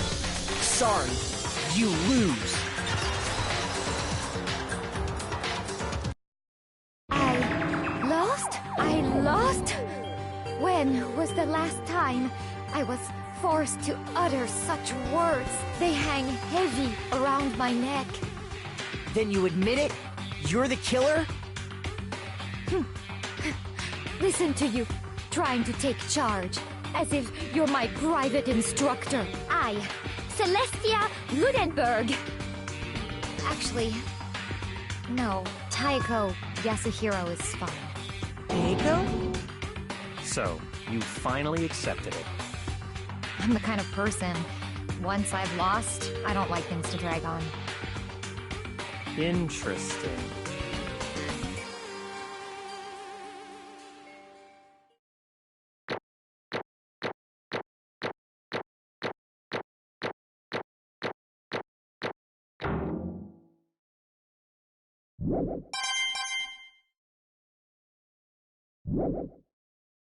Okay, Monokuma. I'm ready to begin. Or, no. I suppose this is the end, isn't it? It is indeed the moment we've all been waiting for. Time to vote, okay? Okay.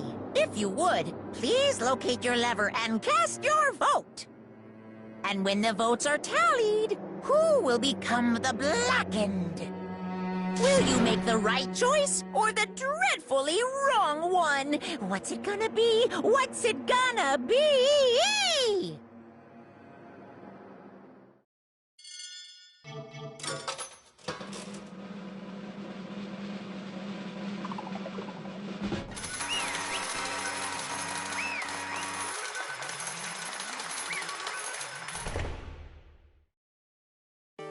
What?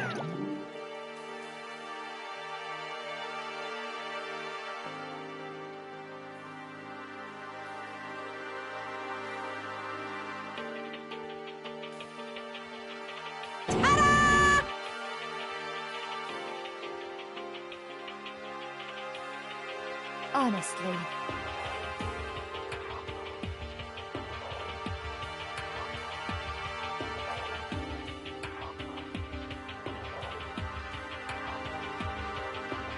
I knew it.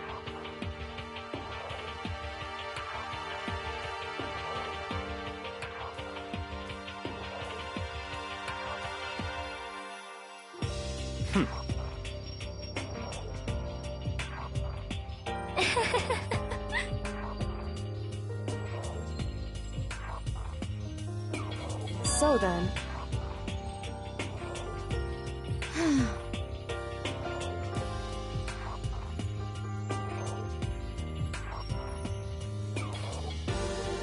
Indeed.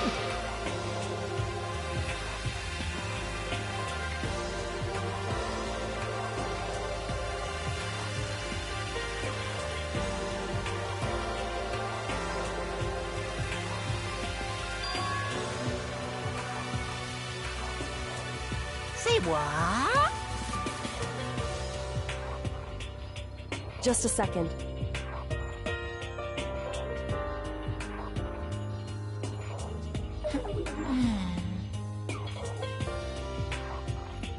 In other words... Indeed. I see.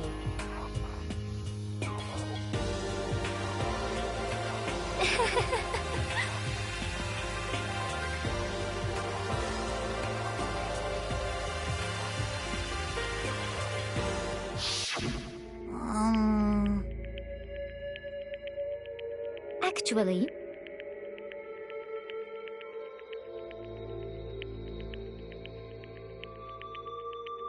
What? Are you okay with this? So then...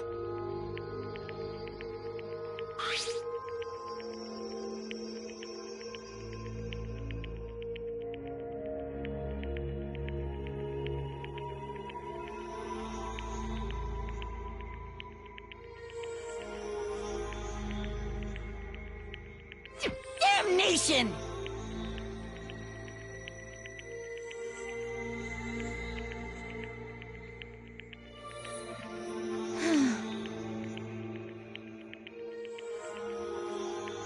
Say what?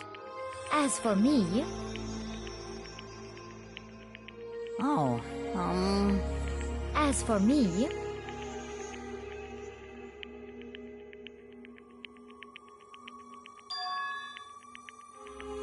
What?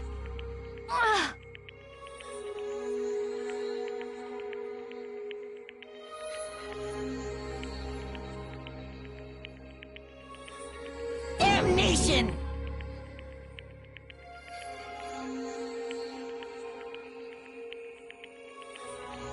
Say what?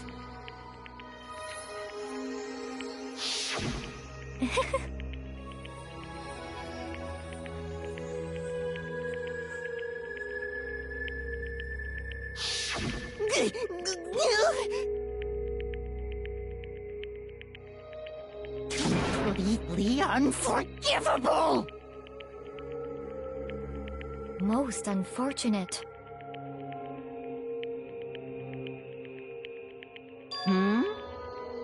Actually,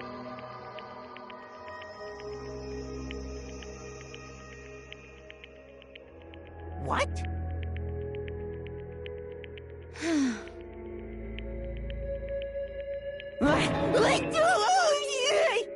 indeed.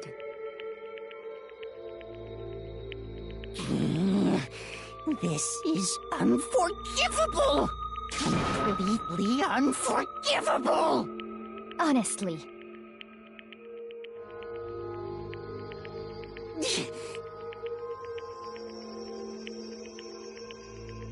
I swear I will save her! Actually,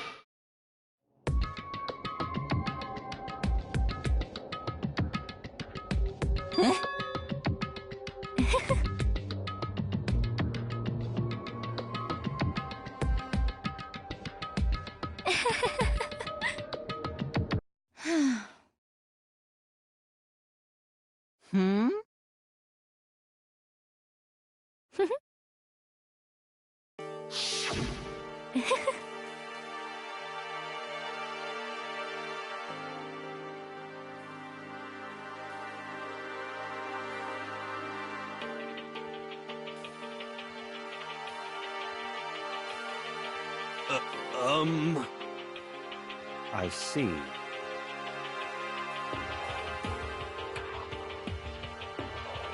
indeed.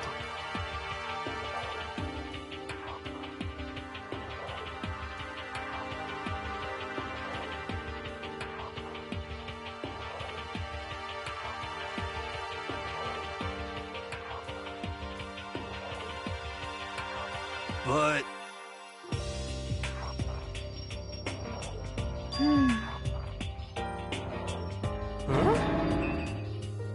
Let's see.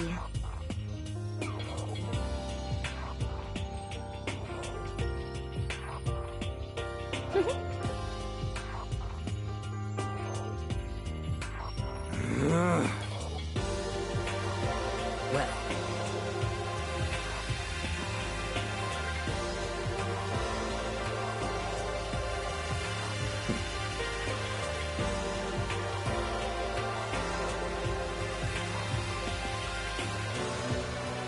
Are you okay with this?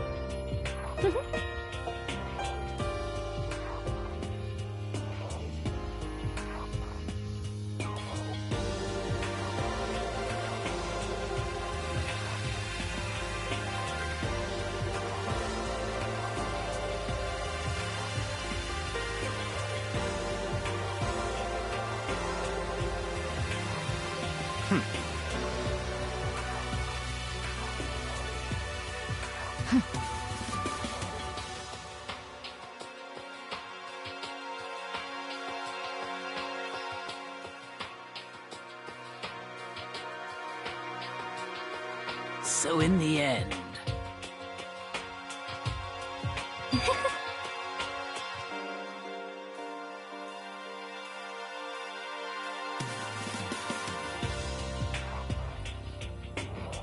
What the heck? Well,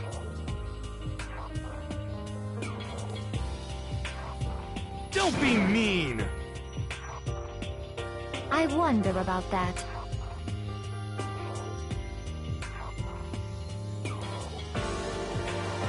Why?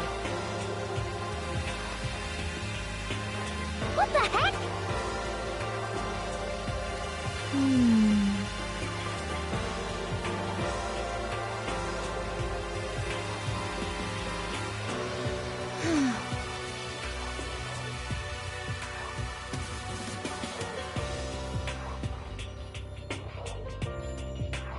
But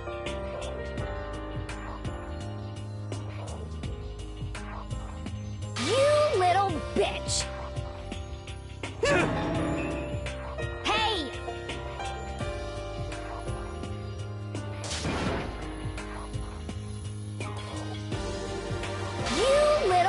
bitch!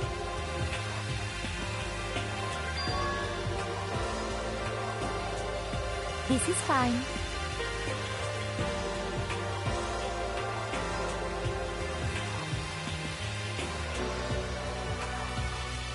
Honestly.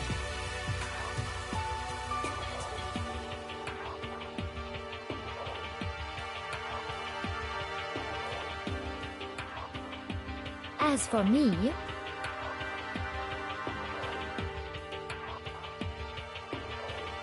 isn't it wonderful?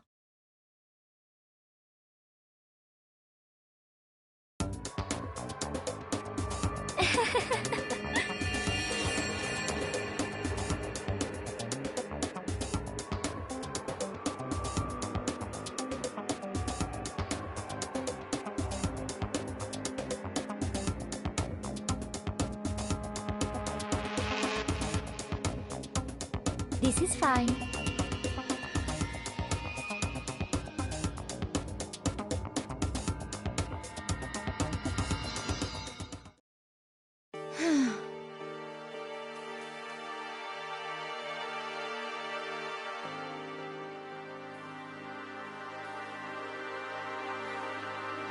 There is nothing to be done.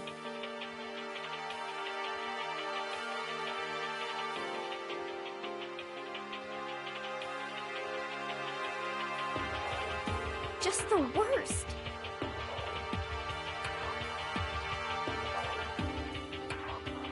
Oh!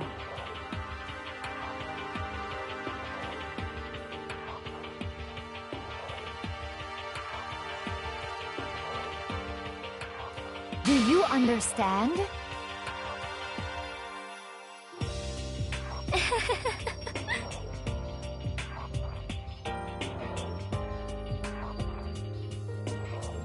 What is this?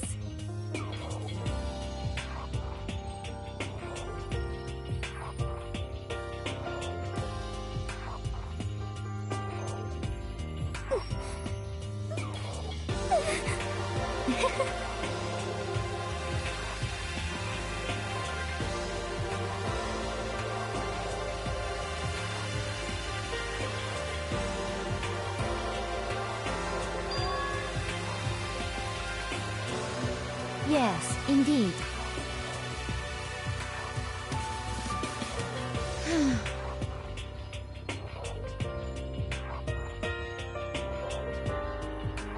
Isn't it wonderful? Hey.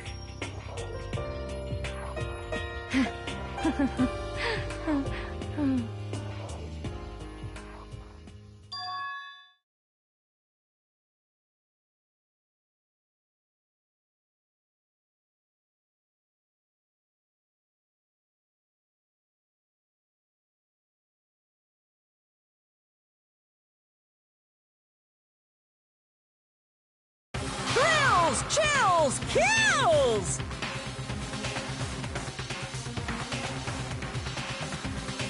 Now then, I've prepared a very special punishment! Let's give it everything we've got! It's punishment time! I guess I'll let Kyoko hold on to this. What? Will it really give you the hope you're looking for? I can't say I ever saw it that way. Which is why... Actually, it's not important. Well then, take care, everyone. Perhaps we'll meet again, in another life.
time! What are you gonna do?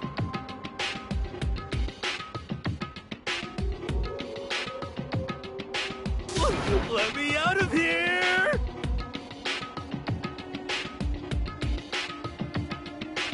Too bad!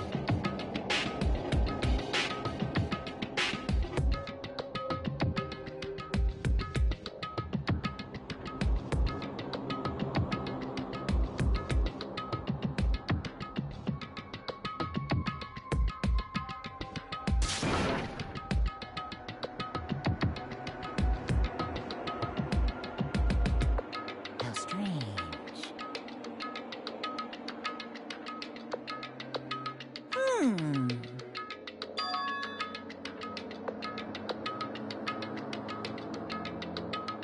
Hey! Hey! Wah-wah? So then... You... Ooh! Hey, Ooh! How exciting!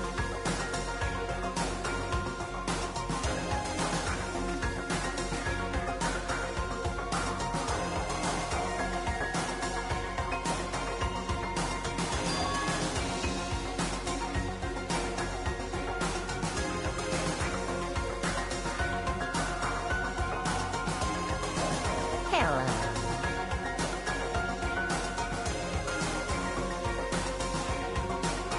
Well?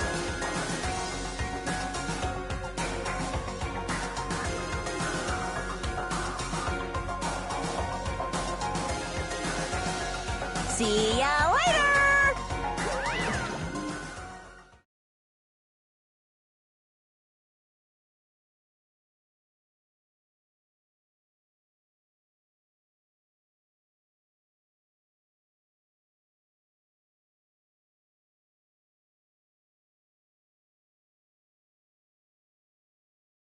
so...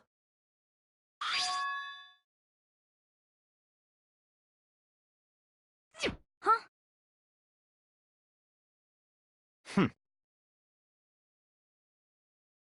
Hey,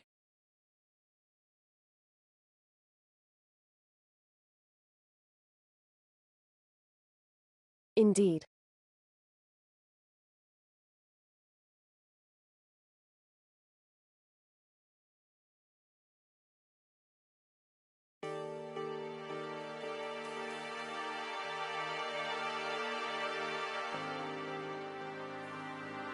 Hey,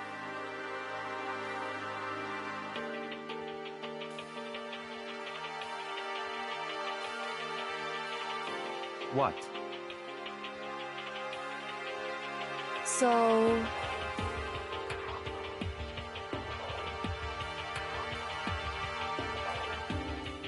Come on.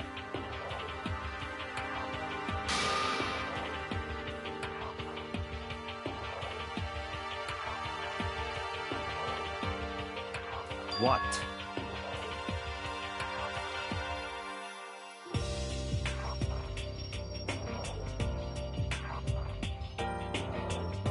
Goodbye.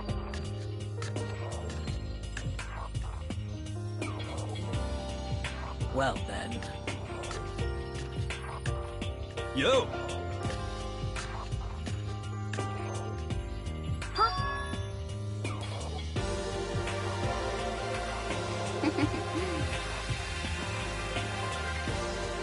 Okay.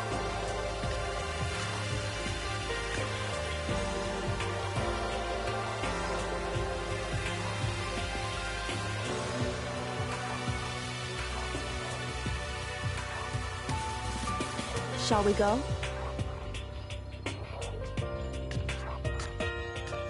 So then...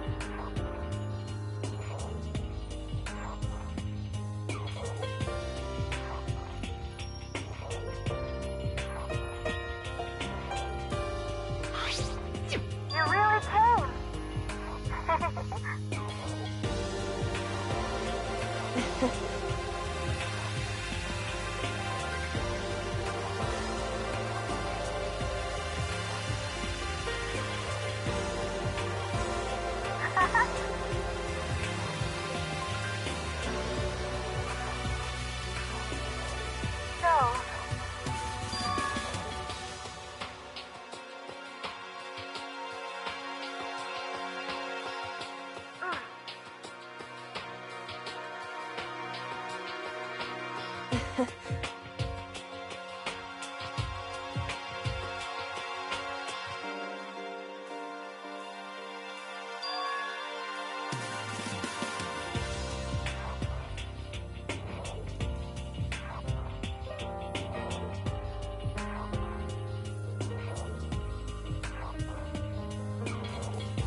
You.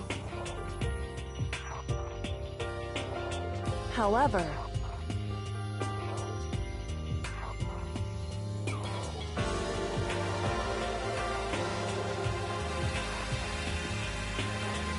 what?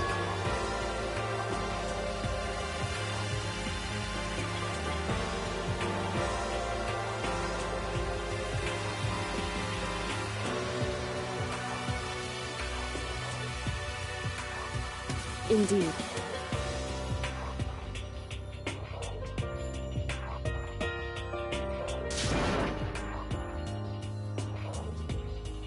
What?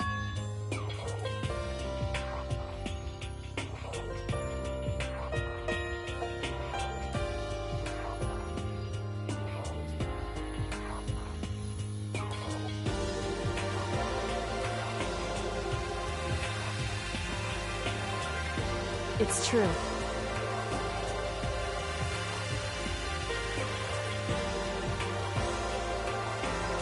That's fine.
Correct.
Why, you?